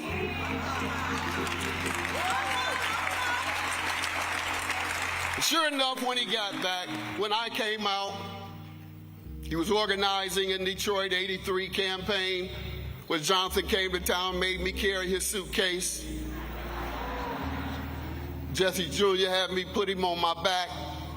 They really abused me, y'all, as kids. Now I make Jonathan carry my briefcase. But no, indeed, I was mentored by Reverend from that day on. He assigned me to Mother Jackie's best friend in Detroit who ran our push operation, Annette Rainwater. She then mentored me. I ran the operation in Detroit, and then when we ran for president in '88, I was part of the management of the state, the largest victory we had. And so our relationship came full circle. And then some years later, in '97, in fact, I left after being elected, youngest judge in Detroit, 15 years out of jail. I left that after a few years to serve as his vice president of Rainbow Push. Well, then came television calling, and I was a little scared to tell him I had the offer because I'm loyal to you. You're the reason I'm here. So I got the nerve up. I went and I showed him, and I said, Reverend, these white folks won't give us some money for our story. What you want to do, you look at the contract and you tell me what to do. He looked at it, he said, oh yeah, you got to take this. And he said, but primarily I want you to take this so that you can spread our message of hope to millions and millions of people you will inspire to overcome their obstacles as we've overcome ours. And so for the last 27 years, indeed, thank you all, the longest running black host in the history of America. Thank you, Reverend Jackson. We've been able to spread that message to millions of people for 27 years, all because God bless the Reverend Jackson. Lastly, people often ask, what was the best wisdom? Because he's the wisest man any of us have ever met, no doubt. What piece of wisdom? I said, well, it was about really when I met him. I was giving him the poor man's story. Reverend Jackson, my mama died when I was a teenager. I don't have a daddy, and I'm living in the projects with my brothers, and they doing all that. He said, well, I don't have a daddy either. He said, I had 3 daddies. I had 3 last names. He said, why you feeling sorry for yourself? Jesus could have been a hopeless street youth. But he fought back. And the way he continued to talk about it, some way I seemed that he was reflecting on his own life. So I began later to put it together. And I said, yes, indeed. Jesse Jackson could have been a street youth, born under the same circumstances, born in substandard housing in Greenfield. 3 last names, wasn't sure who his father really was. Folks gossiped. Come on now. Come on now. Joseph can't have no baby. Who that baby daddy? didn't have the right to vote in Greenville under King Herod. The government was on his back. J. Edgar Hoover. But he didn't run to the corner and complain. Oh, my mama was a teenage mama. I don't have the right to vote. The government is on my back. Give me a swig of that wine. He didn't do that. He said, I am the son of Helen Burns, and I have come and sent by God to change my condition and the condition of this world. And I bet you he would say to us today that we are all sons and daughters of God. And if we continue to fight, we continue to pray, we continue to march, we will continue to change our condition and the condition of this world. Keep hope alive.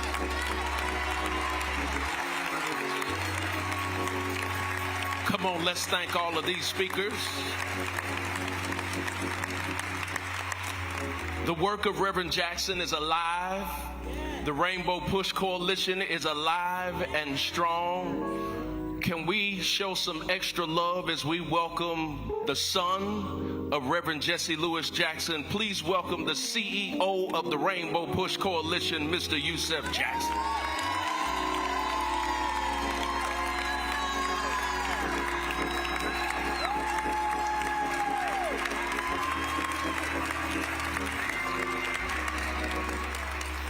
We gather here today to pay tribute, to give thanks, and to celebrate the life of a man who occupied many spaces in our lives, in this nation, and in the world.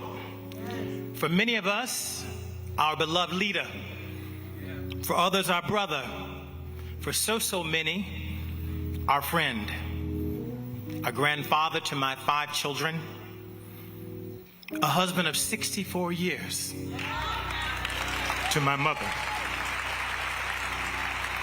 And to me, my father, Reverend Jesse L. Jackson Sr. That was part of his beauty. My mother would often say, wow, your father has such remarkable range that in one moment he can be way up here, and the next moment he comes right down to eye level. His body of work spans more than 6 decades, so vast that no single homegoing service can fully capture it, but it's both an honor and a heavy responsibility to try. As I grieve and wrestle with my faith in the loss, in the wake of this loss, the scripture that says, weeping may endure for a night, but joy comes in the morning, sits heavily in my belly.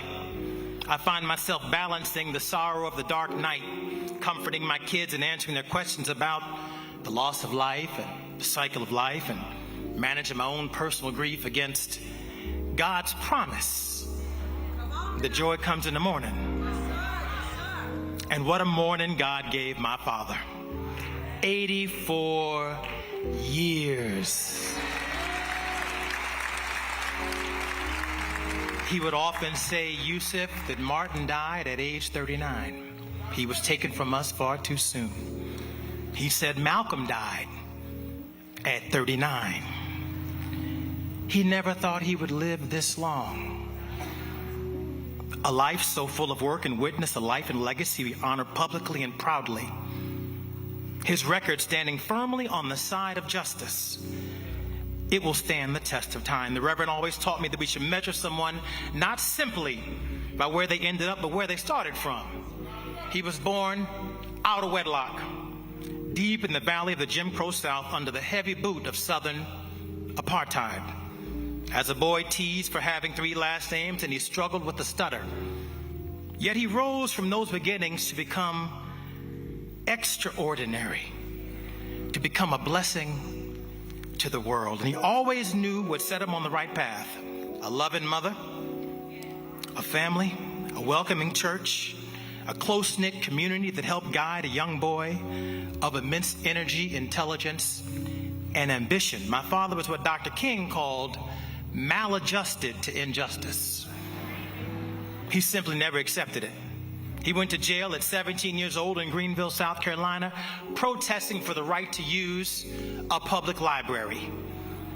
And even near the end of his life, he never spoke to me about his existential struggle with life, his inability to express himself clearly, the loss of his gifts, his inability to walk and move. Instead, he urged me to organize churches and pastors to help feed millions of people who are affected by food insecurity as a result of the loss of SNAP benefits.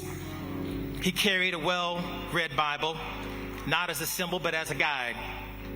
He lived a revolutionary Christian faith rooted in justice, nonviolence, and the moral righteousness of standing with the least of these.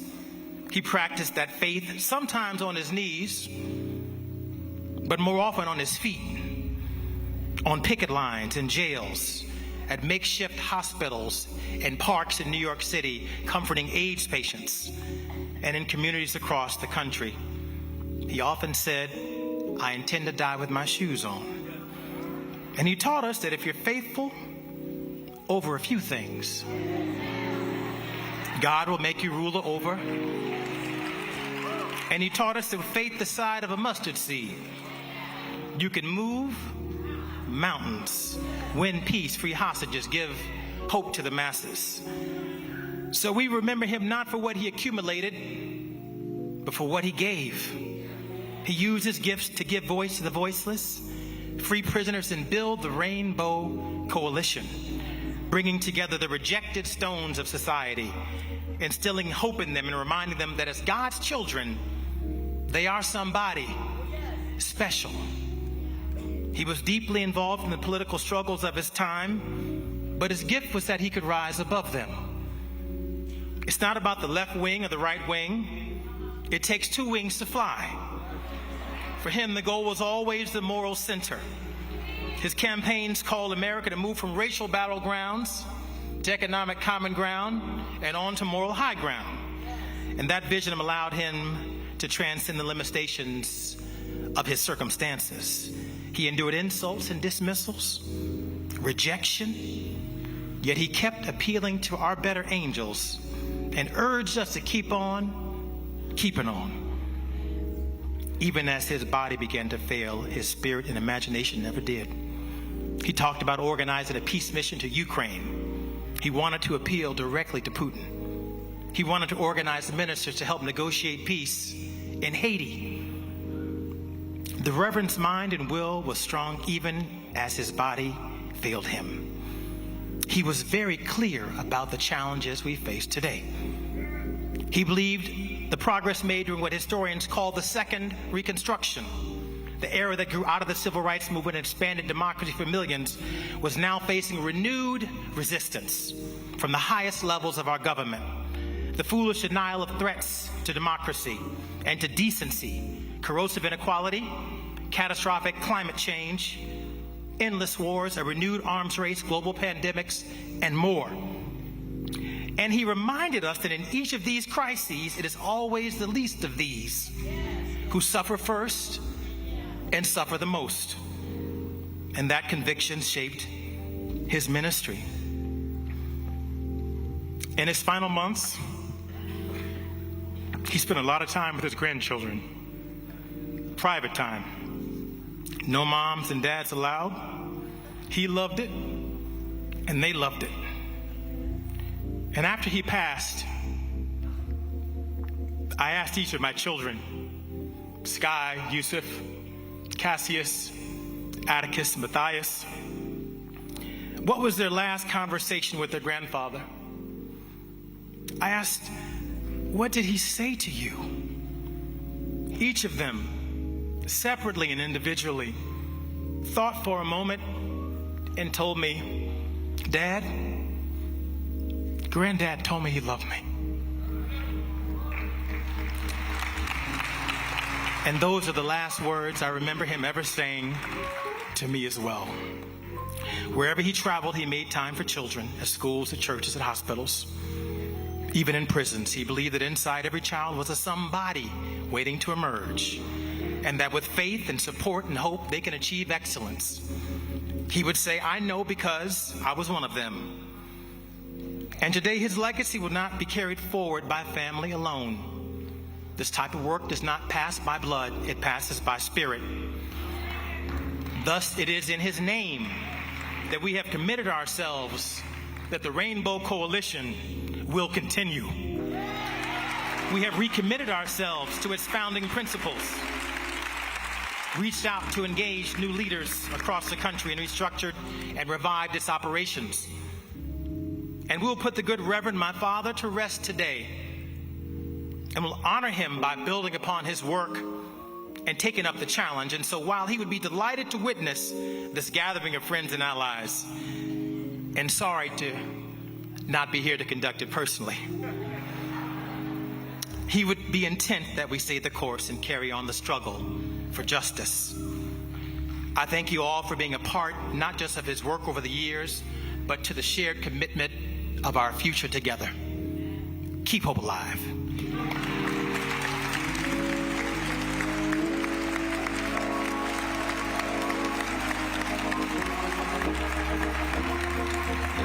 Come on, let's celebrate our brother, Mr. Yusef Jackson.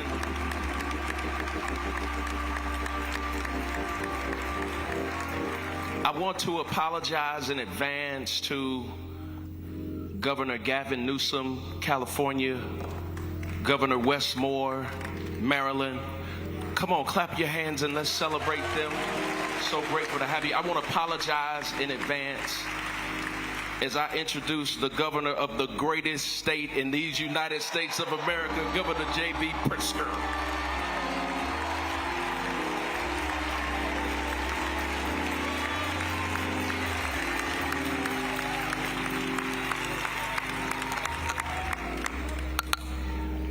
You said it.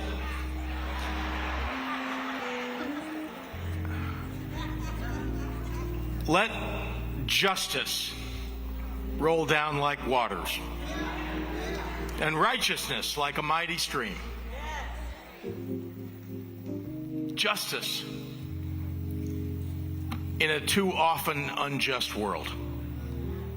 For Reverend Jesse Jackson, each day was a new opportunity to bring justice in a too often unjust world. His ambition, the North Star of his advocacy, was to shape a world where justice is not an anomaly but a constant, where fairness and equity and dignity are so ubiquitous in our lives, they simply flow amidst us like water. Reverend Jackson was at once a mighty roaring river, able to create movements and galvanize masses with his words and his passion, and a gentle brook, able to provide guidance and comfort to the beleaguered and the bereaved.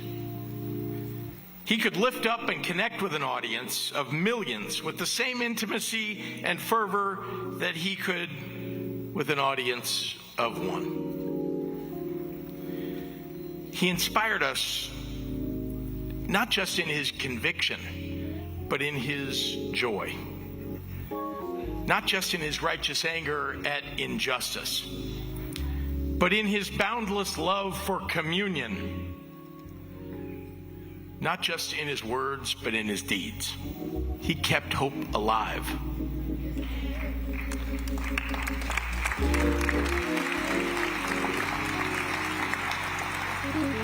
Now, I find it somewhat difficult to memorialize a man whose presence always loomed so large among us.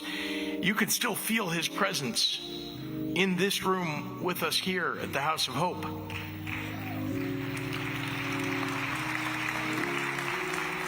You can still feel his presence in so many ways. Every day he would honor us in the way that today we honor him. And you could feel his spirit in the movements for justice that have grown from the seeds that he tilled. Now, to the world, Jesse Jackson was an ambassador of hope for the oppressed who met with kings and queens and presidents and dictators. And and clergy of all the great religions. But here in Chicago, he was our neighbor.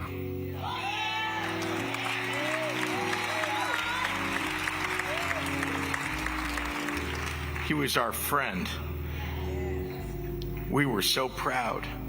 We are so proud. Here, his message of hope was one he offered in a friendly smile to the child playing in front of their home, or the tap on the shoulder for the young man looking for just a little bit of encouragement. He taught us to expand our ambitions and dare to imagine a better world, and to be kind and decent to one another. He brought enormous pride to the people of this city and this state.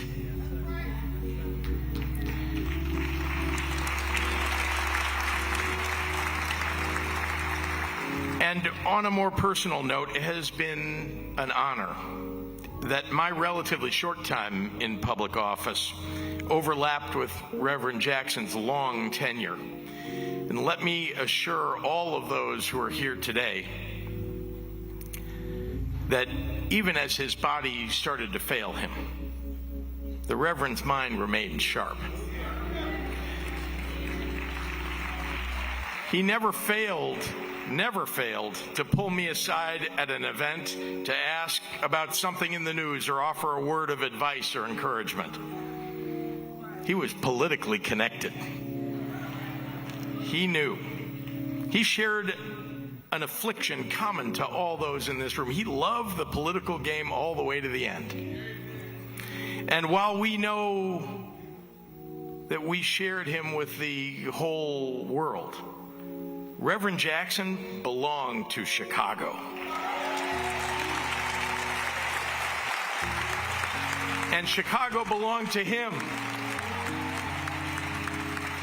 He was ours and we were his. I am somebody. That wasn't just a slogan, it was his credo. It was Jesse's blessing on each of us, on all of us. A pronouncement of pride and accomplishment, pride and determination. It was his reminder of the incredible power that each of us has to lift ourselves up. The gift of dignity in our personhood that God had bestowed upon us. The power that each of us wields that can change the world. I am somebody. To his beloved wife, Jackie. To his loving children, Santita and Jesse Jr., Jonathan, Yusuf, Ashley, Jacqueline, and the entire family. MK and I and our whole family grieve with you in your loss. While Reverend Jackson meant so much to the world, you were the world to him.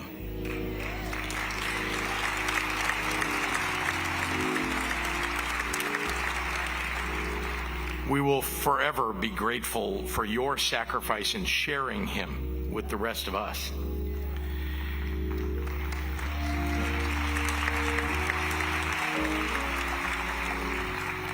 To honor his legacy, let today be a new beginning, not an ending.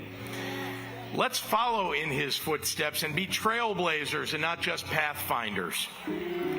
Let's bring justice to a too often unjust world until it rolls down like water and righteousness like a mighty stream. May Jesse Jackson's memory be a blessing to us all.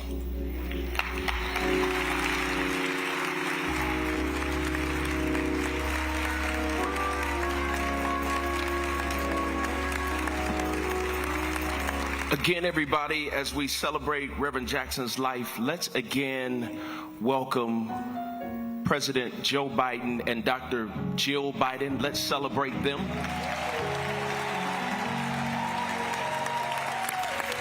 Again, let's celebrate President Bill Clinton and Secretary Hillary Clinton. Can we celebrate again President Barack Obama? And can we show our love for Vice President Kamala Harris?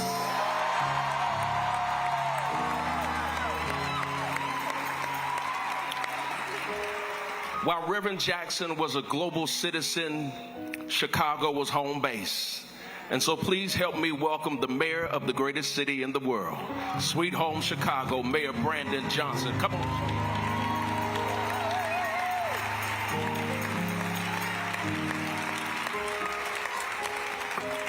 Thank you for that introduction, and good morning, everyone. It is truly my honor to be here today as mayor of the city of Chicago to celebrate a man who was my dear friend, a mentor, and a source of inspiration, Reverend Jesse Lewis Jackson Sr. And thank you to Mother Jackson, the entire Jackson family, for the grace and the courage that you all exude. And Mother Jackson, we don't mourn and grieve as the world because we are not ignorant to what has happened. And you will see him again. And that's not a promise from a politician, but from the word.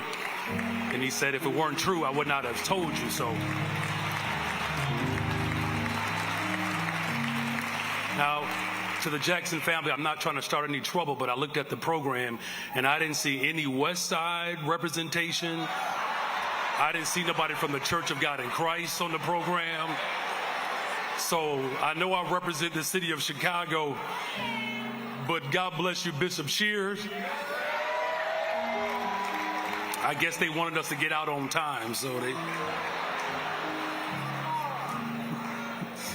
But on behalf of my wife and my entire family, I say thank you for the care that you have shown us. From one first family to another, we love you. By evidence in this audience, the city of Chicago, the state of Illinois, and the world, the country, agrees. One quick story. Reverend Jackson may have been the most competitive individual that I've ever met. So a few years ago, we were wrapping up a meeting on the west side of Chicago at Reverend Johnny Miller's church. And Zeke, we started talking about football. And at the time, Lamar Jackson was on his way to becoming the MVP of the National Football League. And I looked at Reverend and I said, now there's a Jackson that's really making a name for himself. And you know, Reverend did not like that. And he looked at me and he said, you know, I played that position. And he said, you know, I was better than Lamar Jackson. See, true story. He said, he might be taller, faster, and stronger, but I'm better than him. And I said, Reverend, well, that doesn't leave too many more categories to determine greatness. And I said, in all seriousness, what makes you better? He said, because of my instincts. See, in sports, you hear about how athletes have a good feel for the game. Something innate that can't be coached, that allows them to read the field and make split-second decisions that ultimately position their team to win. The Reverend will be remembered certainly as an incredible oratory champion, but to the people in Chicago, we knew him as a brilliant strategist, a master negotiator, an organizing savant. His instincts.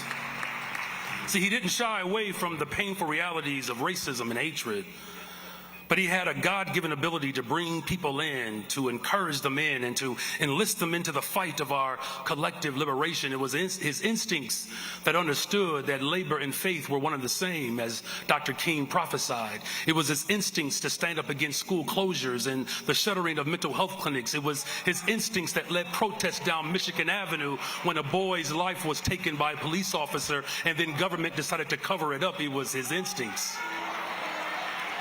It was his instincts to run in 84 and 88, but not in 92, to make way for somebody in the deep South and a brother on the South Side to become president of these United States. It was his instincts.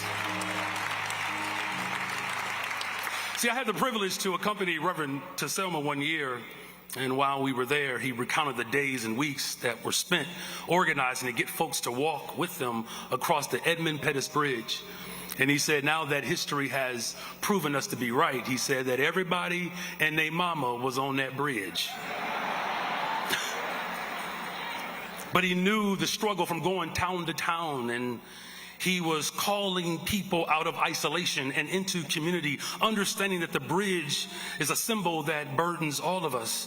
It's what connected us. It's what was waiting for us on the other side. He had a feel. His instincts understood that that bridge was a representation of the cross. See, it was the bull counters of the world and state-sanctioned violence that they unleashed on our people. It was a cross brought to bear by the most egregious alignment that can materialize in the fight against inequality. Reverend Jackson's instincts understood the words of James Baldwin, who said that ignorance and power allied is the most ferocious enemy of justice. But his instincts understood that if there's a cross to bear, we need a symbol of a promise. And that's when he formed the Rainbow Coalition that said that whosoever will, let them come.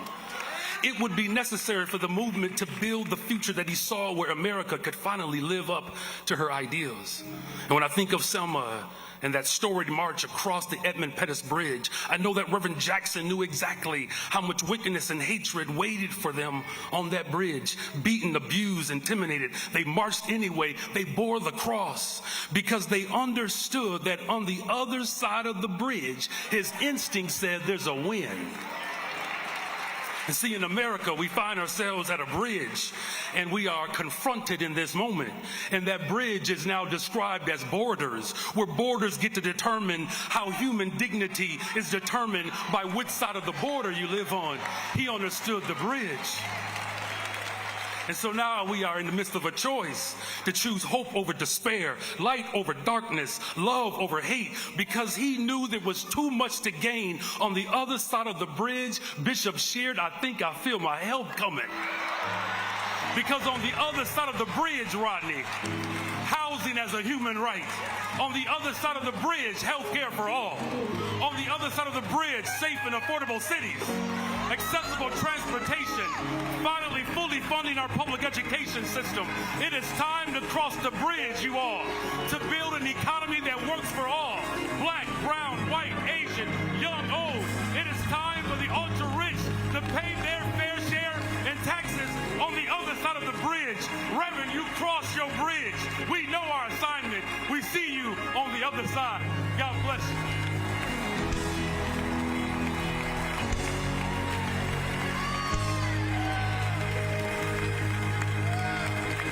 Reverend Mayor Brandon Johnson, everybody.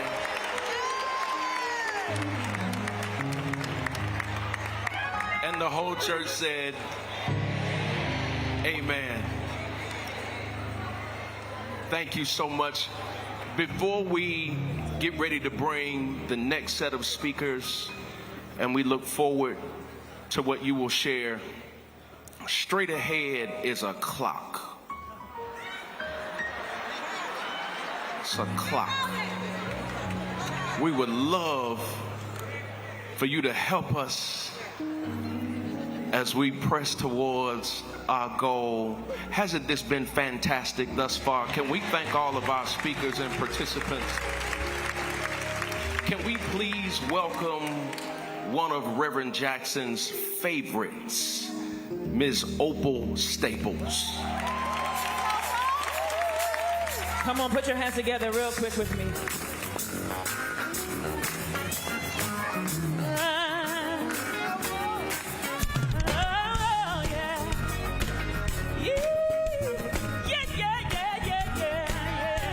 Here we go. Keep on learning. Soldiers, keep on pouring.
on, give it up for Opal Staples,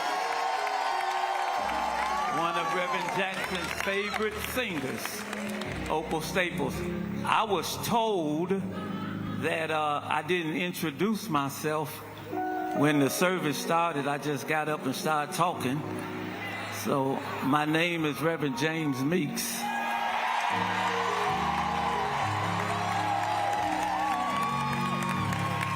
And for 38 years, I pastored the House of Hope, the Salem Baptist Church of Chicago.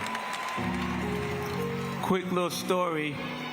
25 years ago, when we were building, Jonathan, this building, I drove in one night. I had Reverend in the car. I had Reverend with me. About 25 years ago, we had the roof was up, the walls were up, but we didn't have everything inside. And I drove in here one night about 9 o'clock at night. It was dark, it was muddy, it was dingy. And Reverend Jackson got out of the car. He stood and looked around, and he looked at me and said, "My funeral's gonna be at this building." He told me that. So that's who I am. They told me to introduce myself, and they told me to introduce the other guy who keeps jumping up here, who's up here with me.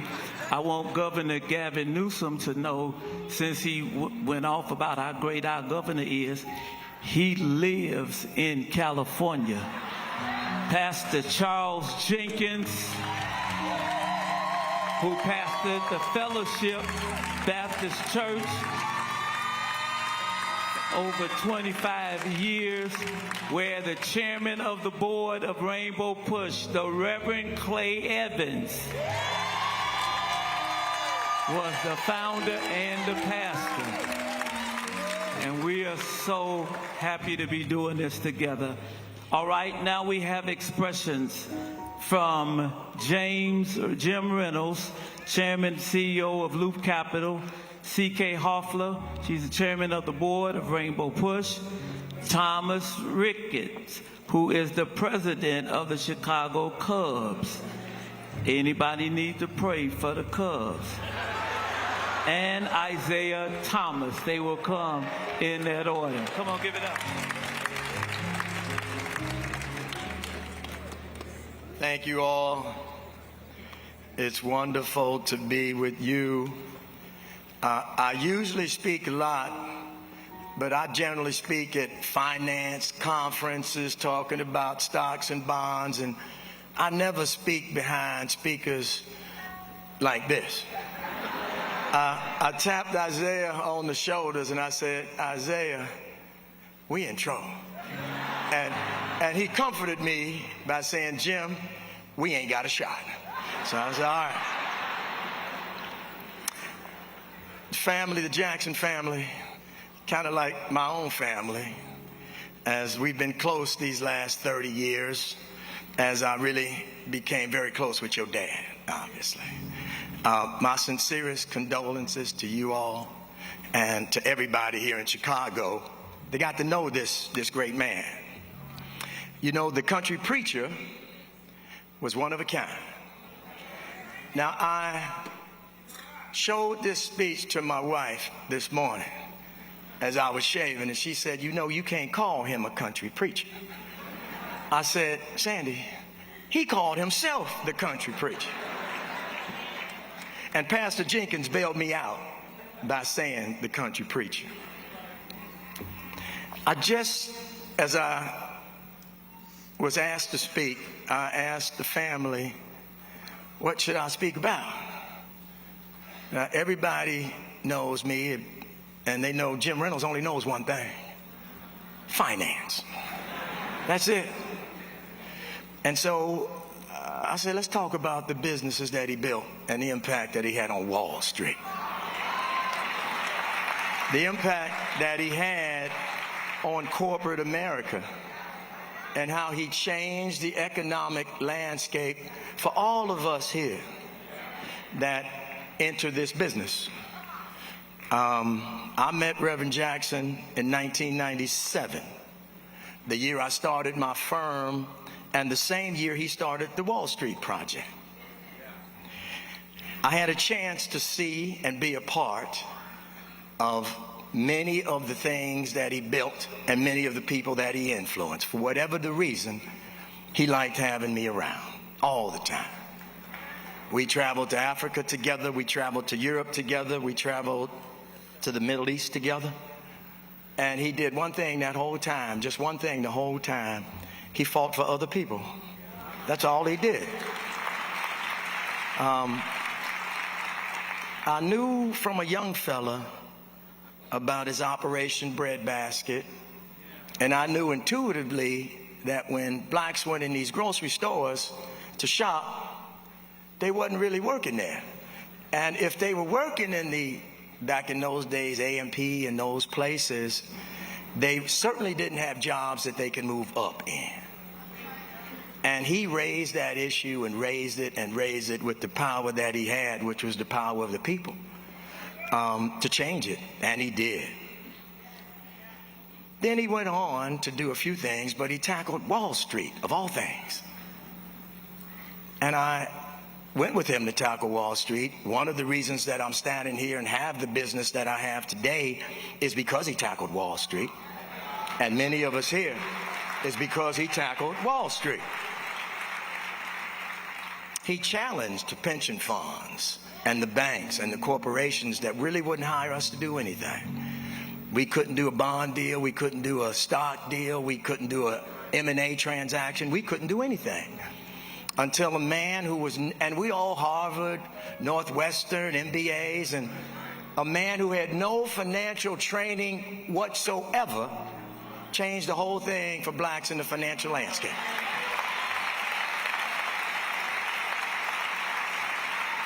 Then he called me one day. He said, Jim, give me $5,000 or $10,000. I said, why do you need $5,000 or $10,000? He said, I'm going to buy some shares of stock.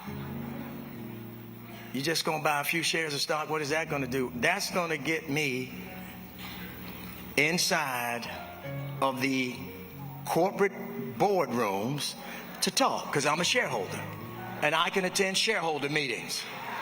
And he attended those shareholder meetings and raised the issues of why are you corporations boycotting black people?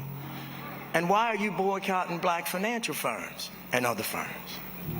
He changed the landscape. And then he did it again when he was the first person, the first human being to ask the question, why aren't there any blacks on the corporate boards? Now, a lot of people say they do it now, but he did it then. And I met a lot of people that got on corporate boards and that said, you know, Reverend Jackson didn't really have anything to do with me on a corporate board because I'm qualified and I have particular expertise in the subject matter. I said, well, you had expertise in the subject matter for a long time, but you didn't get invited on any corporate boards until Reverend Jackson said, put him on corporate board.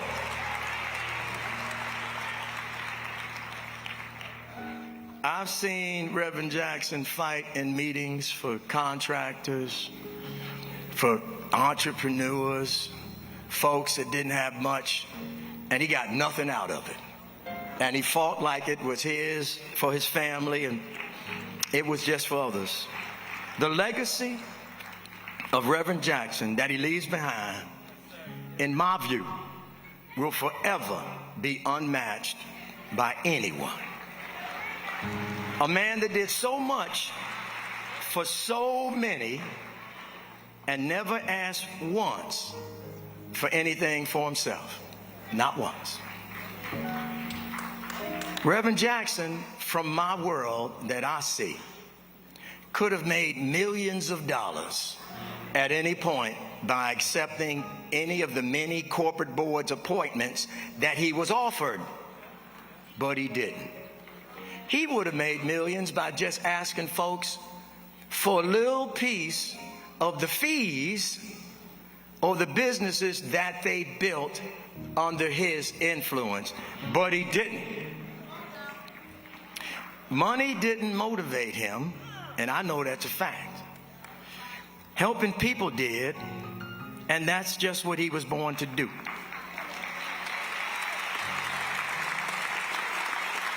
A phrase that's used a lot is one in a million, but as I think of my brother, I use one phrase, one of one. There's never going to be another one like the country preacher. Thank you.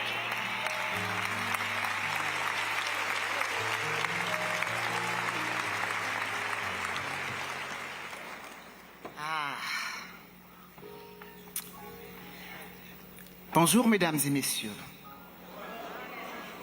Je vous souhaite la bienvenue ici à la célébration du révérend Jesse Jackson à Chicago. Ladies and gentlemen, I just want to make sure y'all were paying attention.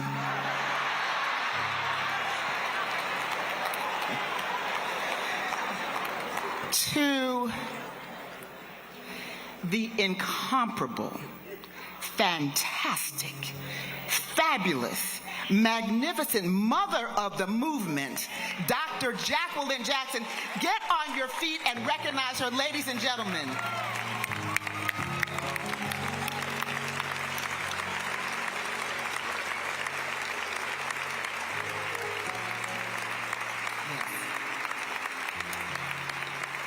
To the entire Jackson family, talented Santita Jackson, Congressman Jesse Lewis Jackson, soon to be Congressman again, Jesse Lewis Jackson, Congressman Jonathan Jackson, our President and CEO of Rainbow Push and everything, Yusef Dubois Jackson. Dr. Jacqueline Jackson, little Jackie, but Dr. Jacqueline Jackson as well. Brilliant, and to the very talented Ashley Jackson. We say to you today that we thank you. We thank you for sharing your father, your husband, with the world each and every day, because it is because of you that he had the courage, the energy, and the inspiration to do what he did. And to our mother again of the movement, we thank you. We thank you. So, to our presidents, my. To President and Dr. Biden, to President Barack Obama. And we're going to recognize Michelle Obama as well.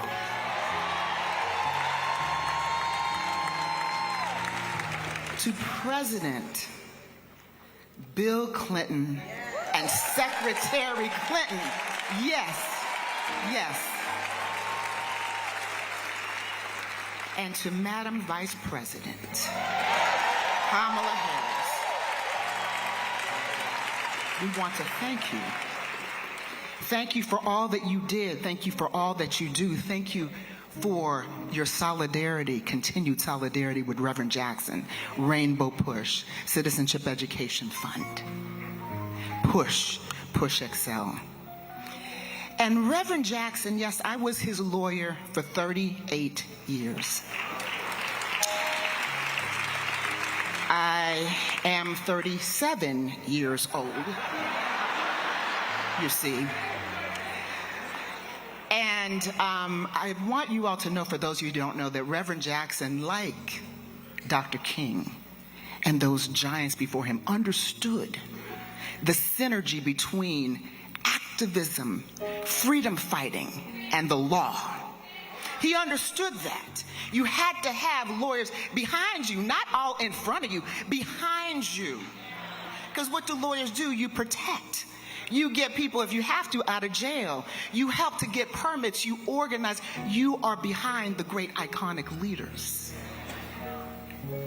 And just as Dr. King had Thurgood Marshall, the incomparable Constance Baker Motley, Charles Hamilton Houston, and all of those magnificent jurists, Reverend Jackson had a legal team. John Bustamante, Willie Gary, my mentor, Johnny Cochran. You see, all of these people and more. I think I saw Cleo Fields in the audience. Janice Mathis. I could go on and on and on. He understood the significance and supported lawyers. Barbara Arnwine, Dale Jones. And I say that because the National Bar Association, I'm a past president, we celebrated 100 years recently. 55 of those years, Reverend Jackson was our inspiration. We can trace Reverend Jackson's role with the National Bar and the building and development of our organization back to Senator Arthenia Joyner, who's in the audience, who was also his representative in Tampa, Florida, by the way, in 1984 and 1988. We had presidents like Lawrence Bozay. We had presidents like Julius Williams, who, when they didn't want to put him on the ballot in New Jersey, he was his lawyer. And then, of course, for 38 years, I have, along with others, been his lawyer. And I want to tell you the first time that I met Reverend Jackson. So in 1988, I met him maybe before with groups of people, but in 1988, Reverend Jackson was the most popular person in the world. As my kids used to say, in the whole entire world. Everybody wanted to talk to him. And the president of a small Central African country, Gabon, Youssef, you remember this, President Bongo said, we would like him to come to the continent. And that is just when we had changed from becoming black or Afro-American to African-American. And so Reverend Jackson, we negotiated this, and I was a baby lawyer my first year out of law school, and we negotiated Reverend coming to Gabon with a team. And Reverend, you know, back in the day when he landed, there would be a press conference, and there were thousands of people there to greet him, to welcome him back to the motherland. Some of you are nodding in the audience because you were on that trip. And when Reverend got off the plane, they had like 4 or 5 translators for him because, you know, this was the Reverend Jesse Jackson. And he got off the plane and he started talking, and the translators were looking, you know, like, oh my God, what is he just saying? And they could not quite translate the essence of Reverend Jesse Louis Jackson. And so the translation in the first 15 seconds was not right. And as a baby lawyer, one thing I knew was that we weren't going to let history go down in that way. So I stepped in and I translated for Reverend Jackson. And he said, say that, say it, but say it. That's just what she said. And that was in 1988, and a one-time assignment that I thought would last at the end of that trip became a 38-year journey where I've had the pleasure of, thank you, I've had the pleasure of working with the incomparable mother of our movement, his daughter Santita, his son Jesse, his son Jonathan, his son Yusuf, his daughter Jacqueline, and his daughter Ashley. That is why I am here today to say, ladies and gentlemen, he is a global icon. And so as I close, because Yusuf is giving me that look, I'm going to close by saying this. A luta continua. Vittoria è certa. La lutte continue, mais la victoire est certaine. I say that to the grandkids, you know what I'm saying. And translated into English, and to our new president and CEO, you must hear me and hear me clearly. The struggle continues. but with your magnificent leadership and support of the Rainbow Push family, CEF family, Push Excel family, Push family, and all of the magnificent volunteers and people who stand by you, victory is certain.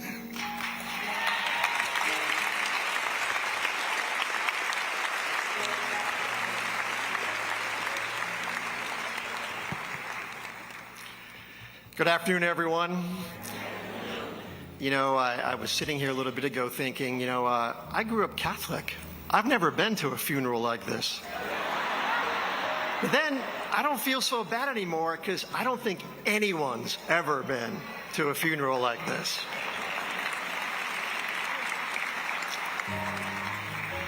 So on behalf of myself and my family, including my sister Laura, who is here today with us, and everyone from our organization, I want to express my heartfelt condolences to the Jackson family and everyone here who knew and loved Reverend Jackson. It was a great honor of mine to get to know Reverend Jackson over the past 17 years, and he was a man I truly admired and respected. When I first met the Reverend, though, I have to admit, I was a little nervous. Everything I knew about him is something that I had read in the paper or maybe seen on TV. And, his leadership and his leadership in civil rights and human rights and everything he'd done, Operation Push, everything he had done. And I knew all about that, but I'd never met the man. But knowing Jesse Jackson, the public figure, does not fully prepare you to meet Jesse Jackson, the person. In public, in pursuit of greater goals, he was bold and outspoken and defiant. But in person, he was also warm and friendly. And as many of you know in this room, he had a great sense of humor, and we laughed a lot. Now, I think a good man can speak to a large crowd and perhaps inspire the masses. But a great man can also speak to you like you were the only person in the world. And Jesse Jackson was that kind of man. Of course, I personally like to believe that all great people love baseball. I'm not really sure if that's true, but the Reverend did. In fact, he was a pretty good baseball player. He turned down the opportunity to play professional baseball to go to college to play football. And like many truly great people, he was a family man. He loved his family and was an especially doting grandfather. I saw this firsthand, as I know how much he loved to bring his family, his children, and his grandchildren to the ballpark. Tellingly, Reverend Jackson never asked to be in a suite. He always wanted to sit in the seats with the fans, even on his last few visits where his health challenges were mounting. All he ever asked for was a hot dog, a soda, and a Cubs win. And on most days, we could deliver all three of those. And while I know the Reverend loved to come to the ballpark because it was a place to be with his family, he also respected the history of Wrigley Field and knew that it is the only Major League ballpark still standing where Jackie Robinson actually played a game. Now,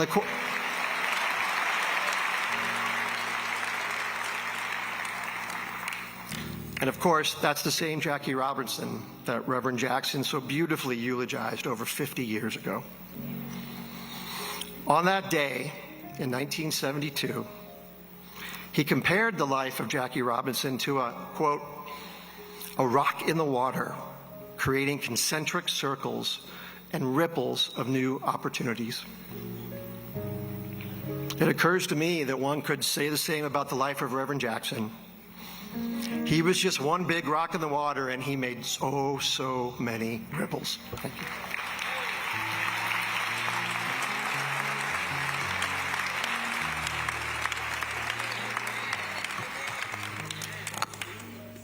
I'm used to working with a 24-second shot clock, so I will try to extend a couple of more minutes longer. First, I want to honor the Chicago's first royal family, the Jackson family.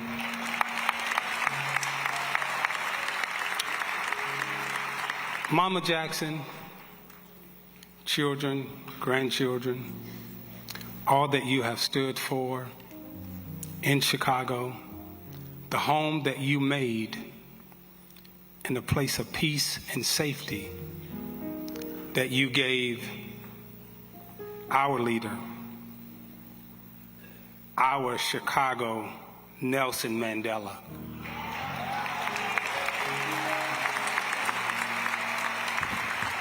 Thank you. I also like to honor the 5 presidents who are sitting here today.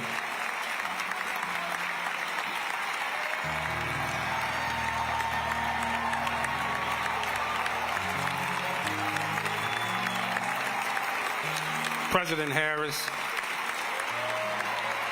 President Clinton, President Bill Clinton, First Lady Jill Biden, President Biden, and Chicago's own South Side, President Barack Obama.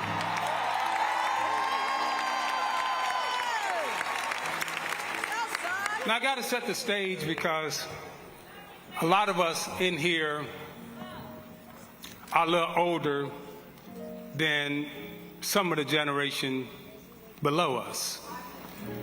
So I was born in 1961 on the west side of Chicago, Cook County Hospital.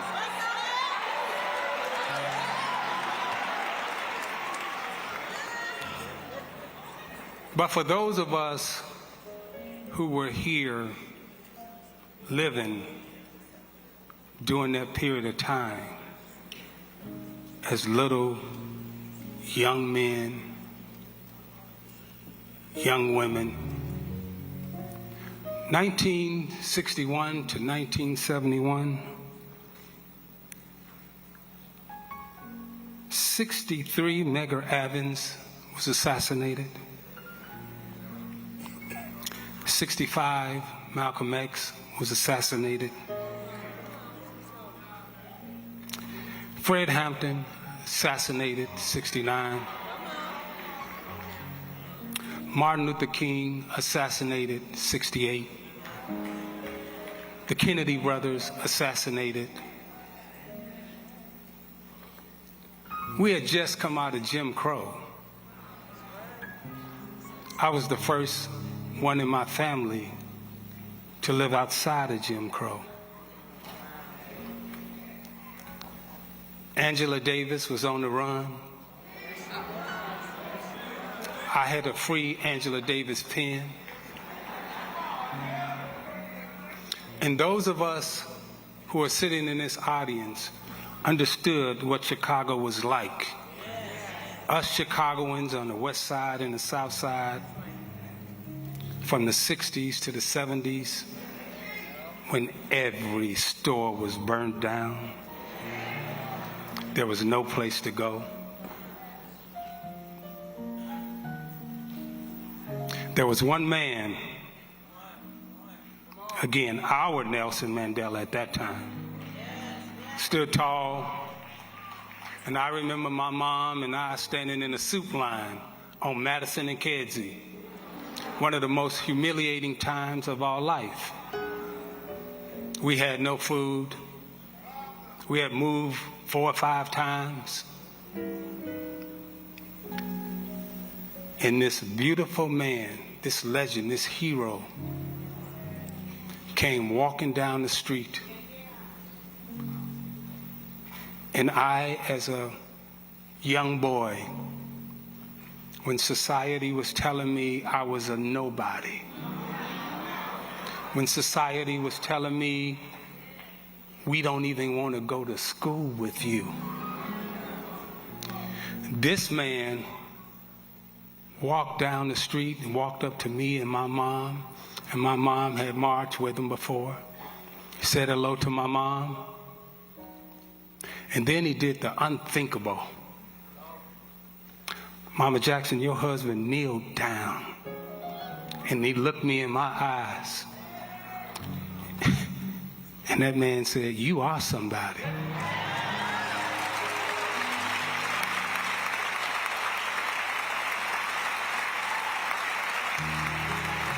At that time,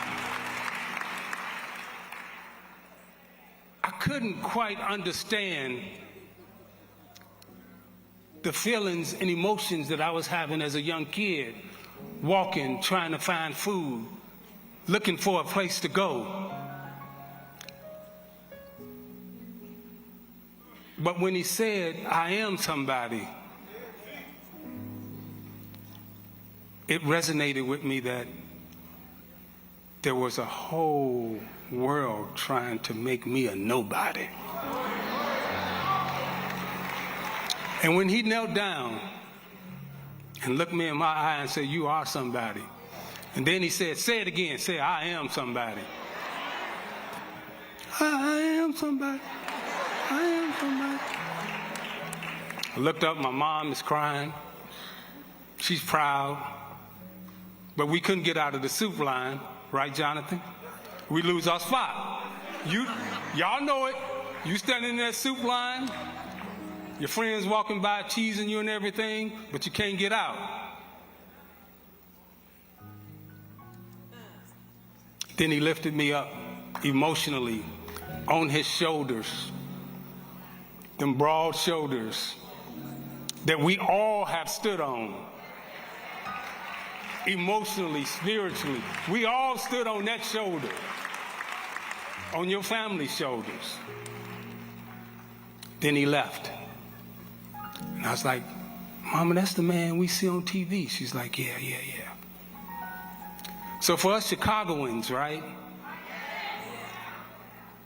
When Muhammad Ali said, "I'm the greatest," on the national stage, that resonated to everybody.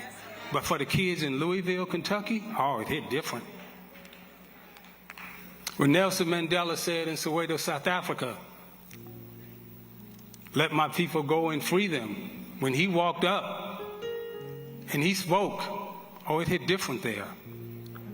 When Reverend Jackson said in Chicago, "I am somebody," and keep hope alive, oh, for us, it's different.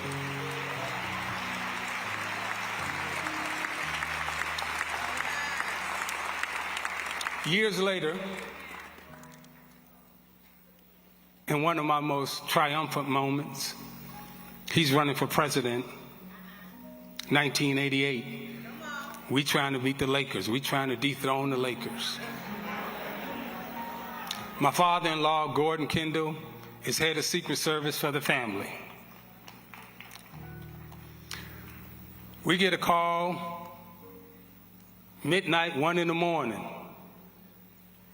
"Hey, I'm coming to the game." I said, how you gonna get to the game? You gotta, you running for president. People, "No, I'm coming to." Who just said he was the most popular man in the world in 1988? Who just said that? Was that you? 1988, he's the most popular man in the world, and he coming to my game.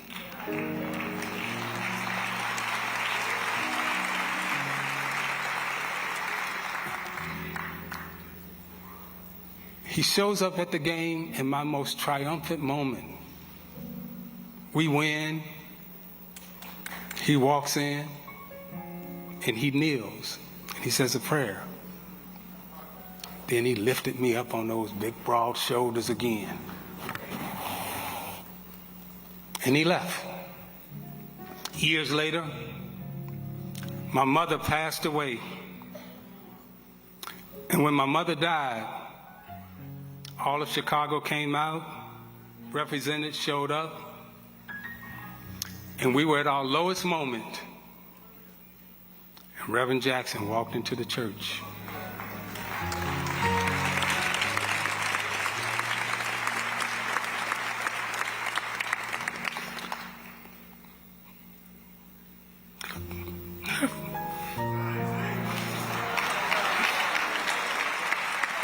I remember sitting there with my brothers and sisters. And it was like this man,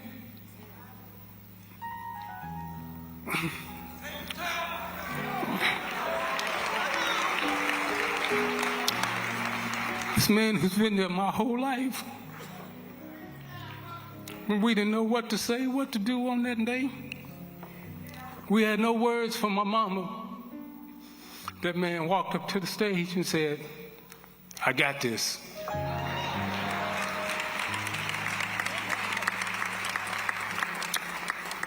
And he sent my mama off, beautiful words and everything else.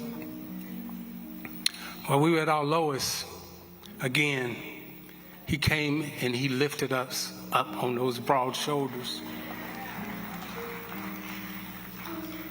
Fast forward, all of us will remember the day when you was elected President of the United States. And I'll never forget that day when you walked out on the stage with your family, with our First Lady Michelle, my former teammate, played bitty basketball with Craig. The pictures and the images, and those of you who were there, the tears that were in the audience, the long struggle. And if you can remember, the camera panned from our president to your husband, to your father, to your grandfather. And he stood there with tears in his eyes. And I know all of you remember this image.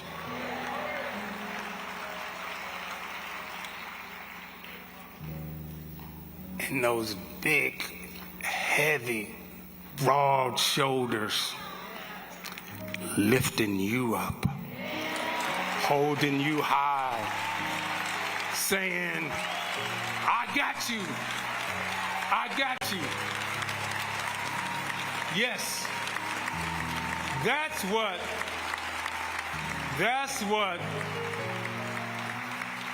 Reverend Jesse L. Jackson means to us in Chicago and all royal family.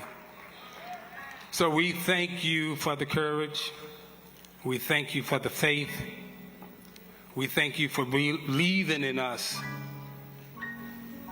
And all of us who were so devastated from the 60s and the 70s, coming out of Jim Crow, trying to make a way out of no way.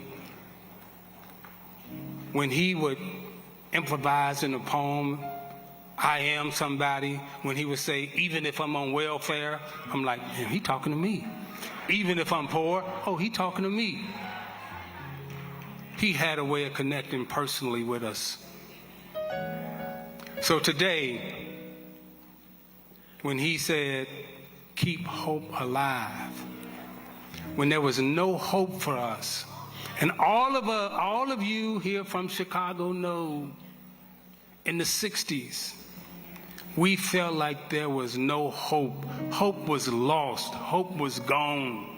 This man gave us hope, gave us life, gave us energy.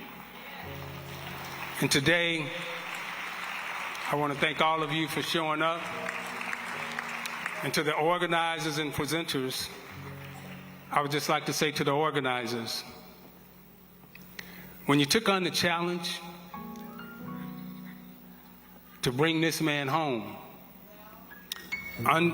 you couldn't understand the vastness and the multitudes that he touched. So there's no way you're going to be on time. It ain't going to happen. And you know why it's not going to happen? Because all of us here, when you look around, we are from every single walk of life. Rich, poor, strong. He brought it all together. The Rainbow Coalition. Thank you. Appreciate you. Mama, don't you get up. I'm coming over to tell you I love you.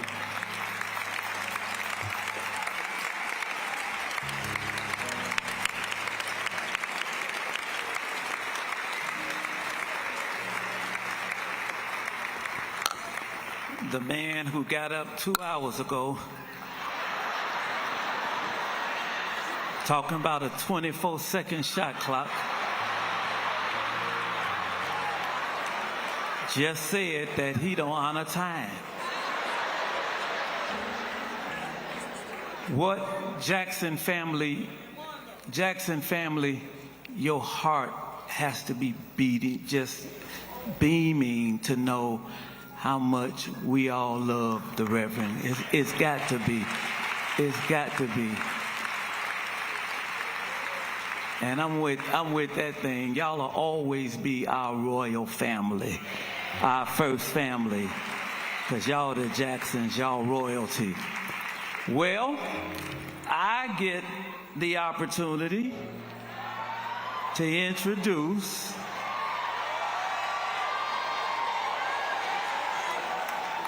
my seatmate from the Senate, who came on to be the 44th President of the United States. Chicago, ladies and gentlemen, President Barack Obama.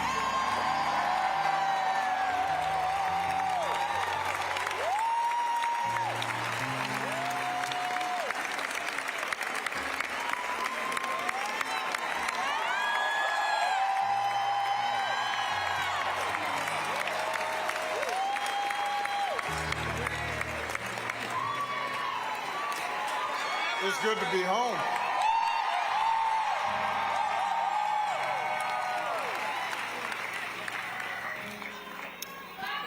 I love you back.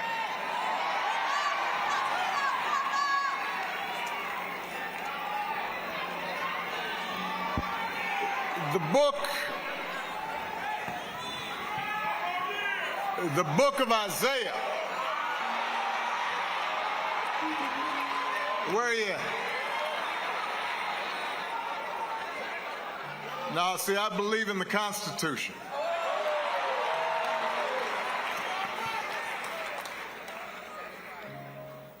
The book of Isaiah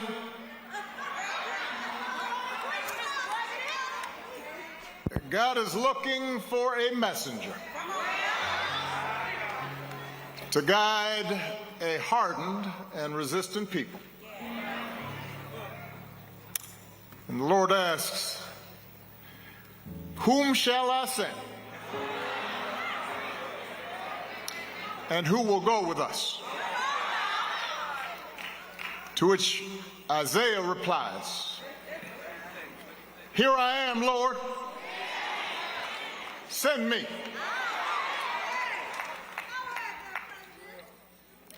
To Mother Jackson and the Jackson family, to President and Mrs. Biden, President and Secretary Clinton, Vice President Harris, Pastor Dates, my old friend, though he looking good, Reverend Meeks, Reverend Jenkins. It is an honor to join you today to celebrate the Reverend Jesse Louis Jackson,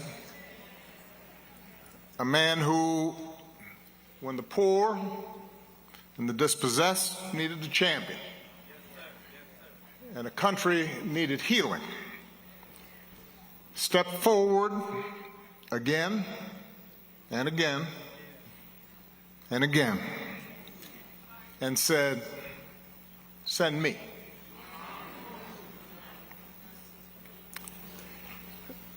Reverend Jackson's immense gifts were apparent at an early age, even if his circumstances conspired to try to hold him back. Born out of wedlock to a teenage mom, growing up under the oppressive cloud of segregation, confined to schools, sports facilities, movie theaters that were separate and unequal. It was a world where on Thanksgiving he'd have to wait for his mother to come home on the bus carrying leftovers from the dinner she had to cook for somebody else. A world designed to tell a child that he or she could only go so far. That to think otherwise would be foolish or dangerous. And that wisdom required you to accept your lot in life. And young Jesse refused to accept that verdict. He was a born leader, an athlete, a talker, knew how to talk, star quarterback, student body president. He could have succeeded within the confines that were determined for him and had a successful life. But like so many of his generation, so many extraordinary civil rights leaders in the late 50s and 60s, that Joshua generation, he instinctively understood that individual success meant nothing unless everybody was free. So he became inspired by the bus boycotts in Montgomery. He led 7 black students into the whites-only library, sitting down and getting arrested for reading. Think about that. The library closed, but then it reopened. And when it did, it was open to everyone. Send me, Jesse said, even as a young man, and the world got a little bit better. By the time Reverend Jackson graduated from college, he had attended Chicago Theological Seminary.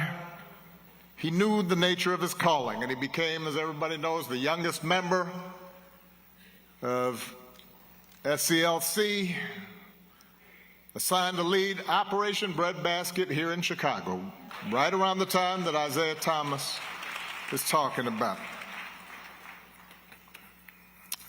And it was during this period, and especially after Dr. King's death, when the optimism of the early movement had begun to fade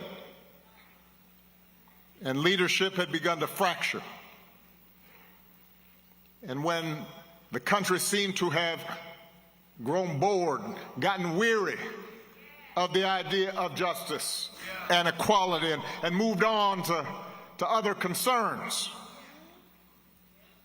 that Reverend Jackson rose above despair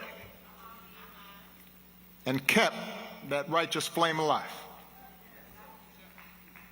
Through Operation Push, he led boycotts and challenged corporate policies around hiring and contracting, recognizing that civil rights without economic justice was an empty promise. He backed unions in their organizing efforts and activists in fair wage campaigns, understanding that if the have-nots and the have-little bits ever learned to make common cause across racial lines instead of fighting each other over breadcrumbs, everybody would benefit.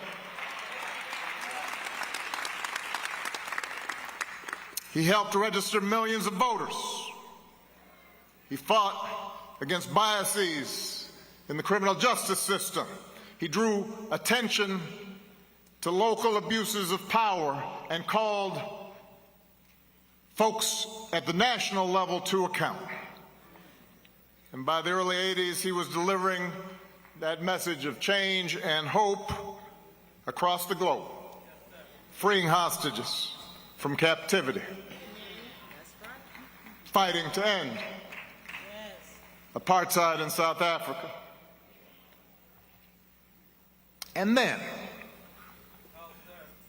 in 1984, as the powers that be in Washington were rolling back hard-won progress, slashing the social safety net, when more and more folks were getting left behind, and greed was being trumpeted as a virtue. See, we've been there before.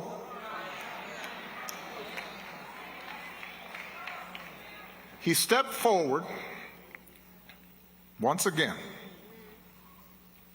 and said, "Send me." He ran for the presidency of the United States of America. I had just graduated from college during that first campaign. And I was living in New York at the time. I was working to pay off my student loans, eating a lot of tuna fish and camel soup. And if I went to a diner, you know, I'd grab some extra crackers, put them in my pocket. And I was inspired by the civil rights movement. And I had in my mind to work for social justice, but even though I was full of good intentions, I was uncertain of how to serve and fighting off self-doubt. And I remember how, at the time, plenty of people, including, plenty of black folks, were dismissing Jesse's chances. Suggesting, oh, he just wants attention, he can only get black votes. But then I remember one night sitting in my janky apartment, and I got an old black and white TV with the rabbit ears, and I'm kind of jiggering around, and it's about this big. I know young people can't imagine, but the TV was about this big. And I'm watching the Democratic primary debate between him and Walter Mondale and Gary Hart. And I remember how, when that debate was over, I turned off that TV and I thought the same thing that I know a lot of people thought that night, even if they didn't want to admit it. That in his ideas, in his platform, in his analysis, in his intelligence, in his insight, Jesse hadn't just held his own. He had owned that stage. He wasn't an intruder. He wasn't a pretender. He belonged on that stage. And the message he sent to a 22-year-old child of a single mother with a funny name, an outsider, was that maybe there wasn't any place, any room where we didn't belong.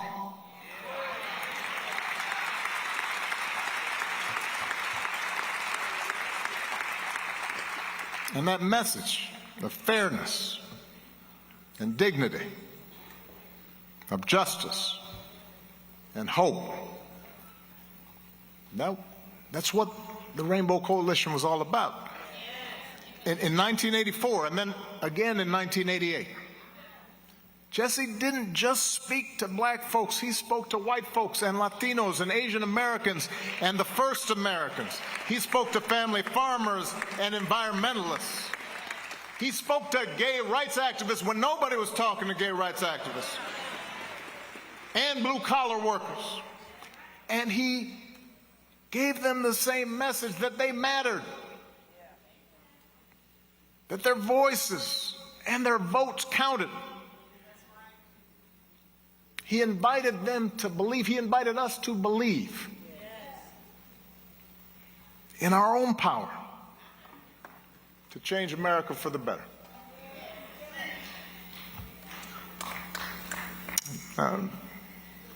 By the delegate count, Jesse's two candidacies ultimately came up short. But he paved the road for so many others to follow. Doug Wilder became the first elected black governor. Carol Moseley Braun went to the U.S. Senate. Because of Jesse, the Democratic Party changed its rules, ending the winner-take-all distribution of delegates during presidential primaries, which meant underdogs and outsiders like Bill Clinton or Bernie Sanders could stay competitive and build momentum instead of getting knocked out early. And it was because of that path that he had laid, because of his courage, his audacity, that 2 decades later, a young black senator from Chicago's South Side would even be taken seriously as a candidate for the presidential nomination.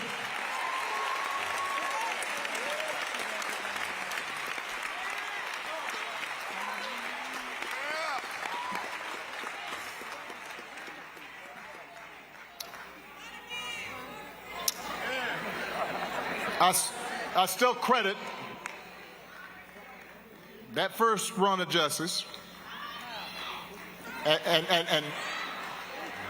and Harold Washington's campaign for drawing me to Chicago.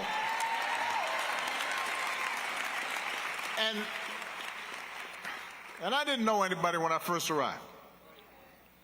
And I was working as a community organizer, as it so happens, in neighborhoods right around here. Roseland, Woodlawn, Alt Gill, West Pullman.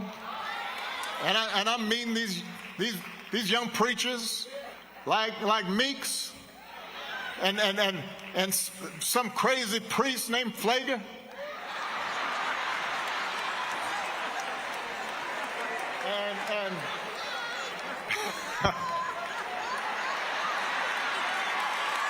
And I guess Jenkins was running around, but he's kind of young.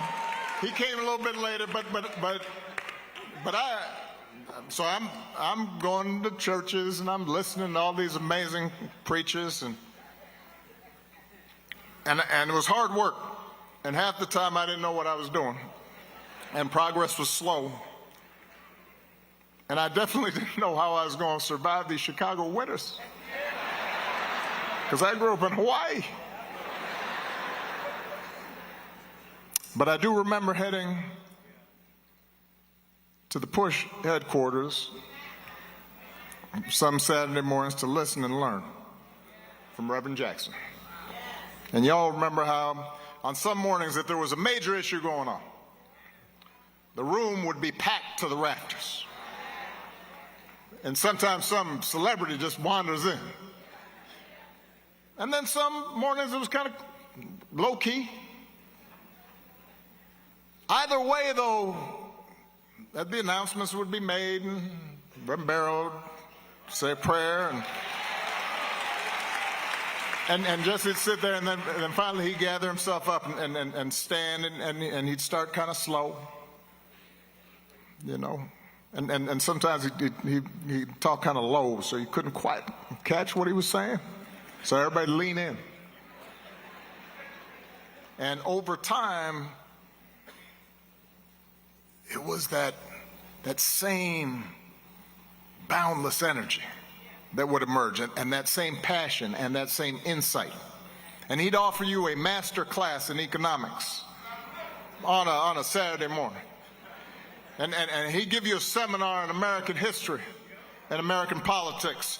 And he'd make complicated things plain.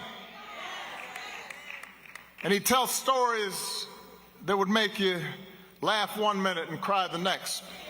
And whether you were a bus driver or a teacher or a business leader or a young organizer, you came away from those meetings with a better understanding of how the world worked, how power worked. And more importantly, he made you believe that if we came together, we could make the world work better. Now, we've been talking about Jesse telling us we are somebody. I am somebody. And he wasn't just talking to young black boys like Isaiah, though he loved them fiercely. He wasn't just talking to young black girls to help them believe, though he believed in them.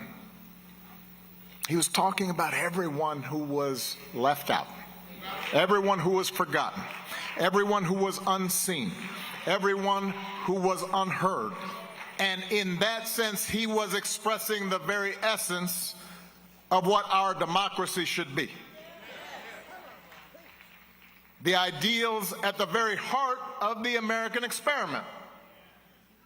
The belief that regardless of what we look like or how we worship, regardless of where our ancestors come from or how much money we got, we're all part of the American family. We're all endowed with the same inalienable rights to life and liberty and the pursuit of happiness. We're all obligated to answer the call and step forward and take responsibility for making wrongs right and for caring for our neighbors and bringing the reality of America a step closer to its glorious ideals.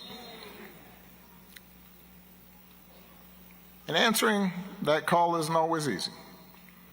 And Reverend Jackson and his family knew that better than most. To do what he did, he would endure all kinds of hatred and setbacks and betrayals and doubters and death threats. He would sacrifice, as Jim Reynolds pointed out, the leisure and comfort of what was available to him as a far more financially secure life. And those sacrifices were not his alone. They were shared by his wife and his children. And they bore that burden with grace and strength. I got to know the Reverend and his family over the years, and as I watched his children follow his example of service, I came to appreciate the conviction that drove him and that he had passed on, the faith that guided him and that he had passed on. And it was a faith that didn't waver, a flame that burned bright, even as his body began to fail. The last time he and I had a chance to visit in person, he was already ailing. It was getting difficult for him to stand, difficult for him to speak. We were in Hyde Park, in a hotel room. I embraced him and figured we'd just have a low-key visit. Maybe he'd need some rest. And he starts coming up with this project and this initiative and issues I needed to look into. And here's some commentary that he would suggest, and some phrasing that he thought might work, and maybe we might co-write an article.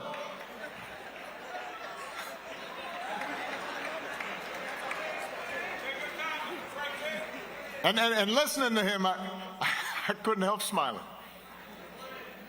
Because it took me back. And I started reminiscing with him about those Saturday mornings at Push and the breakfast that he'd host, you know, away from the full meeting. And I didn't get a chance to go to that until I was a state senator, and probably Meeks invited me. So I was like, you know, I was tagging along with Meeks. And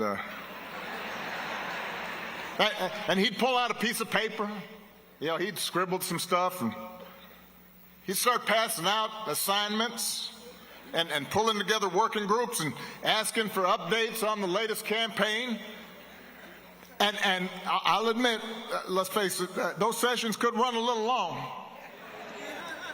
and did not always follow Robert's Rules of Order.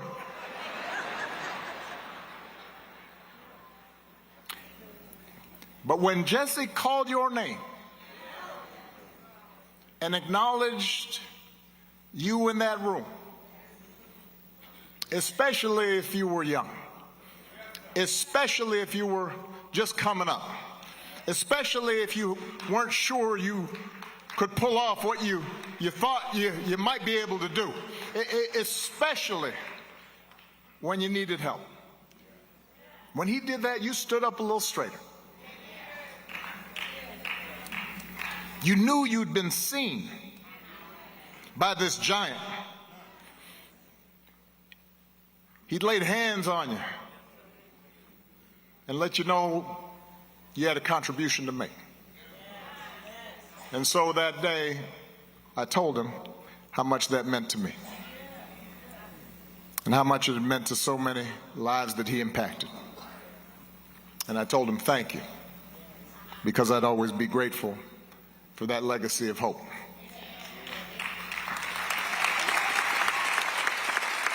I know I've gone long. It was going to be much shorter until Isaiah spoke. I figure if a Detroit Piston can take up this much time,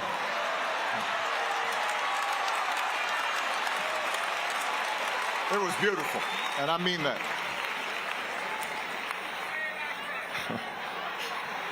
Love me some Isaiah.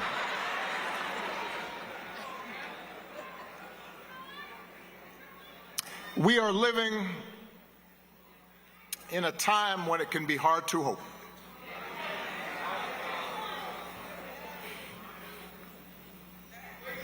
Each day we wake up to some new assault on our democratic institutions. Another setback to the idea of the rule of law. An offense to common decency. Every day you wake up to things you just didn't think were possible. Each day we're told by those in high office to fear each other and to turn on each other, and that some Americans count more than others, and that some don't even count at all. Everywhere we see greed and bigotry being celebrated, and bullying and mockery masquerading as strength. We see science and expertise denigrated, while ignorance and dishonesty and cruelty and corruption are reaping untold rewards. Every single day we see that, and it's hard to hope in those moments. So it may be tempting to get discouraged, to give in to cynicism. It may be tempting for some to compromise with power and grab what you can, or even for good people to maybe just put your head down and wait for the storm to pass. But this man, Reverend Jesse Louis Jackson, inspires us to take a harder path. His voice calls on each of us to be heralds of change, to be messengers of hope, to step forward and say, send me. Wherever we have a chance to make an impact, whether it's in our school, or our workplaces, or our neighborhoods, or our cities. Not for fame, not for glory, or because success is guaranteed, but because it gives our life purpose. Because it aligns with what our faith tells us God demands. And because if we don't step up, no one else will. How fortunate we were that Jesse Jackson answered that call. What a great debt we owe to him. May God bless Reverend Jackson. May he rest in eternal peace. God bless you.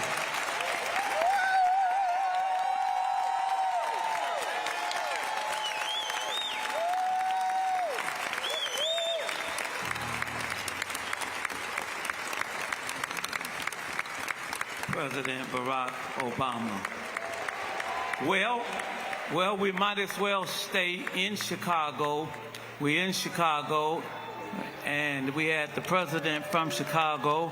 We might as well move to the songbird from Chicago. Ladies and gentlemen, Jennifer Hudson.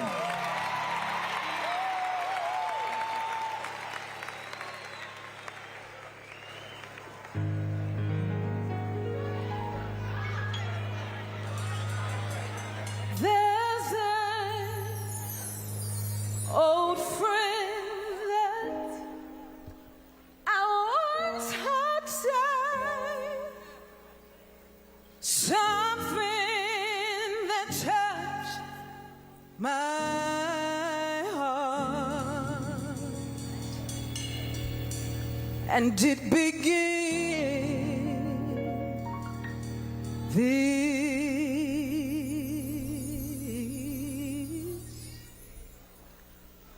way.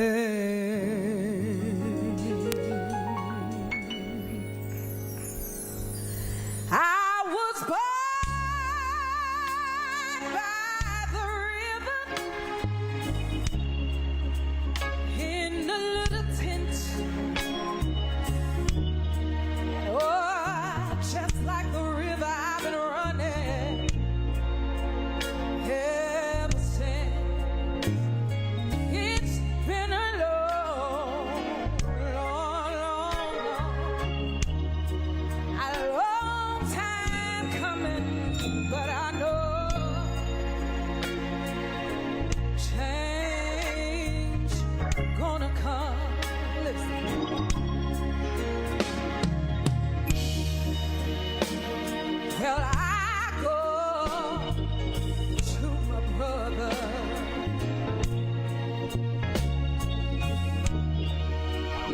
and I say, brother, brother, help me please.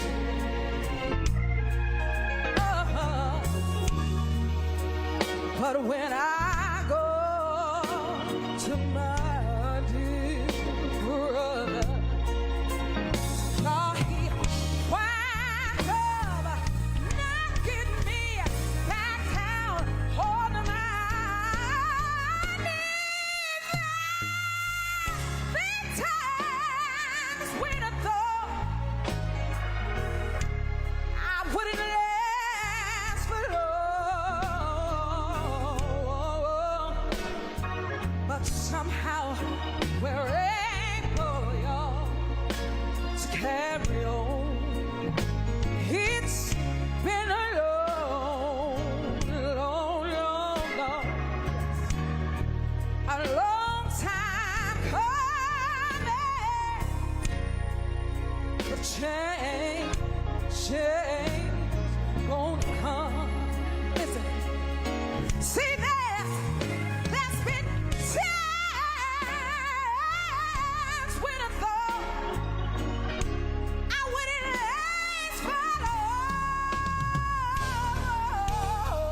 long, but right now I'm able, y'all, to carry on. It's been a long, long time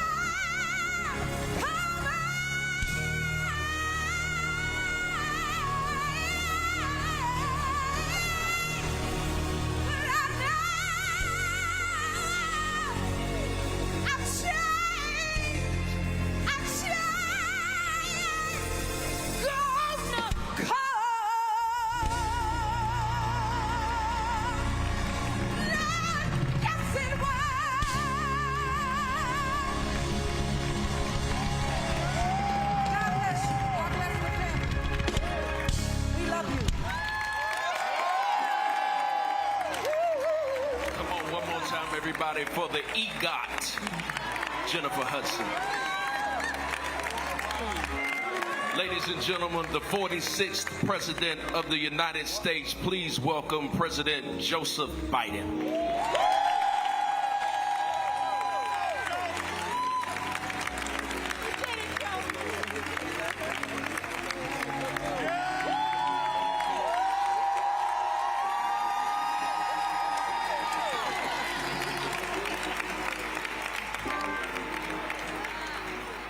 Thank you. I think that clock is broken. I'll try to keep this under 2 minutes. The Jackson family, I know we're celebrating a life. It was a life lost. Having lost a wife and a daughter and a son, it's cold out of the blue. It's not easy. No matter how much you loved them, no matter how close you were.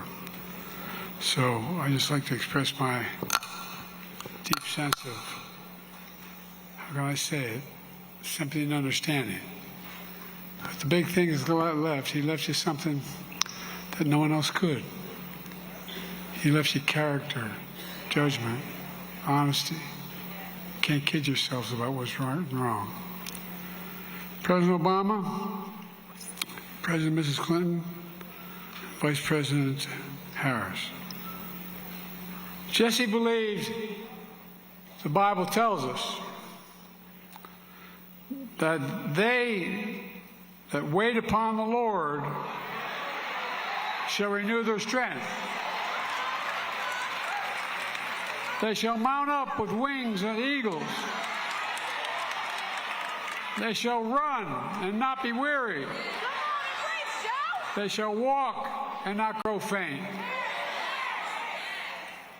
I hope the hell you all got that, because you're going to need help getting out of here.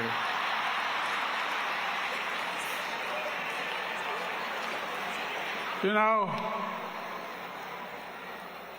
I come from Scranton, Pennsylvania initially, where the fact that I was an Irish Catholic wasn't a very positive thing to be. And then moved down to Wilmington, Delaware, which is segregated by law, and remained that way for much of my life. And you know, it's interesting that Jesse Jackson, before we knew Jesse Jackson, I was raised with the notion that that hope is all you really have. You can't give up hope. My dad used to say, when you get knocked down, Joey, just get up. Just get up. Well, I was a kid. I was a relatively good athlete, a pretty good student, but I stuttered to talk like that. Now, if I told you all earlier, when I was a kid, I had a cleft palate or a club foot, none of you would have laughed. But it's okay to laugh at stuttering. I'm not being critical of you, but think about it. It's the one place where people think you're stupid. Oh, really? I'm a hell of a lot smarter than most of you. But all kidding aside, it makes you feel really small. Makes you feel really small. And you know, when I moved from Wilmington to Claymont, Delaware, a working-class town, I was surprised. I remember being dropped off at the little Catholic school I went to, 3rd grade. And I watched this bus go by every day. And it passed, I was on the Philadelphia Pike connecting Wilmington and Philadelphia. And it passed the turn to the big high school, Claymont High School. And the little Catholic school I went to, Holy Rosie, was right on the corner. I remember saying to my mom, "Mom, why does that happen?" She said, "Well, black kids aren't allowed to go to school with white kids in Delaware." And, you know, the more I thought about that, I thought to myself, how can that be? How can that work? How can that be right? And so, as strange as it sounds, I got involved in being concerned about it. I didn't know a damn thing about the civil rights movement. I was going into 4th grade. But you know what's right and you know what's wrong, and you feel it. You know, the fact of the matter is, the man of God and the people throughout the decade of friendship and partnership, I knew Jesse. We were both young. I'm only 83. I'll tell you, laughing at it. That's 40 times 2 plus. But all kidding aside, we came up through the same time. I knew Jesse, and history remembers him. I knew him was determined and tenacious. I knew him was underrated, undeterred, and unafraid. Not a joke. And more than most, Jesse was dedicated with every fiber in his being to redeeming the soul of America. The soul of America. You know, Jesse came up and I came up together as leaders in the Democratic Party. We had very different backgrounds, and in some cases even different views, but never on race. Sometimes we went at toe-to-toe. We disagreed on some issues. But that's what I actually admired most about Jesse, his passion. He was passionate. His passion, the courage of his convictions. And you know, his courage inspired a hell of a lot of us, even though we were the same age. You know, with his captivating presence, his stirring words, he would be easy for history to mistake Jesse for a firebrand.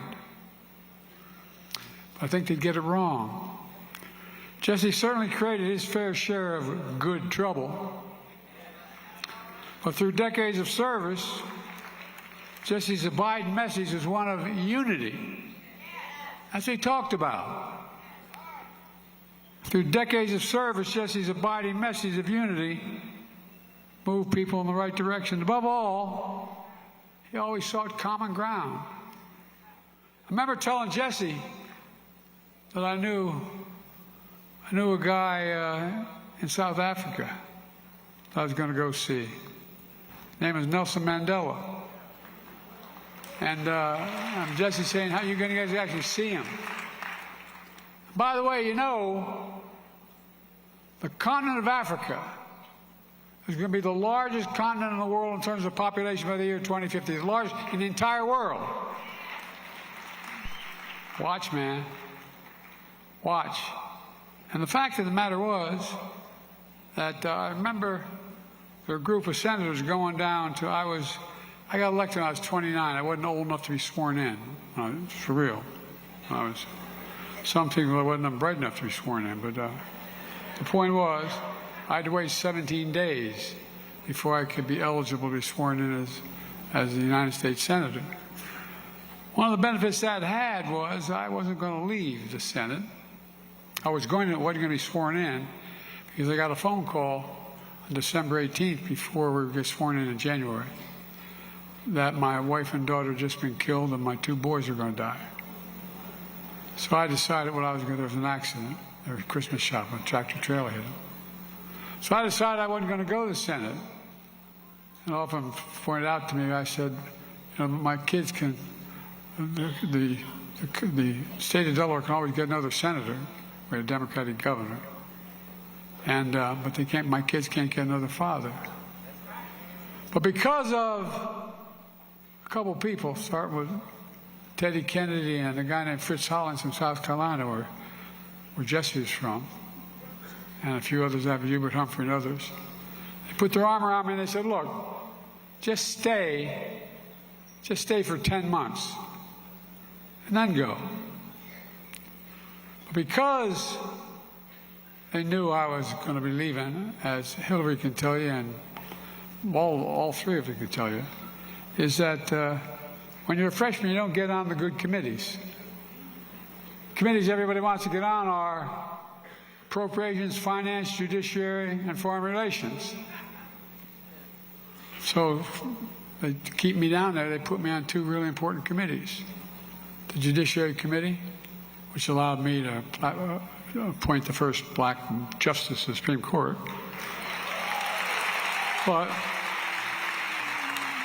And the Foreign Relations Committee. The real benefit of that was, I've been around so damn long,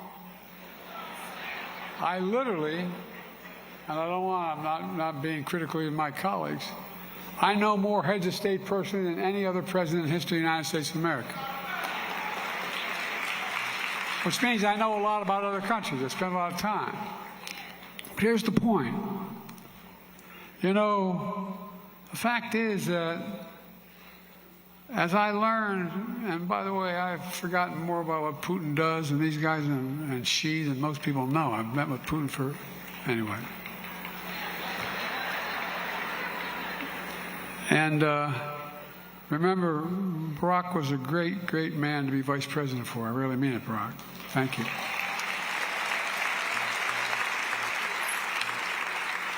Barack and I had a deal where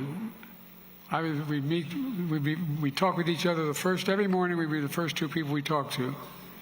And every night we'd be the last two people we talked to. And Barack would be asking me a question or something. I'd say, well, you know, it's all personal relations. He'd go, I know, Joe. Enough about all personal relations. But the fact of the matter is, that's why he was such a damn good president. And the whole point of what I'm trying to get at here is that, you know, Jesse did it really well. You got to know people. You got to understand what's on their mind. You got to kind of speak to them. You got to be able to talk to them. And above all, Jesse always sought common ground. Of course, he preached hope because, folks, despite all he endured growing up, despite the pain and disappointment he experienced, Jesse was an optimist at his core. No matter what you say, at his core, he was an optimist. I don't know if it was born out of religious beliefs, I don't know if it was born out of how it arrived, but it arrived in people in different ways. But it mattered a lot. It mattered a lot. He kept the faith with the American people. Every time I moved after I moved from Scranton, we'd go up there and spend the summers up there. Every time I leave my grandpa Ambrose Finnegan's home, he was an All-American football player at Santa Clara when Irish Catholics weren't very much in vogue and kept in the mines up there, as Hillary knows that state well. And every time I leave the house, he yelled, "Joey, keep the faith." And my grandmother will know, "Joey, spread it." Well, folks, I had the opportunity to come up in politics at a time with people like Jesse around, and Jesse in particular, where he talked about hope. He talked about hope. He believed in his bones in the promise of America. We're all created equal in the image of God. And we hear this all the time, but I wonder how many people really believe it. He believed everybody deserved to be treated with equally and throughout their lives.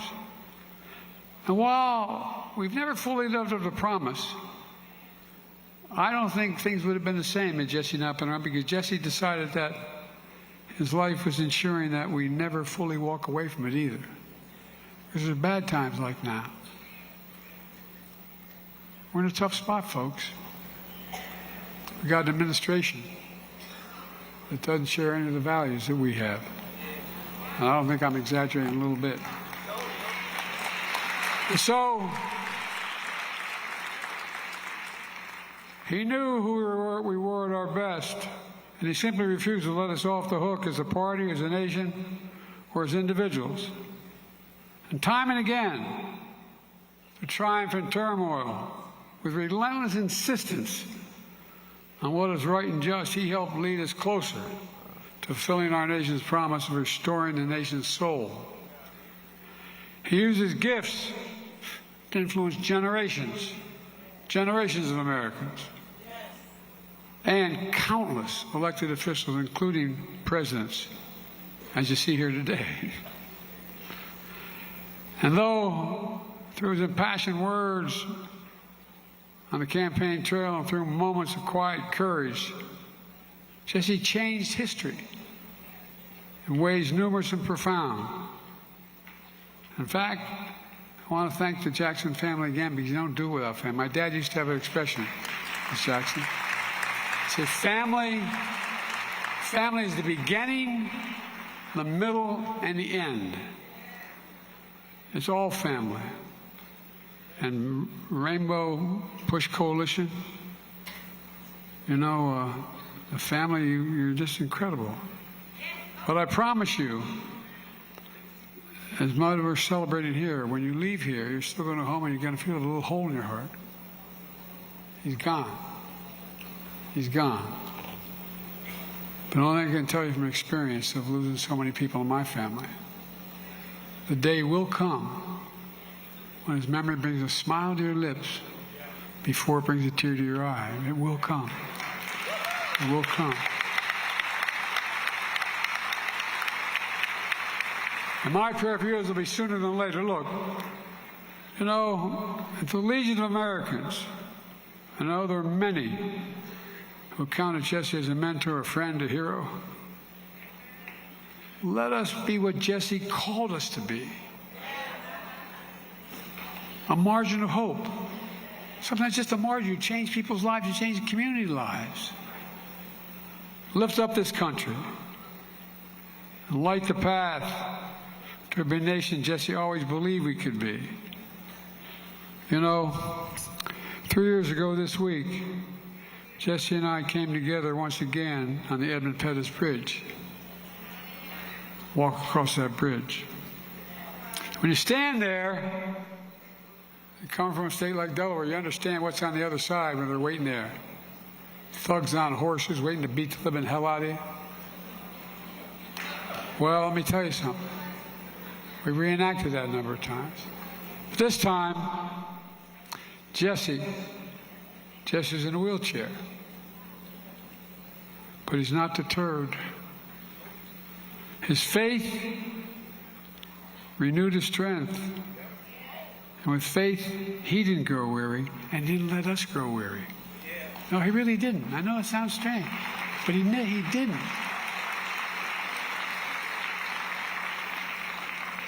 I reflected on Jesse's strength and his spirit.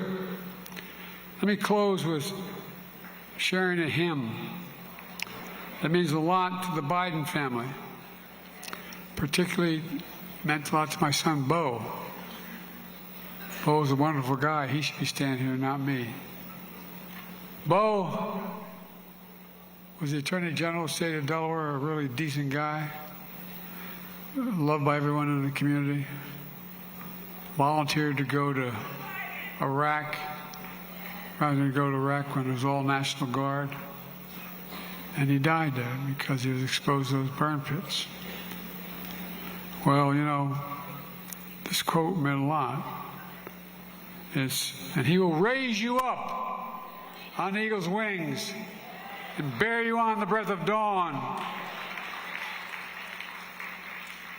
And let this light shine upon you like the sun until next time he sees you, he'll be holding in the palm of his hand. My prayer for everyone here, and I'm cutting my speech very short because I'm afraid I'm going to be attacked.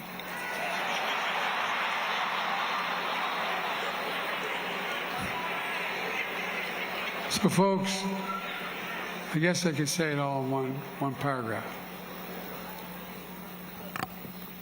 Don't give up. I started off every morning as a young man when I got back to Delaware.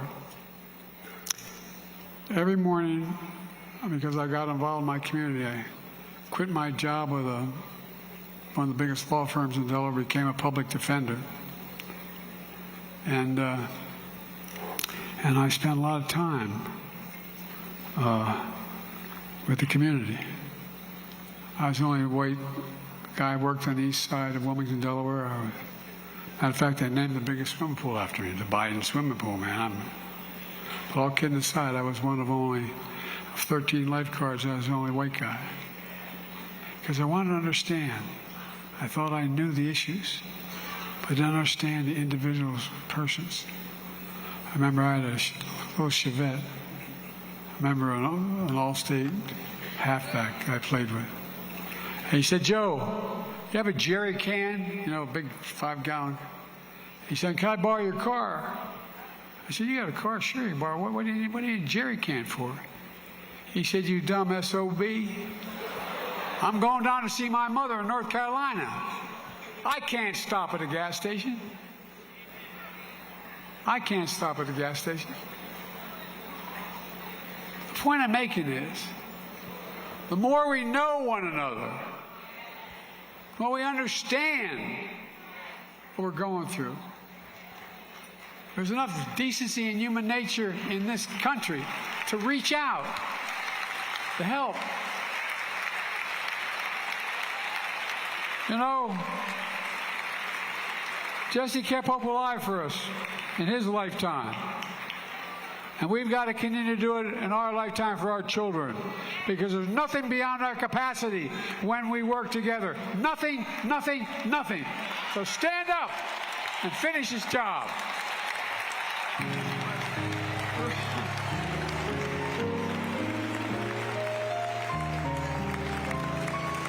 Come on, let's thank President Biden again, everybody.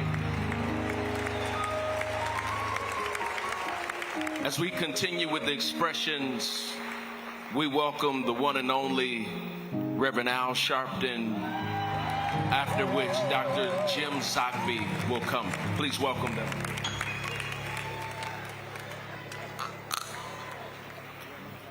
Thank you.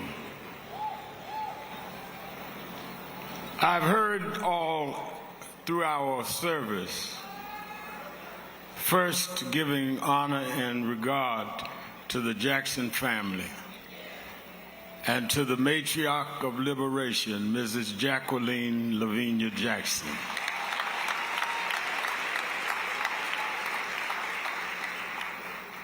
As I listened and thought about, everyone quoted the slogan of Reverend Jackson, but I want to, in my few minutes, and if you take Brother Biden's minutes and other minutes, I come out of the Jackson School of Thought. They told me 4 minutes, which means 8 in Jacksonian language. I don't want us, Yusef, to leave here having mourned and then mock what Jackson was all about. We're sitting here acting like our own lack of rising to what he wanted us to be is the reason we are sitting on the brink of some of the most serious Reconstruction behavior being rescinded that we've seen in modern times. To leave here and not follow an assignment would not be what Jesse Jackson taught us. To make us feel good, we went to Jesse Jackson's funeral, and that we said nice things about Mrs. Jackson, but people at the same time are killing illegal immigrants. People at the same time are cutting public funding. At the same time, Affordable Care Act is not being renewed and seniors have to deal with premiums. Don't sit here so holy and sanctified and act like you have no assignment yourself.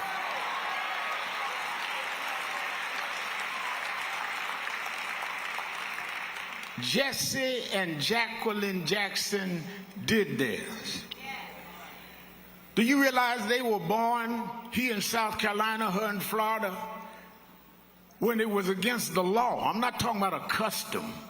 It's against the law to ride in certain buses. Against the law to use a toilet downtown. Against the law for you to eat in certain restaurants. And these two Southern-born, raised in Southern American apartheid, went on and put 2 of their sons in Congress, broke down barriers of voting. They did theirs. They planted a platform that led to an empowerment, and we are the generations behind them that have returned to those that were against us being empowered. Oh, they went against the Southern bigots in the overalls We're dealing with manicured Fifth Avenue bigots.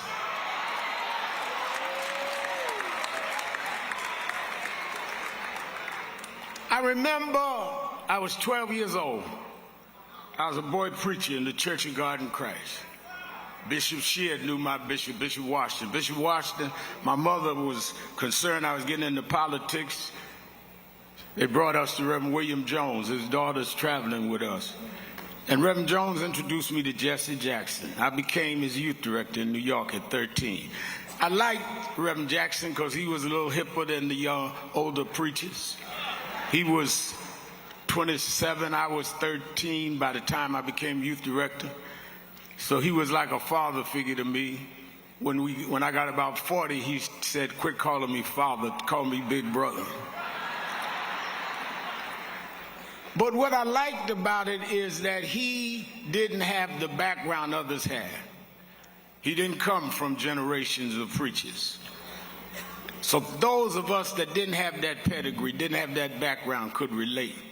And he talked about economics, and he talked about discipline. He would not let us make excuses.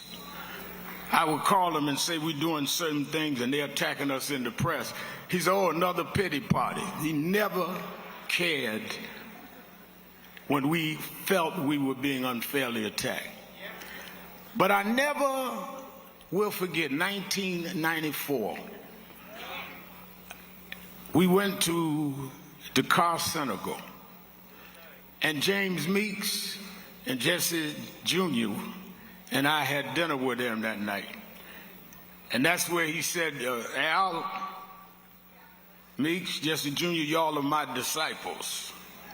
And we said, disciples? And for years, we joked each other. I'd come in the room and Junior say, here's disciple number one, and Meeks. But discipleship meant you carried forth the vision. The next day, he took me on the ferry to Goree Island, Mrs. Jackson, and on Goree Island, he showed me where the slave camps were. And I will never forget, he said, Al, you see what that artifact is? I said, what's that? He said, they call it the door of no return. When you go through that door, you either made it to America to slavery or you died in the Atlantic. The door of no return. But I talked to him about 3 years ago, and I reminded him, I said, remember when you brought me to the door of no return? He said, yeah. I said, well, we did return. We returned the President of the United States, Barack Obama. We returned the Vice President, Kamala Harris. We returned with businessmen. They thought they sent us as slaves. We came back as global liberators. The problem is that too many of us did not join the movements that sponsored us. And there was a breakout in 2024 called Negro Amnesia, where you forgot where you came from and forgot how you got where you got. Therefore, they're trying to take back everything you have.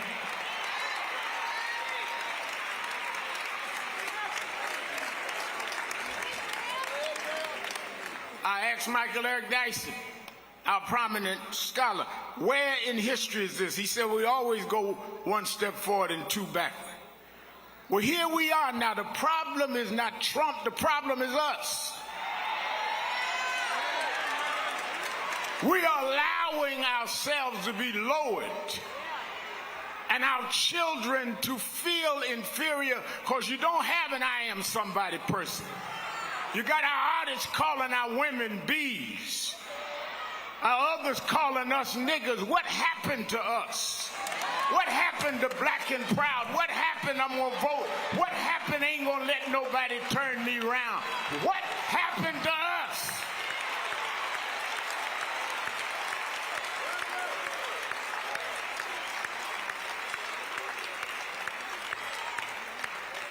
We believed our way.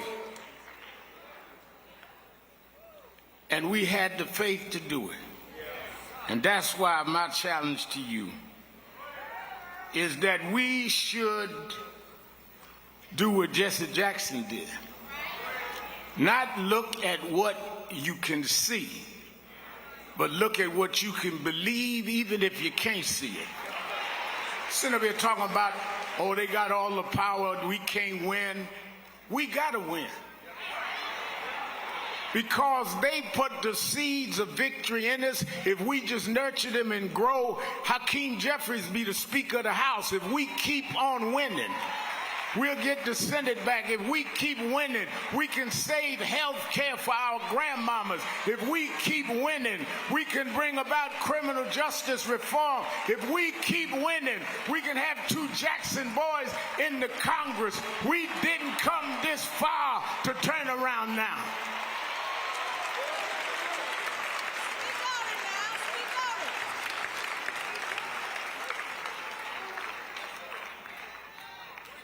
Reverend Sharp, pastor fellowship, I was talking to him.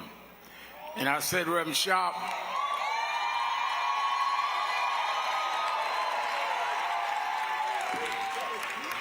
I was saying, Reverend Sharp, Jesse Jackson talked about keep hope alive. And I met a man that Reverend Jackson admired called Adam Clayton Powell when I was a kid. And Adam had a slogan called Keep the Faith, Baby. And I'd like, you know, Tyler Perry's here. He canceled something to be with us. I'd like one day Tyler to do a whole thing on it, Adam Powell, because there's a little risque side to Adam that Tyler know how to handle that kind of stuff.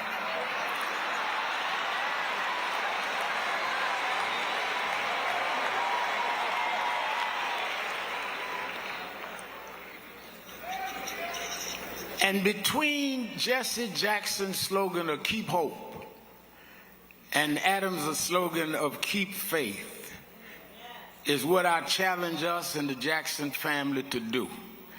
Because my mother told me in my engine, I had 2 gears, hope and fear. Hope is that I hope a better day will come. Hope is I won't give up. Hope is that we come this far by faith. But she said, but sometime it's going to get dreary. And that's when your gear goes to faith. Faith is the substance of things you hope for, not hope for. The evidence of things not seen. Faith is when the doctors give up, but you hold on for another doctor. Faith is when you got bills to pay and no money to pay them. Faith is when they write you off and when they write you back. We come this far by faith, leaning on the Lord. Or they getting ready to celebrate the 250th anniversary of the country, but we were not free in 1776. It is not our celebration. We got here in 1619. We worked 246 years and never got paid, but we are still here. We come this far by faith. It was against the law to read and write. It was against the law to marry, but we come this far by faith. I don't care what they do in Washington. I care what we do in the community. We beat people bigger than Trump. We fought people harder than them if we stand up and be what we're supposed to be.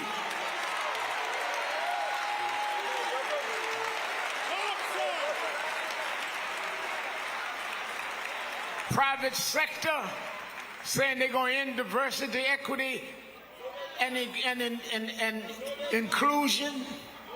Sheriff Sharp, we started Wall Street. Wall Street. We did that. Dealing with diversity. We did that. So you don't want a diversity in your boardroom? Then don't have a diversified consumer base.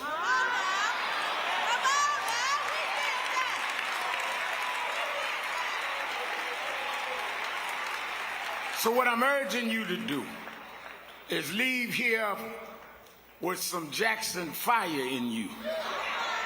Not just a program book, but to say I see the things the way they are, but I'm going to turn and change them. have some Jackie Jackson fire saying, I'm going to raise my kids beyond your expectation. I'm going to rise up anyhow. But Reverend, it looks bad now. Look at Iran. Look at what's going on in Minnesota. Look on.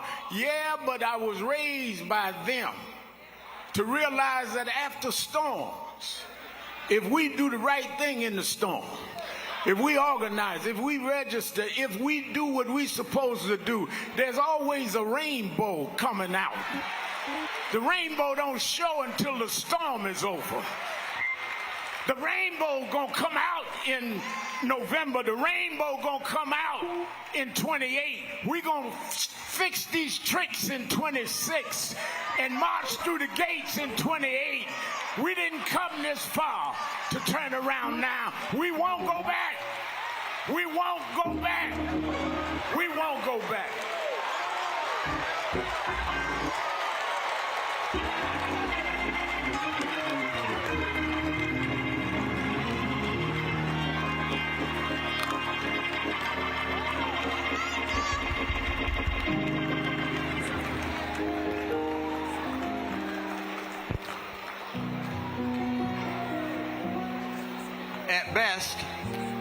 At best, I can say this is a tough act to follow. I feel like Liz Taylor's sixth husband. He knew what to do, but he wasn't sure how to make it interesting. So I have a challenge right now, and I ask you to bear with me because I'm not a preacher. But I have been thinking about and feeling deep feelings about Reverend Jackson for the last several days, because I've been with him, working with him for almost 5 decades.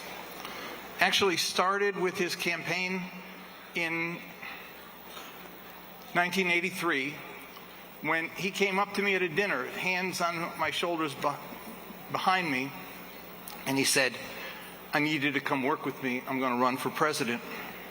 And I said, but Reverend, I've been organizing my community for the last 4 years. I can't give that up. And he said, we'll do more for your community in the next 4 months than you've been able to do in the last 4 years. It was like a calling in the biblical sense. And it mattered. And thank God my wife and I talked about it and were convinced it was the right thing to do. And I did it. Because you have to understand, the experience of my community before then was that no one in the Democratic Party would even meet with us. They would not have a meeting with us. And candidates were given money back. And candidates rejected our endorsements. And if they found an Arab American on their staff, some people would say, get him off, and they'd fire him. And in 1983, the 20th anniversary of the March on Washington, I was thrilled to be asked to be on the National Steering Committee of the March. Some groups said if you let the Arabs march, we're not marching, and we were asked to leave. But Reverend Jackson fought to keep us on. I never forgot that. And so when I did join the campaign in 1983, some groups came and met with Reverend Jackson and said, you got to get rid of Zogby. It's in Abby's new book. And he stood by me. I was quite disturbed, and I said, I don't want to be the target. I'm going to quit. Reverend, I just don't think you need the aggravation, and I certainly don't need it in my life. I'll never forget what he said. He said, do not quit because you give them what they want. What they're most afraid of is that you stick around and fight. And so I did, and I'm so proud that I did, because to see him go around the country and meet with Arab Americans who had been the despised and the rejected, and the excitement on their face that somebody came and talked to him, that somebody was saying Arab American, that somebody was talking about Palestinians, that somebody was talking about the suffering of the Lebanese, that somebody cared to come to them, was so important. It energized, he energized an entire community. When he said our time has come, it was our time too. And he meant it for us. And I'll never forget him for that, because he made a difference for me, for my family, and for people across the Middle East.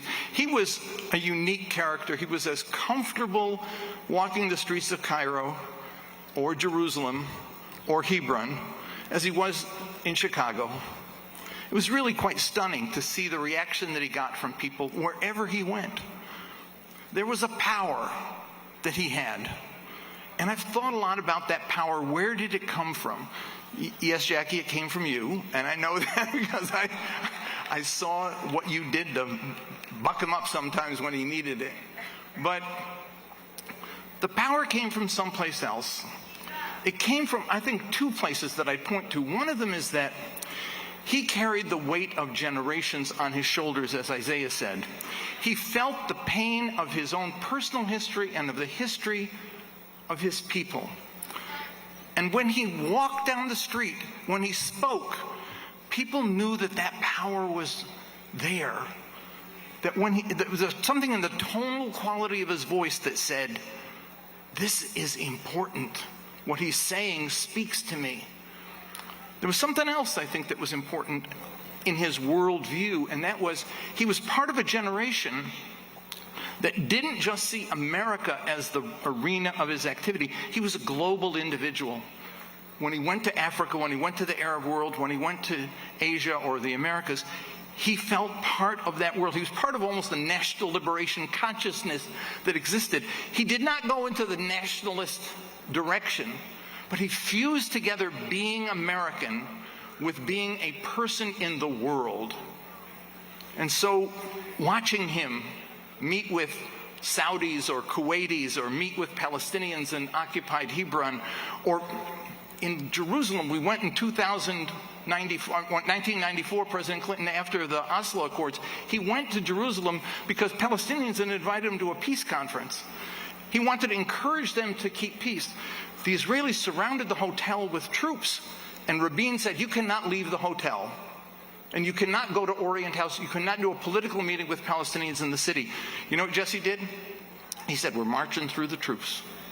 And he walked right through the lines. I was scared stiff. I mean, I said, oh my God, this is crazy. I know you do it in the South and get away with it. You don't do this in Jerusalem. But you know what happened? The young Israeli soldiers, they wanted their pictures taken with them. They wanted to touch him. They wanted to be near him. And the Israeli commanders were, get away from him. They couldn't stop their soldiers from wanting to be next to the power of Jesse Jackson. And the Palestinian reaction was amazing. I have to tell you one thing, just final thing here. He freed Robert Goodman. But guess what? I have the distinction on my resume of being the person to tell him not to go. He asked me to do the research, and I said, Assad is not going to meet with you, and you're not going to get Goodman. And I thought, I did my job. He went. And he went because he knew that if he got into Syria, there's no way they would not meet with him. And if he got to sit with Assad, there was no way that he would not bring Goodman back, because that was the power that he had. And it worked. And so I am here to celebrate the fact that his fight for inclusion included us. And here to celebrate the power of the man that he used for others. Because that's the difference. When you use your power, if your power is money, if your power is armies, if your power is, like some people's, transactional, right? Then it's one thing. But if your power is for others, you have the ability to make change and have people, your power grows, actually, because people know you are with them and for them and of them. And that's who this man was. I thank you. Thank you, Jackie. Thank you, all you guys, for all you've done. And I so appreciate the fact that I've been a part of your family now for all this time. And one final thought, and at 80 years old, you know, I lose, I don't know what the thought is anymore. So I'm going out on a whimper here, because I can't remember what I was going to say, but I think it was important, but I'll remember it after I leave the stage. Listen, thank you all very much.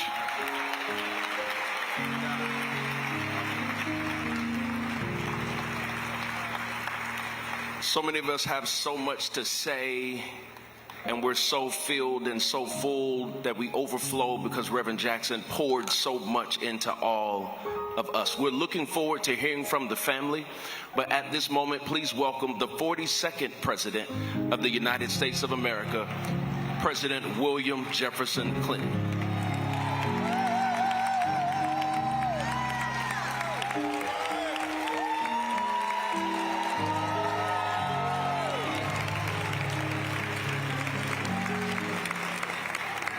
Whoa. I'm actually going to be pretty close on time.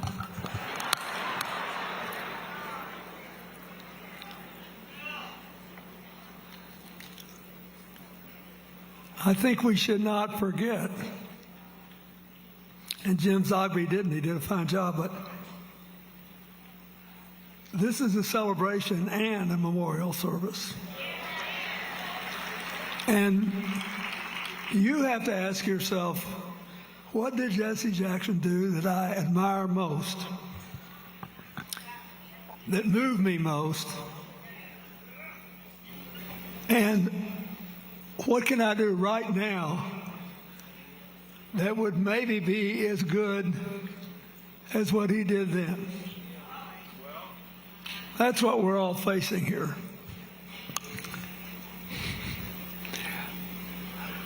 I love Jackie and her family. Santita sang at my second inauguration. The boys who got to go to Congress, and Yusuf, I thought when the first time I met Yusuf, I thought, I can do whatever I wanted if he worked for me. He just take care of things. And you're good at it. It's been an honor to know all of you. But I want to say something, highly personal tonight. I came to truly love Jesse Jackson. And we had more in common than he thought. We were both two guys who were born to single mothers living in the South. And so I got to watch this guy, and frankly, the first time we met was at the 20th anniversary of the celebration of the integration of Little Rock Central High School. And some young people may not even know why that's important. But in the 1920s, that school was voted the most beautiful high school in America. During the whole time I was governor of Arkansas, that one school accounted for 25% of our merit scholars. You could go there and study Latin and Greek, which was a pretty big deal out in the country, in addition to all the science and math. So they were celebrating the 20th anniversary, and Jesse showed up to help them. But he was always asking himself, what can we use the observation of a past victory for to get something done today? So by the late 70s, all these medium-sized and little towns in the middle of the country were being flooded with drugs. All these folks were facing more vigorous law enforcement on the coast, but they were coming in. And I kept thinking, I know Jesse Jackson's going to know this, and he's going to say something. And I just want to be there. And I was a 29-year-old attorney general. And Hillary, a Chicago girl, was...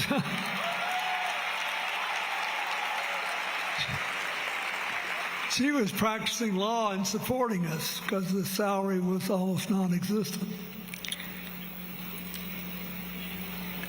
So Jesse gets up in front of this crowd of kids, and their eyes were big as dollars. And he said, you owe a lot to the Little Rock Nine who integrated this school. You owe a lot to Daisy Bates and the other people who supported them. You owe a lot to the people who were there long before them.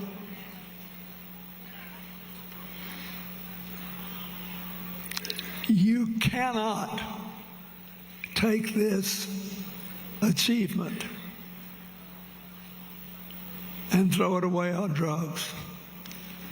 And then he said, I'll never forget it. And I thought, where are all the conservatives when you need them to cheer? Jesse Jackson looked at these kids and he said, you have to open your brains, not your veins. And I thought to myself, no matter how long I live and stay in politics, I may never have a single line that's that good. I mean, think about it. It's totally brilliant. It captures personal responsibility and caring and self-survival. All these pastors here have done such a great job on this. You know, I know you spend endless hours when you're putting your sermons together and you're running your programs in your churches and things. What can we do that will work? And whenever I get discouraged, I think about Jesse and I just laugh. Well, you got to open your brains and not your veins. So 10 years later, I was living in the governor's mansion. And Jesse shows up for the 30th anniversary of the integration of Little Rock Central High School.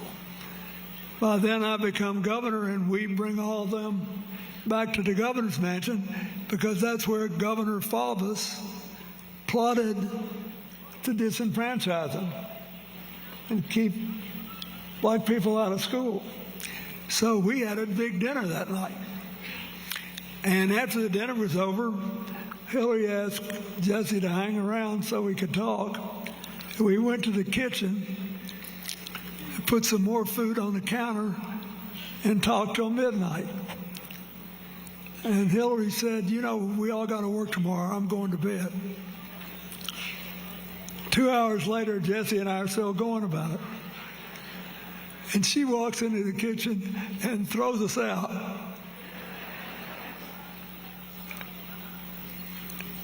I'll never forget it.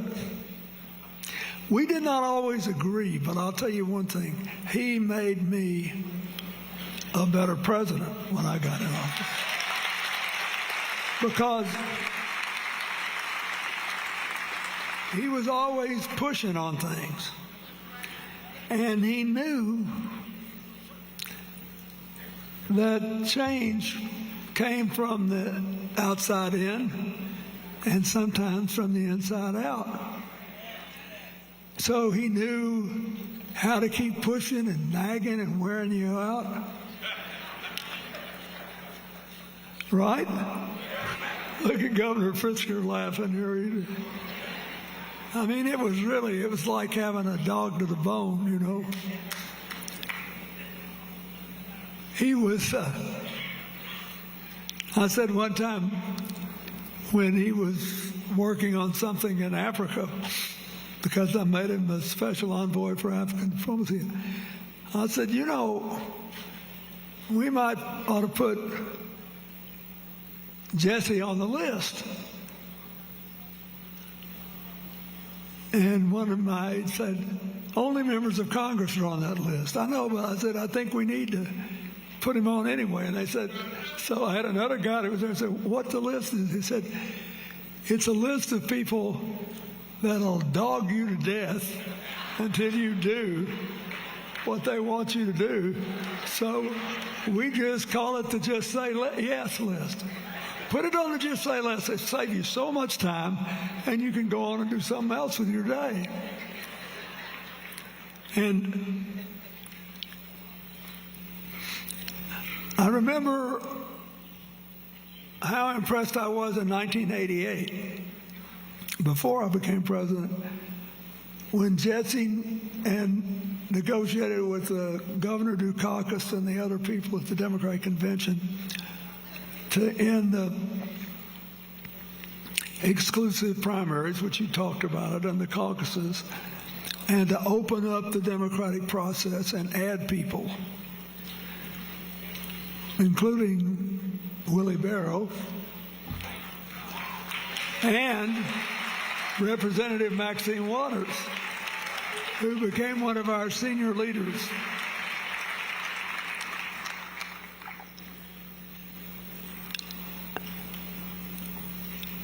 I'm saying this to make another point. Everybody knows how eloquent he was, and everybody knows that he could talk an owl out of a tree. But he actually was interested in policy, in specifics.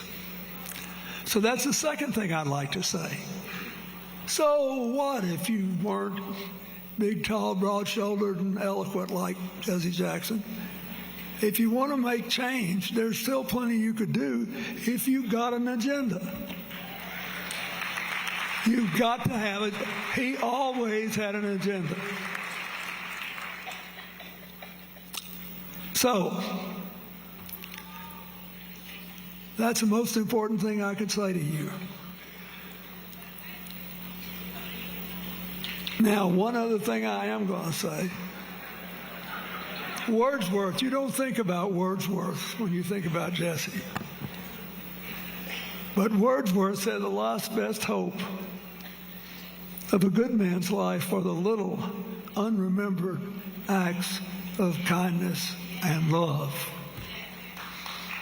So I used to think all the time about how hard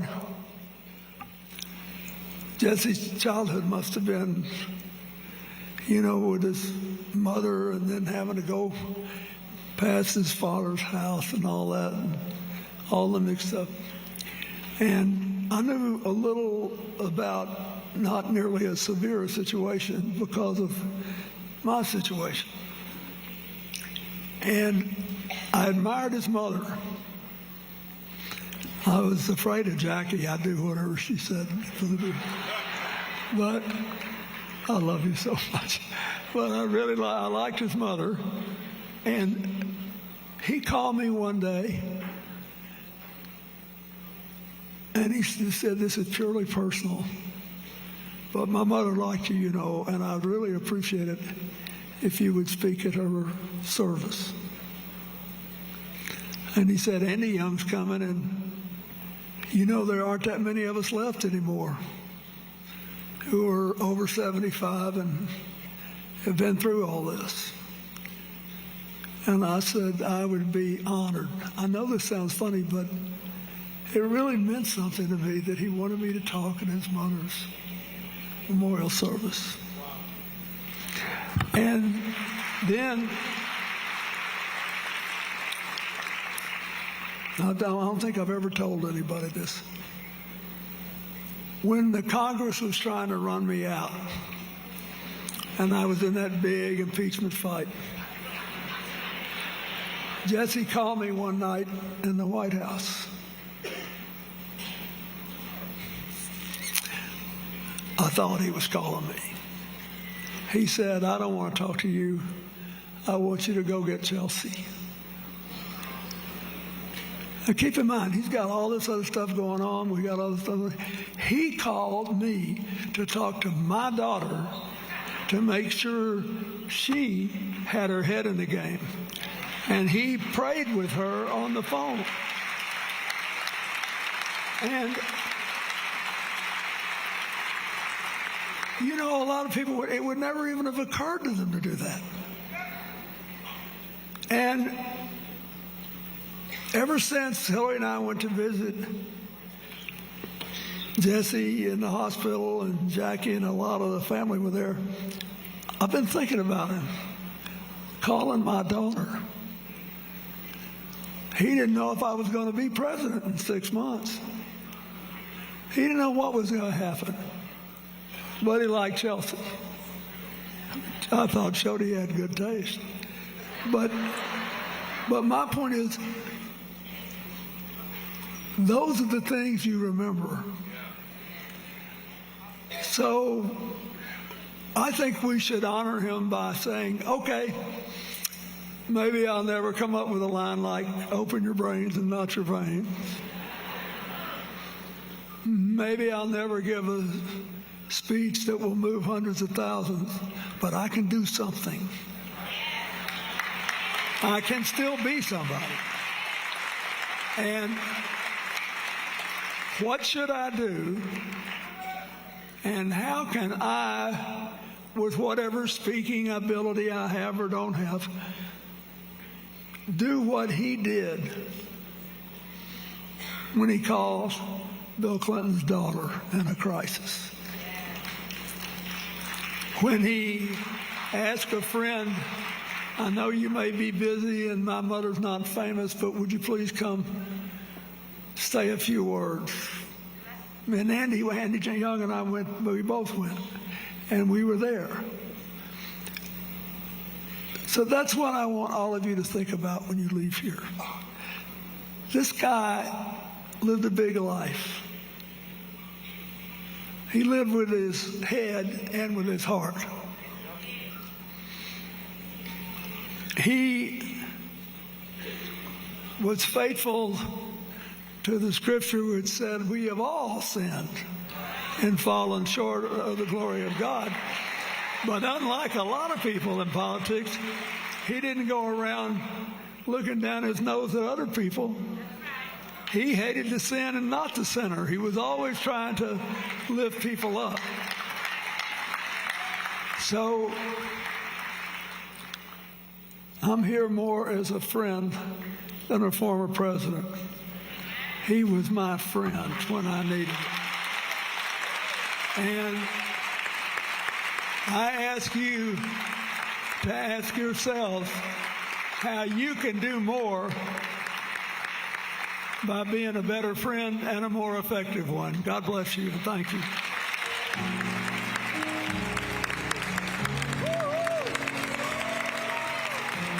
Come on, let's thank President Clinton again for those remarks. Reverend Jackson believed that women deserved equal pay. Reverend Jackson believed women deserved equal opportunity. Reverend Jackson believed that women should hold the highest roles and positions in the land. The first woman, the first African American woman, the first Asian American woman, Vice President Kamala Harris.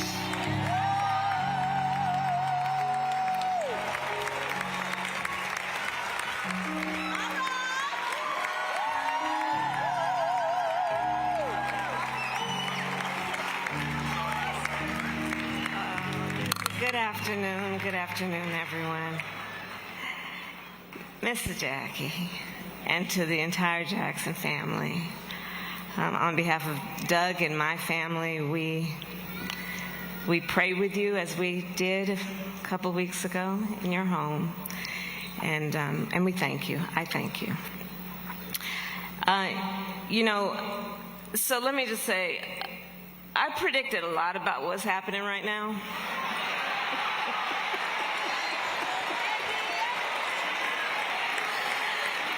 I'm not into saying I told you so, but we did see it coming.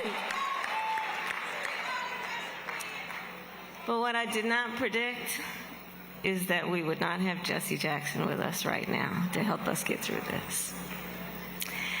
And this afternoon has been such a beautiful remembrance of his spirit, his life, and his faith. And in a way that Reverend Al talked about it and so many others have, I do think of this afternoon as what it is doing for me to renew my faith in what is possible, fueled by the hope that Jesse Jackson so often reminded us of. I'm reminded of a passage in the Gospel of Matthew, chapter 7, verse 7. Ask, and it will be given to you. Seek, and you will find. Knock, and the door will be opened to you.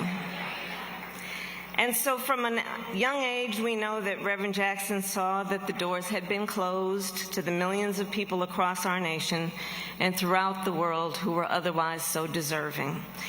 And they were doors, of course, to opportunity, to equity, to justice, to freedom. And so he dedicated his life, as we all know, to breaking down those barriers.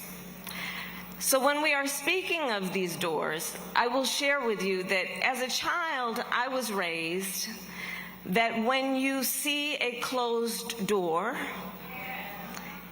you must knock and wait to be invited in. What life has taught me is that if that invitation is not offered, and if that door remains shut, even after repeated attempts to knock on said door, sometimes you have no choice but just to kick that door open.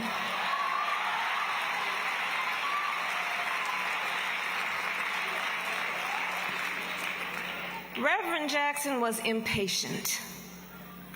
He did not waste time waiting.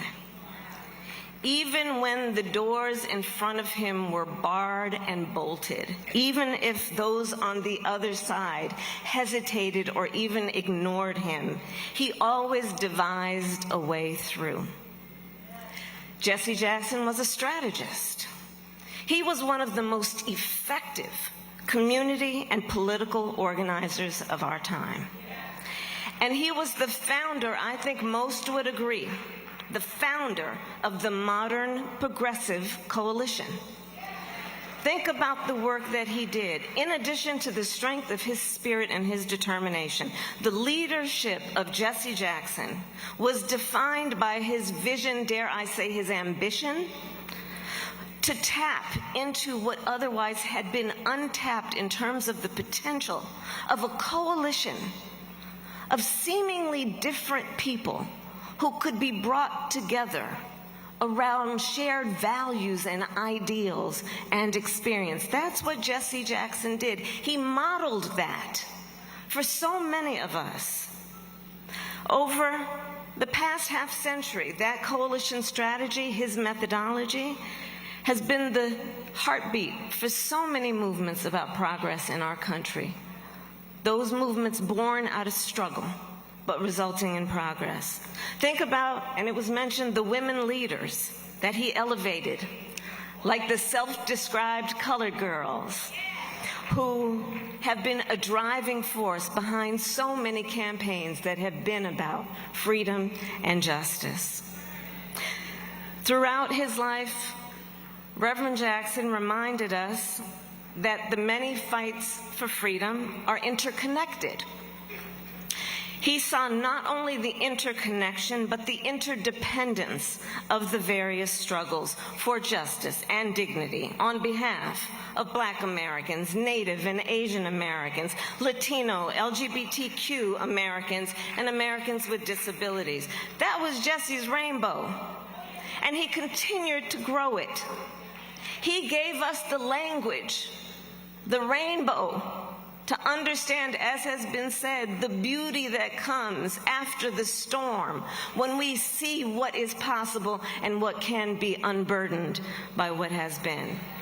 As he once said, when a barrier falls for one of the locked out, it opens the doors for all.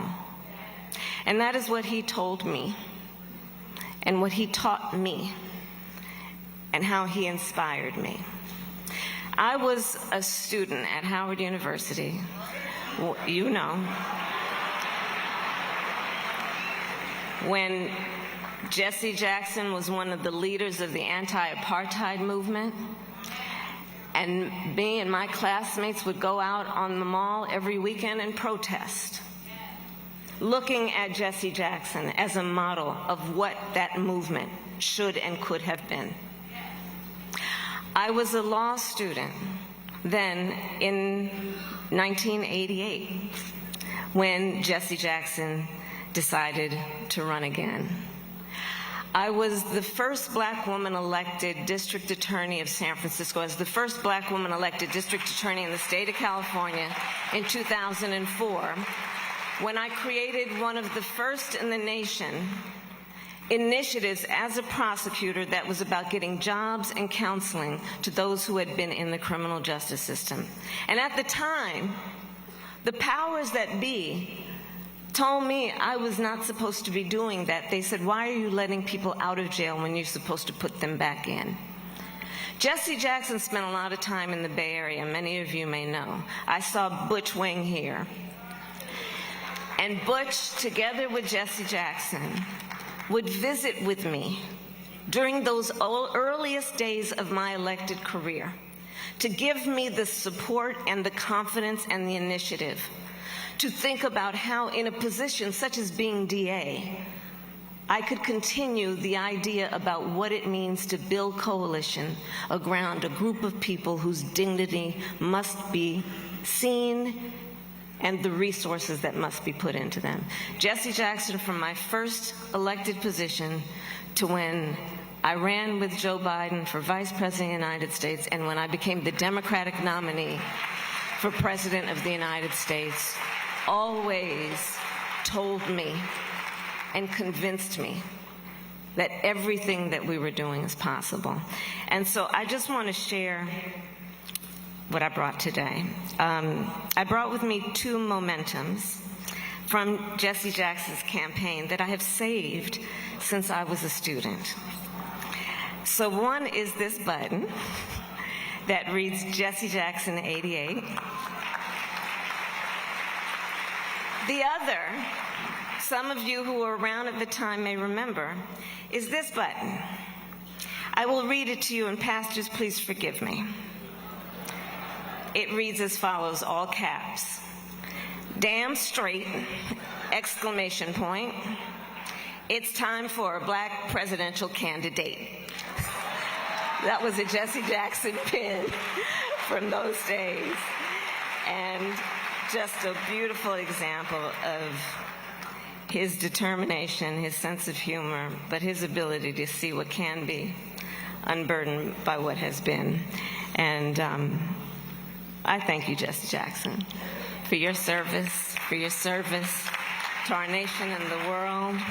Well done, good and faithful servant. Well done. Thank you.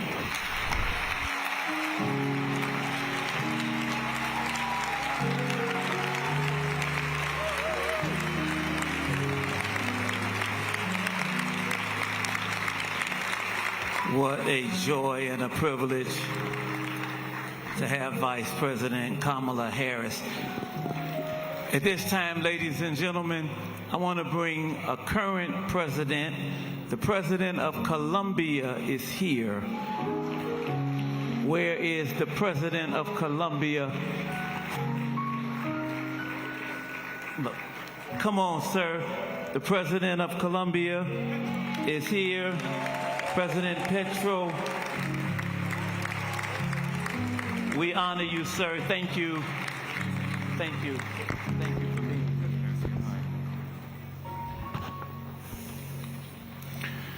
Yo no aprendí inglés en mi colegio, así que habrá traducción. I did not learn English at school, so there will be interpretation. A toda la familia Jackson, mi sentido pésame, mi solidaridad en momentos que se vuelven difíciles. Vivimos tiempos difíciles.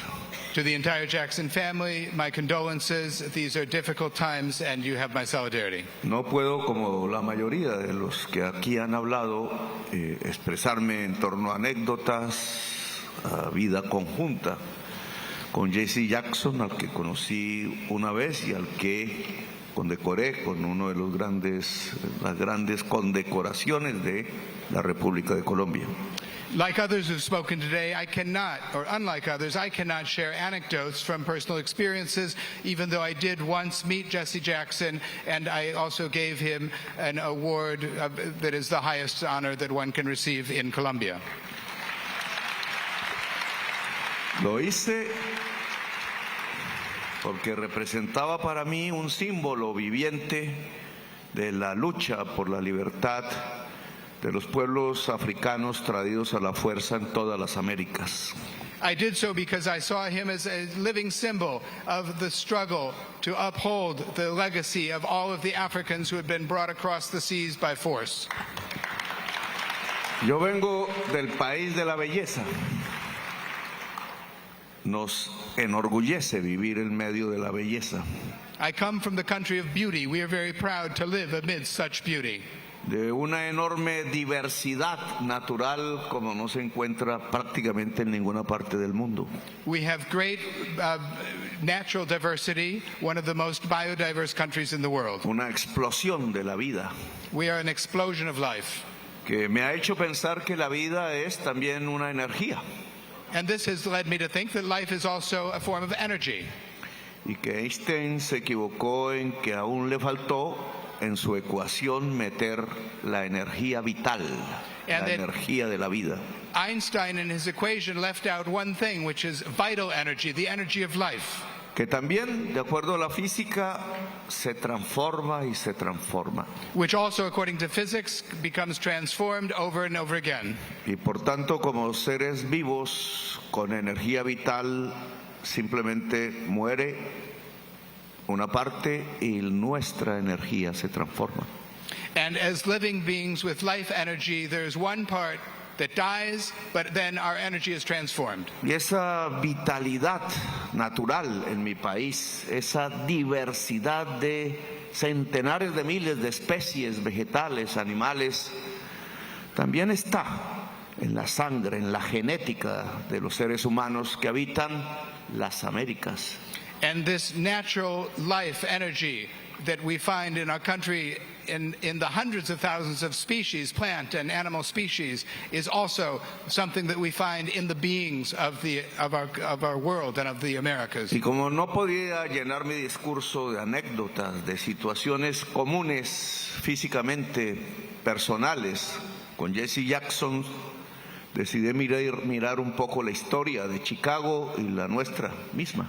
And so, since I can't really share personal experiences that I have shared with Jesse Jackson, instead I would like to speak a little bit about the history of Chicago and the history of Columbia and certain aspects that we share. Y encontré en el Google el encuentro de una palabra de un señor con nombre en francés, Jean-Paul Juan Disable. And I came across the name of someone with a French name, Jean-Paul Dusable. Africano, americano él. An African and American. Que se enamora de una indígena ancestral, decimos nosotros, americana, en este mismo lugar. And who fell in love with an ancestral American, that is to say a Native American woman, in this very place. Y se le atribuye el hecho de ser el fundador de esta ciudad desde su casa en donde vivía amor. And I understand that he is considered to be the founder of this city from his home where he experienced love. No se sabe bien con certeza si era haitiano. It's not known for sure whether he was Haitian. Voy a suponer que él era de Haití por su nombre en francés. But I will assume that he was from Haiti because of his French name. Pero entonces estaba libre en este lugar con su piel como afrodescendiente en un lugar que empezaba a pulular en las mentes de las comunidades traídas como esclavos a la fuerza en Haití. La isla de Santo Domingo se le llamaba con la palabra libertad. And so he lived here with his freely as an Afro-descendant, as somebody at the same time that Haiti had become a free country at that time. It lived here with freedom. Coincidió en que ayer viví un debate con la prensa colombiana. La mayor parte no me quiere, es propiedad de gente muy rica en Colombia. And yesterday, it just so happens that yesterday there was a debate in the Colombian press. Now, most of the Colombian press don't like me. They're owned by, most of the press outlets are owned by very wealthy people.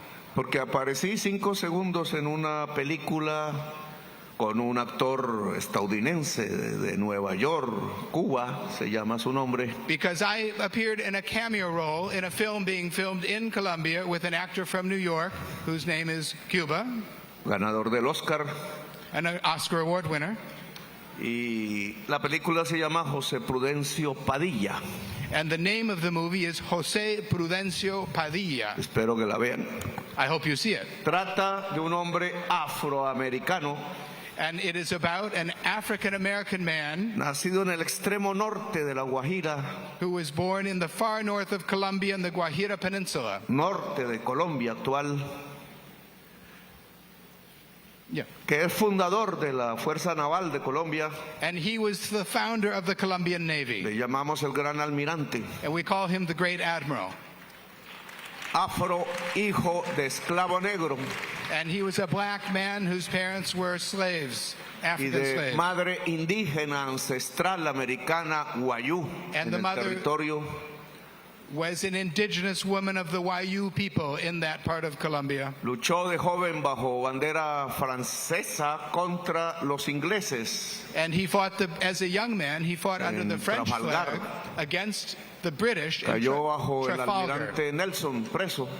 And Admiral Nelson, he fell prisoner under Admiral Nelson. Y vino a su aldea Riohacha a hacer un barco de madera y allí lo encontró el libertador Simón Bolívar.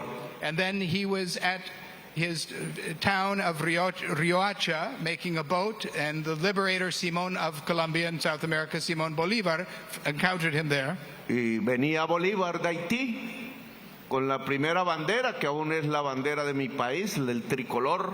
And Bolívar came from Haiti with the first flag, which is still the flag of Colombia, a three-color flag. Cuya mitad es azul y roja. Half of the flag is blue and red. El amarillo de arriba es el sol del Caribe. And the yellow part at the top represents the sun of the Caribbean. Y la bandera que sigue, azul y roja, era la bandera más conocida en el mundo como el símbolo de la libertad.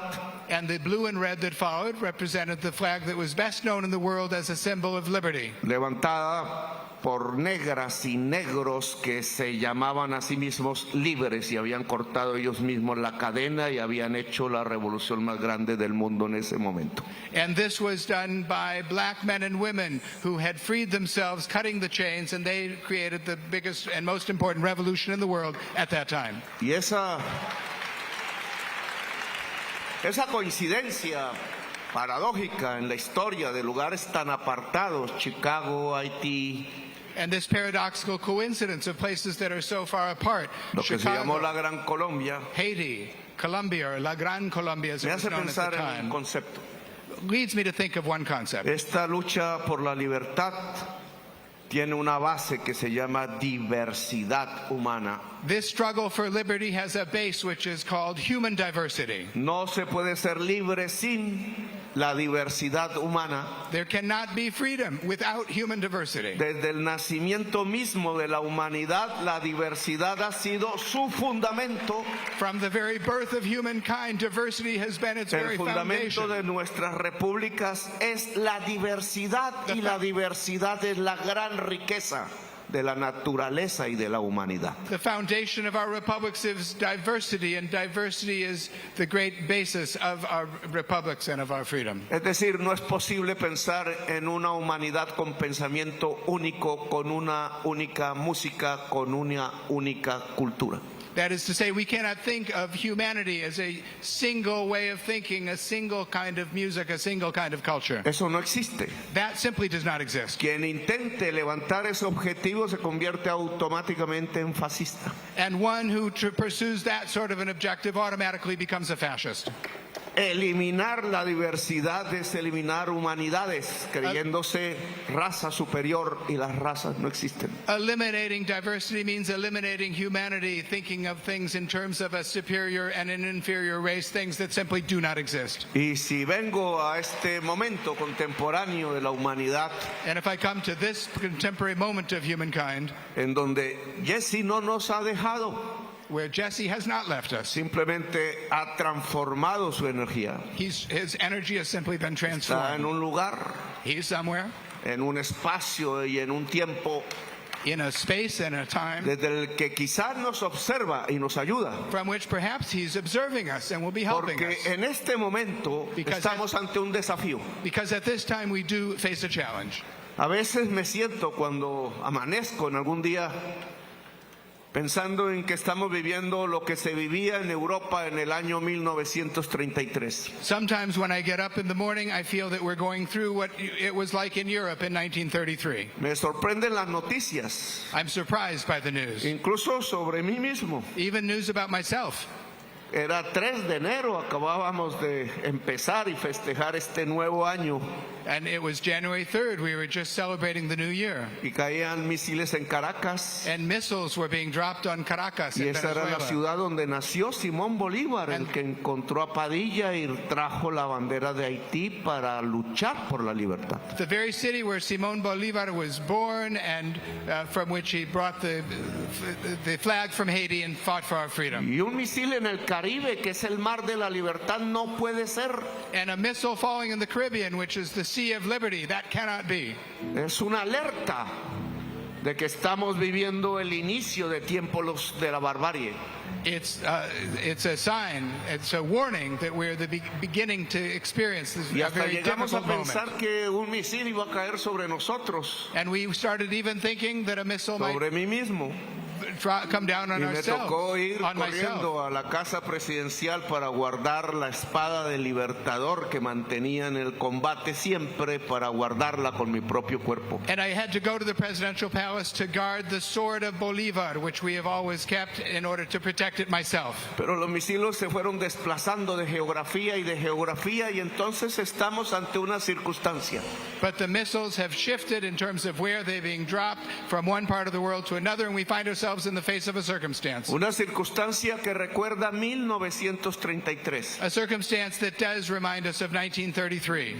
Ese año Hitler, sin tener la mayoría electoral, subió al poder en Berlín, Alemania. That year, Hitler came to power in Berlin, in Germany, without having an electoral majority. Ese día Ernest Hemingway, como decía en su libro, doblaron las campanas.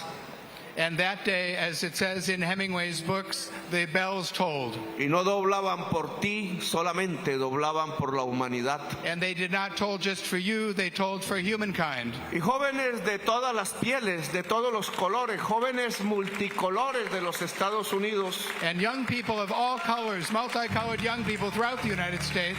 Jóvenes multicolores de la Unión Soviética. And from the Soviet Union. Jóvenes multicolores de la China. And from China. Jóvenes multicolores de la Europa, de todas las culturas. And from Europe, from all different cultures. Se atrevieron a levantarse. Dared rise up. A morir en lugares fríos y extraños, lejos de su familia. To die in cold and unfamiliar places, far from their families. Destruir quizás el mayor peligro contra la libertad y la humanidad del que hayamos tenido existencia, el peligro de Hitler. In order to destroy the worst danger that humankind had ever known. Y se pudo hablar de libertad después. And one could speak of liberty afterwards. Y hoy estamos ante ese mismo peligro, pero ya no en un rincón geográfico llamado Europa, today we're llamado facing Asia. the same danger, but not in a geographic space called Europe or Estamos Asia. ante un peligro que es todo el planeta, toda la humanidad. Rather, it's the entire earth, all of humankind. Y por eso quise venir aquí frente a Jesse. That's why I wanted to come here before Jesse. Para que nos ayude. So that he could help us. Porque hoy hay que hacer lo mismo, exactamente lo mismo que esos muchachos y muchachas de todos los colores de Estados Unidos, today we have de la Europa, del the Asia, exact same thing as de la all Rusia of those de aquel young people entonces. from the United States, from Europe, from Asia, from Russia. Pero at the ahora time. es toda la humanidad Now entera. it's all of humankind. Nos toca unirnos. We must join together. Nos toca construir un arcoíris para todo el planeta. We need to build a rainbow for the entire planet. Contra los misiles no hay fusiles que valgan. No rifle will be of any help vis-a-vis a missile. Contra los misiles lo que hay es palabra que tiene poder y multitud. It's the word that has power and multitudes behind it in the face Y of la missiles. multitud se llama humanidad. And the multitude is humankind. Y ya acabo mis 3 And with that, minutos. I conclude my remarks. Hoy es el momento, decía. This is the time. de que el presidente de Estados Unidos, mirando el retrato de Lincoln, él y yo personalmente, The President of the United States and I together were looking at the portrait of Lincoln ante un bonito jardín de rosas que él diseñó. in the face of the rose garden that he's Yo soy redesigned. como Jackson en esto de la palabra. And I know I've run out of time. Pueda separarse completamente Can be completely separated de quien lo lleva a él y a la humanidad a un abismo. from that which is taking him and humankind to an abyss. Separarse de Netanyahu es necesario. He must move away from Netanyahu. Separarse de quien lanza misiles contra niños y niñas en el planeta Tierra. And from those who launch missiles against the planet Earth. Separarse de los misiles y hablar de un pacto por la vida. And to move away from missiles and speak of a pact for life. Por la paz. Yeah, y unirnos alrededor de Jesse para hacer realidad un arco iris de la humanidad. Gracias, muy amable.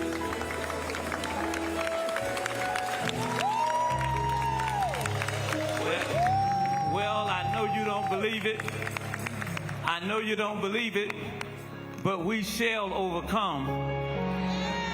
One of these days might take a little longer, but down in my heart, I do believe that we shall overcome. Leandria Johnson is here, and she's coming with the choir. We shall overcome.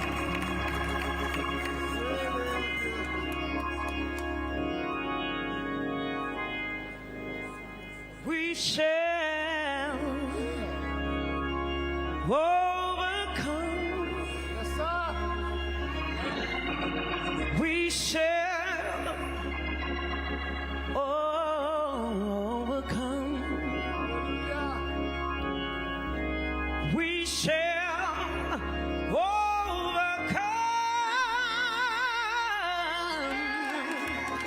overcome. Someday.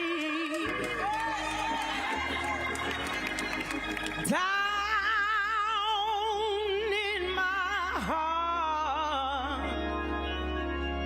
I do believe that we shall, we shall overcome.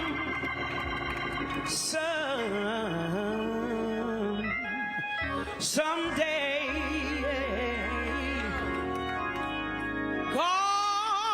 God will see us through.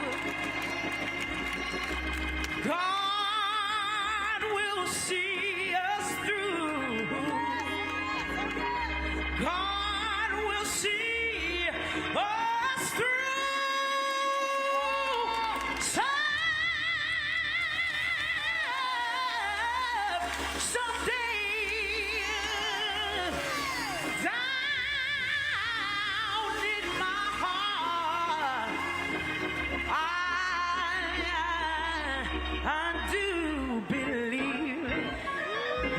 Tell somebody that we shall, we shall. God knows that we shall overcome someday.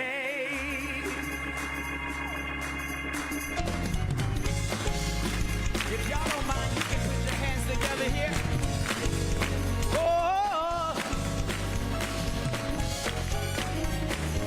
Come on, choir, we shall. We shall. Oh, we shall overcome someday.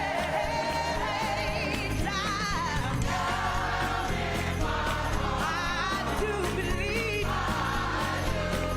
Yeah, we shall. Oh, yeah. We shall.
someday.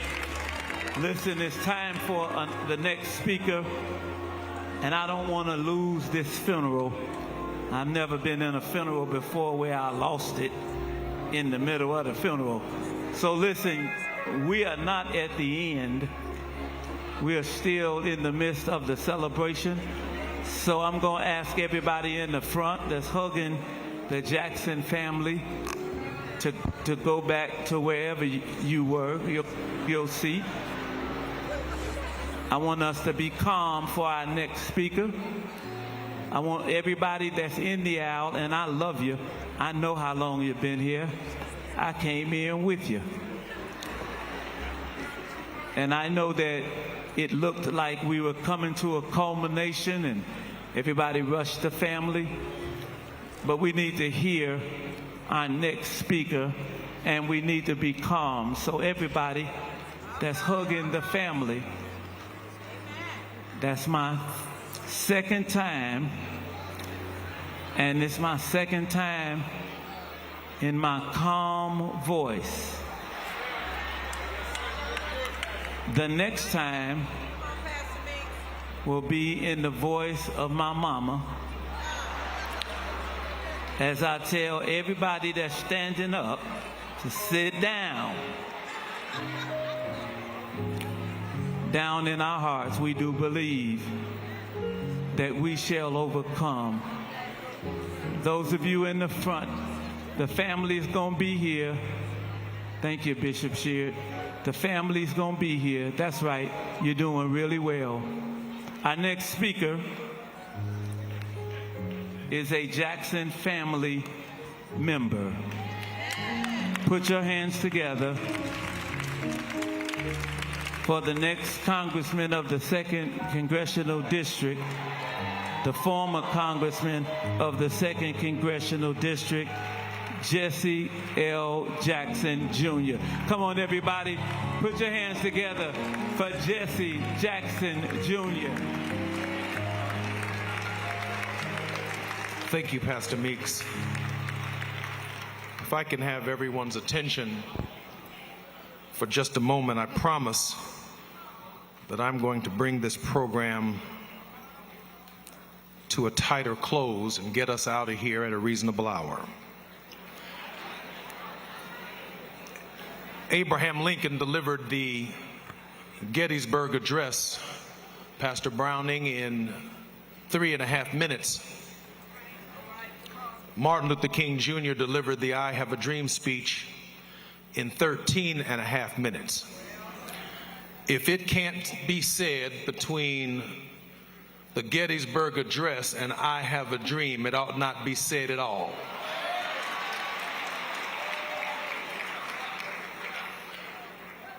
For what remains of my time, and I promised Yusef that I would not be more than 7 or 8 minutes, I want to talk about my daddy.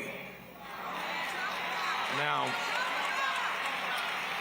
when Martin Luther King Jr. died in 1968, he was an immensely unpopular figure. Brother Reynolds, Brother Sharpton, members of the Congressional Black Caucus who are present, Dr. King on April 4th, 1968, was immensely unpopular. Who he is today is not who he was on April 4th, 1968. And I'm sensing, Sister Parker, on this occasion that we are moving in the direction of a Jesse Jackson that I wouldn't, Mama, even recognize. Jesse Jackson, at the hour of his death, was not Roland Martin, a popular figure. Or in the Gaza. He would have been fighting for the Affordable Care Act. He would be fighting to save the Voting Rights Act of 1965 and challenging the Supreme Court to render a decision in the Calais decision that would strengthen the Congressional Black Caucus and not undermine it. If you are a member of the Congressional Black Caucus and you are still here, allow us the opportunity to recognize you. Will you please stand? Members of the CBC came from around the country and our congressional districts are under threat at this hour. I want to try and summarize in the 5 minutes that I have left some of what I heard from everyone, starting with President Clinton. He said, "With head and heart." "With Head and Heart" is the title of the autobiography written by the late Dr. Howard Thurman, who dedicates his life story to simple and haunting simplicity, Mr. Mayor. He dedicates the book, and I quote this, Jonathan, "to the stranger in the railroad station in Daytona Beach who restored my broken dream 65 years ago." To the stranger. Who was Jesse Jackson? To the political class that took up most of the time, Dad was a stranger, awaiting a return phone call, reminding the political class of the urgency of the hour. That's who my daddy was.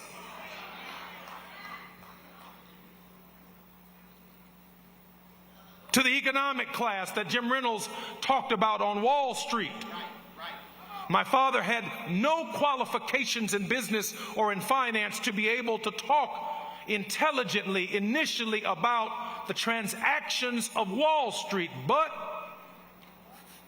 to them, he was the stranger. So this story comes together in Howard Thurman's book with my final 4 minutes in this way, Brother Turner. It says that Howard Thurman's sharecropping family had been gathering in the Deep South all of the coins of their hard work, and they had put just enough money together to send Howard Thurman to college by buying him a train ticket. And when he got to the train station, after having loaded all of the broken pieces, Pastor Dates, into his life and of his life into a trunk, the conductor of the train told him, Judge Mathis, that he could not carry the trunk on the train unless he bought another ticket. And so Howard Thurman went over in the corner of the train station and he began crying for the idea that after all that his family had been through, he would not, mama, be going to college. And as he cried through those tears, he looked up and saw a pair of brown, old, rustic boots. And then he looked up and he saw a man in overalls. And he looked up and he saw a black man. And the black man said to him, "Son, why are you crying, boy?" And Howard Thurman said, "Because the broken pieces of my life I cannot take with me to college because I need a ticket." And the old man, Sister Bryant and Reverend Bryant, reached into his pocket and pulled out a little leather sack and took some coins and went and bought Howard Thurman a ticket for his luggage. And Howard Thurman says in the story that all he remembers is the man walking down the train tracks while he and the train were heading in the opposite direction. Pastor Muncie, he dedicates his book to the stranger who changed the trajectory of his life by restoring his hope.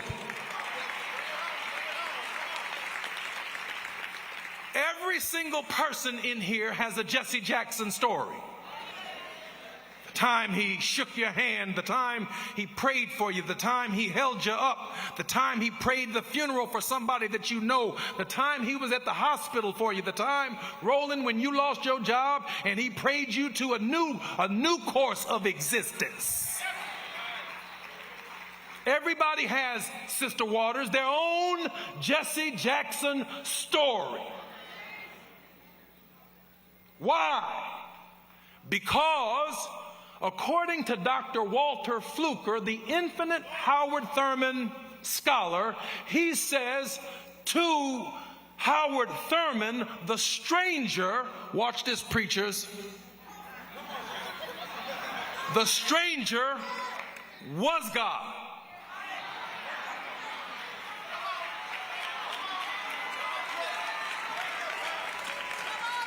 Two minutes. The stranger was God because he redeemed and restored the hope of Howard Thurman, a man whose name he did not know, and he sent him to college. At the moment that he needed hope, hope showed up in the form of a stranger. It's impossible, Roland Burris, for one man to know all of the people that Jesse Jackson has touched. Everybody here doesn't have the number. He don't need it no more. 773-251-6353. But just about everybody in here had the number 773-251-6353. It's a flip phone. It's analog. He didn't believe in iPhones and Samsung. He believed in a flip phone.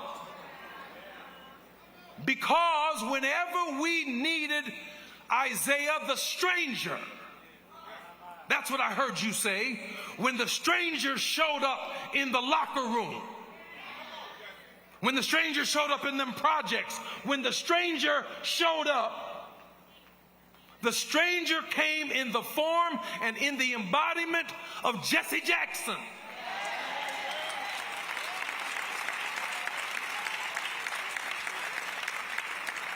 Because he is the one, Reverend Sharpton, who we came into contact with,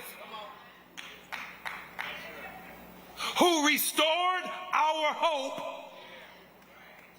and changed the trajectory of our lives. No, I'm going to go on ahead tomorrow morning at push. 930 East 50th Street, part 2 of this will be there, because I got enough sense to know that I've already talked too long. I want you to think about the stranger, Reverend Dyson, in your life. It's going to be a nameless, faceless person who enters your life and restores your hope. And so when Jesse Jackson said, I don't care what the political class says, they're only interested in high propensity voters. My father looked at the undecided, Father Flager, and he recognized that they lacked somebodyness. And he told them to keep hope alive. But that's not enough. Keeping hope alive is the answer to suicidality. Not only for individuals who might want to kill themselves, but for a nation on the brink of self-destruction. Keep hope alive. For a man or a woman getting ready to hang themselves who's given up on hope, Bishop Ellis, Reverend Jackson says, they need hope, not dope. Kevin Adele, he took the ministry from Sunday morning and he delivered it to the people. I am somebodyness is what Jesse Jackson's known for. Not the 84 and 88 campaign and just voter registration. Jesse Jackson's greatest contribution is not political. It is psychological. Negro, you are better off today than you were when you met this Negro.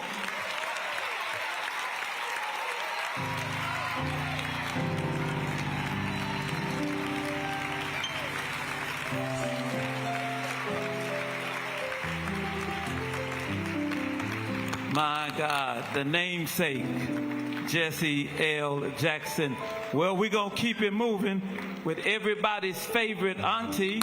She's here. She's been sitting here patiently, just waiting her turn. Can y'all give it up for Congresswoman Maxine Waters? the nation's auntie.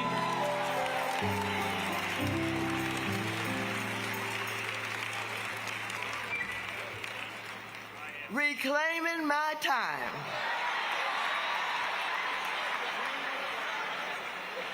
Ladies and gentlemen, I am so excited, so pleased, so warm, so everything right now, because we're here celebrating the life of a great man. Jesse Louis Jackson Sr. was a great civil rights leader. He didn't literally just talk the talk. He walked the walk. And I want you to know that he changed my life. And I'm going to talk about that in just a minute, but before I do, to the governor and to the mayor here, I like how you handled the city and the state when ICE came in here. Thank you. Thank you so very much. But I know how you knew how to do it. You're from Chicago, and you took after Jesse Jackson. He taught you how. He taught you how to fight. He taught you how to speak up. He taught you how to claim your time. And so we're here today with the family. Now, I want you to know Jesse Jackson was my great friend. When I say he changed my life, I want you to know that I first met him with Breadbasket. And I want you to know the first time I heard him, I said, there's something special about this man. This man believes not only in God, but he also believes in possibilities. And so I want you to know I followed him and I began to work with him. And then in 1984, I dropped everything and I got on the road and I traveled and we worked. And you know, I think about some of what we do today, and we talk about diversity, equity, and inclusion.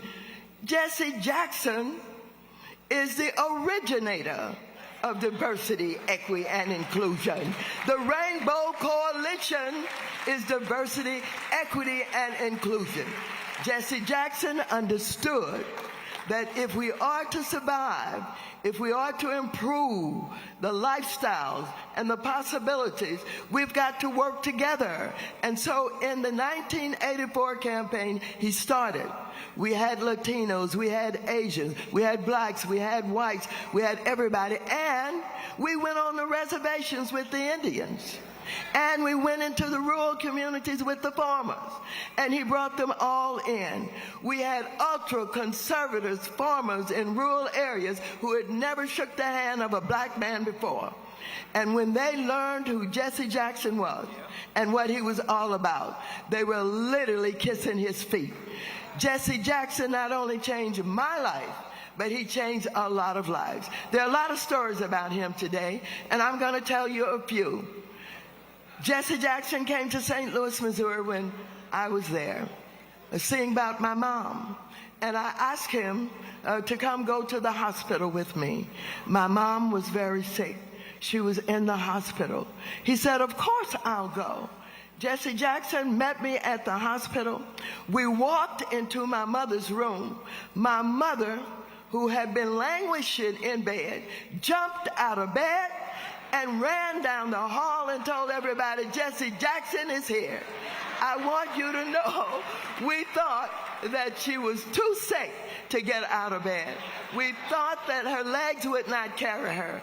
But Jesse Jackson inspired her the way that he inspired thousands, millions of people all over this country and all over the world. He was not only focused on the domestic agenda, what was going on in this country.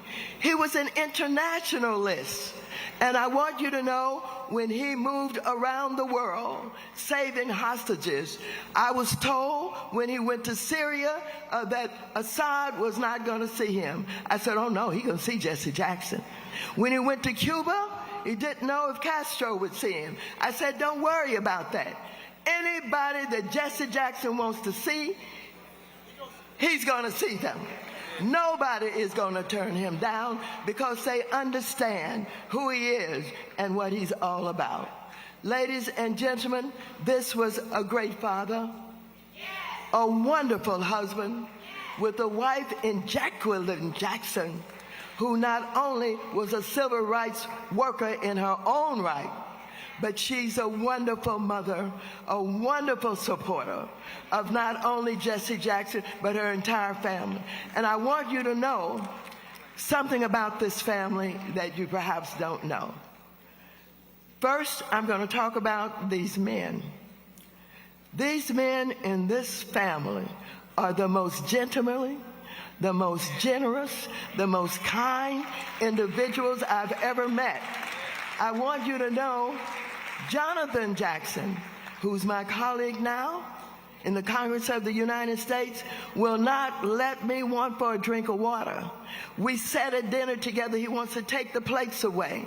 It is yes, ma'am. It is no, ma'am. A kind gentleman, a young man reared by Jacqueline Jackson and Jesse Jackson. And let me tell you about his brother, Junior. This man was committed, and he, I believe, may have been the first in the Congress of the United States to have a perfect attendance. He came every day, no matter what, and he stood up oftentimes in the middle of a debate and shut people down. He was always there with his arms out, saying to people, that's enough, as if he was a speaker. He wasn't a speaker, but hell, he acted like he was a speaker. And I want you to know about Santita. She said to me the other day, I want you to come on my radio program. Now, I want you to know she is a communication specialist. And when she said that to me, of course, I don't care what time of day or night, I will be on that program. I was on it for Jesse Jackson, and when his daughter asked me to be on that program, you can count on me. We owe it to you, but we owe it to your daddy, Jesse Jackson. I will always be there. Yusef, I remember as a young man, when you had the audacity and the nerve to go into business, and you went into big business, not little business, but we thought, my God, he's going into this venture. What does he know about it? Well, I want you to know, because they're all well educated. He knew what to do, and he did it, and now he is the president and CEO of Rainbow Push. Give him a big round of applause. And listen, for Lil Jackie, if you don't understand words with about 15, 20 letters in it, you can't talk to her. She is brilliant. She's an educator, and I have spent time with her. I know Lil Jackie. She has a brain and a mind that surpasses the average person in this country and maybe in the world. Give her a big round of applause. And so I want you to know that there are some new kinds of opportunities, and we don't understand all of them all. But I want you to know Ashley is something called an influencer. That's new. What is they influencing? Us, elected officials, wherever they are, they happen to know everything about what is going on. And they have the nerve to tell other people, no matter how old you are or how young you are, what you must be doing. Give the Jackson family a big round of applause. Now, it was mentioned briefly, but some of what I've just shared with you helps you to understand how they was instilled with the responsibility for service to their country, service to their neighborhood, service in their family. Well, I told you I work with Junior. He's on his way back. He will be back in the House of Representatives doing what Jesse would have him do. And he will be joining his brother, Jonathan Jackson. Just think, 2 of Jesse Jackson's sons in the House of Representatives knowing and understanding what the daddy was all about, understanding the issues, prepared to speak up, prepared to fight, prepared to do what is necessary. And Auntie Maxine will be overlooking them every day. Thank you all so very much. Thank you, Jesse Jackson. Thank you, Jacqueline Jackson. I love the way you say your name, Jacqueline Jackson. Thank you all so very much. I've been told that I don't have much time, and I respect that. But I want you to know I'm dangerous when I'm fired up, and I'm going to respect what has been asked in order to not take up too much time. But I will remember everything that went on here today. In a week, I'll be back in Washington, and I'll take it out on everybody. Thank you.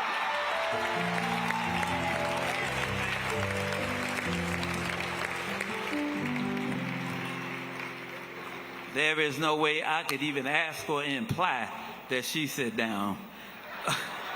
All right, let's go down south to a dangerous brother who's been doing some marvelous work around the country.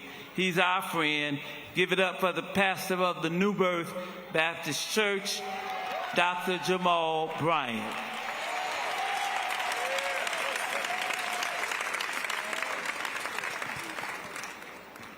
Nobody said the road was going to be easy, but I don't believe he's brought us this far to leave us now.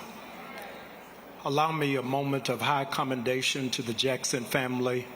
Thank you for adopting me as a son and as a brother. I'm grateful and love you much. It was on a wintry night, January 6, 1919, Theodore Roosevelt died of an embolism coronary. When the word came back to the Vice President Meslin, he asked, how did he die?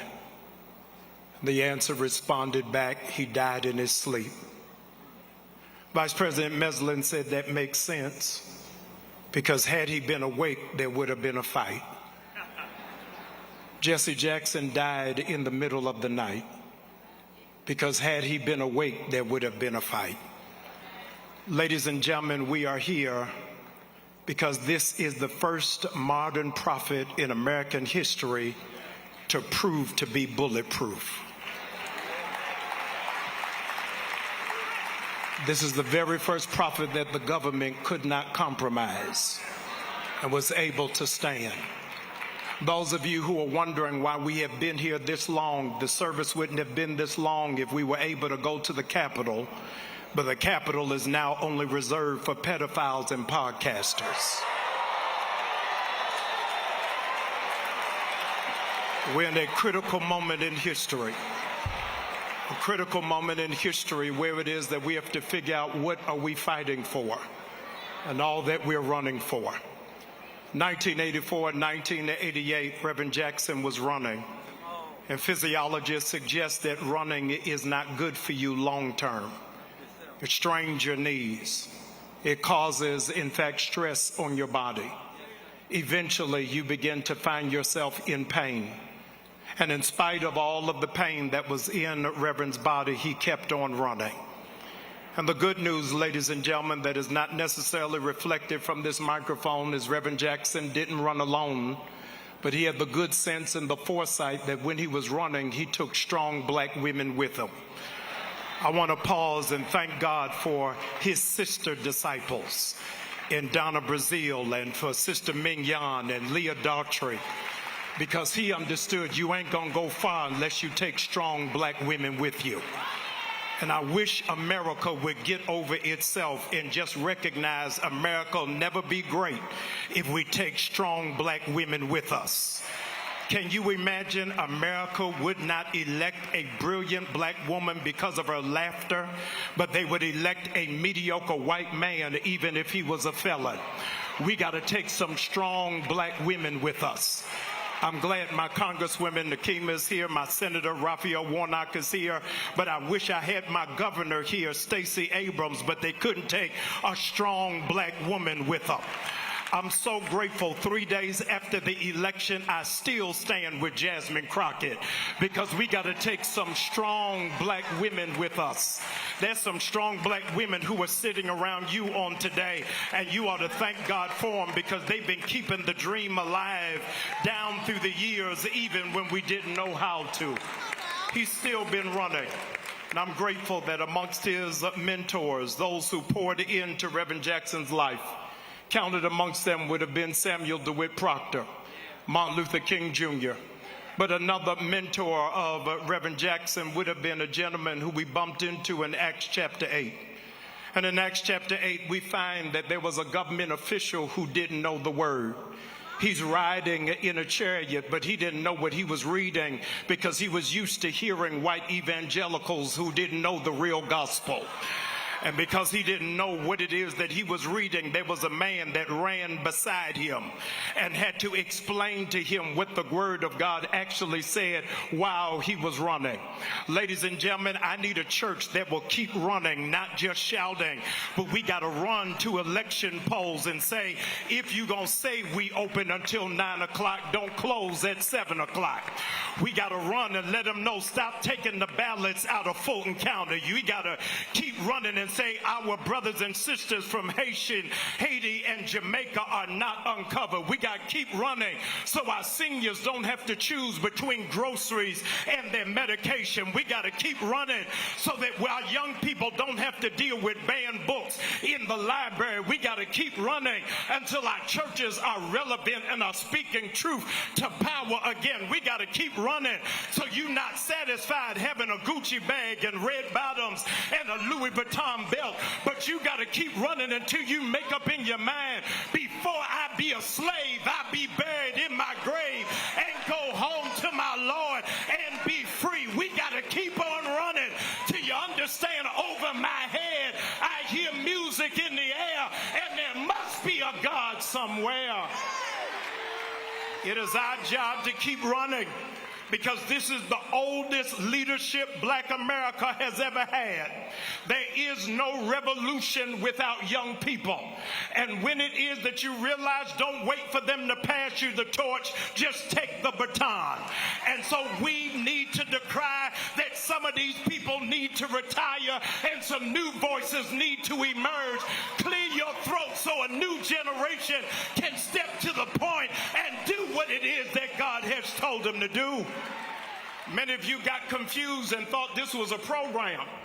This ain't no program. This is a homegoing celebration.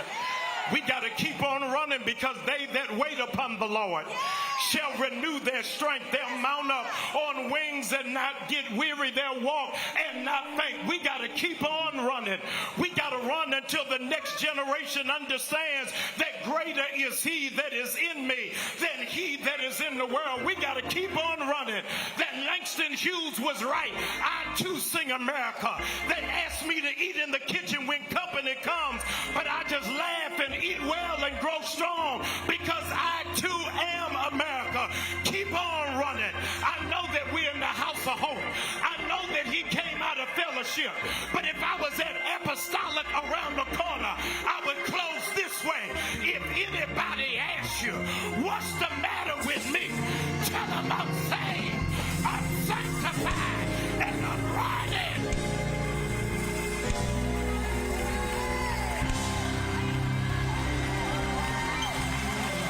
Dr. Jamal Harrison Bryant.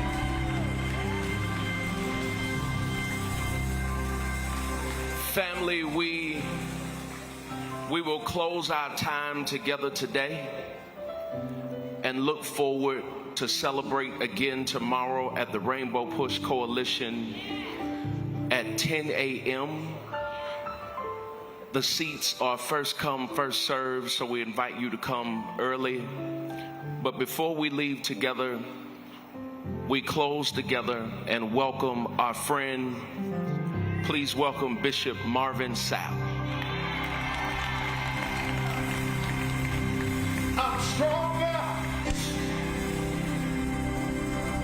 I'm wiser, I'm better, so much better.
Will everyone pause wherever you are? Everyone pause where you are as we prepare for the family to recess. If everyone could pause where you are as the family prepares to exit.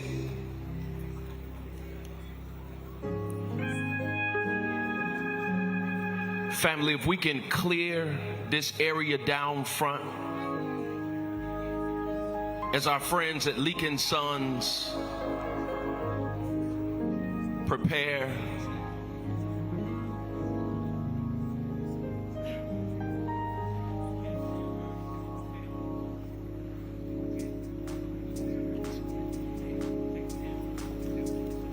As Leak & Sons prepares to roll our dearly beloved Reverend Jackson out, please, everyone, please clear this front, please. As Reverend Jackson leaves, the family, you will line up behind him. We look forward tomorrow to hearing from Jonathan Jackson, Congressman Jackson tomorrow, Jacqueline Jackson, Ashley Jackson, members of the family. Family, please. The family is going behind the casket. The family is going behind the casket.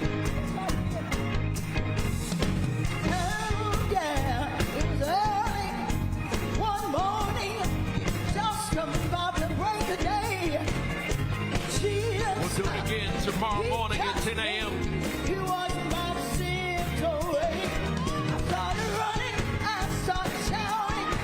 What a send-off. What a collection of stories.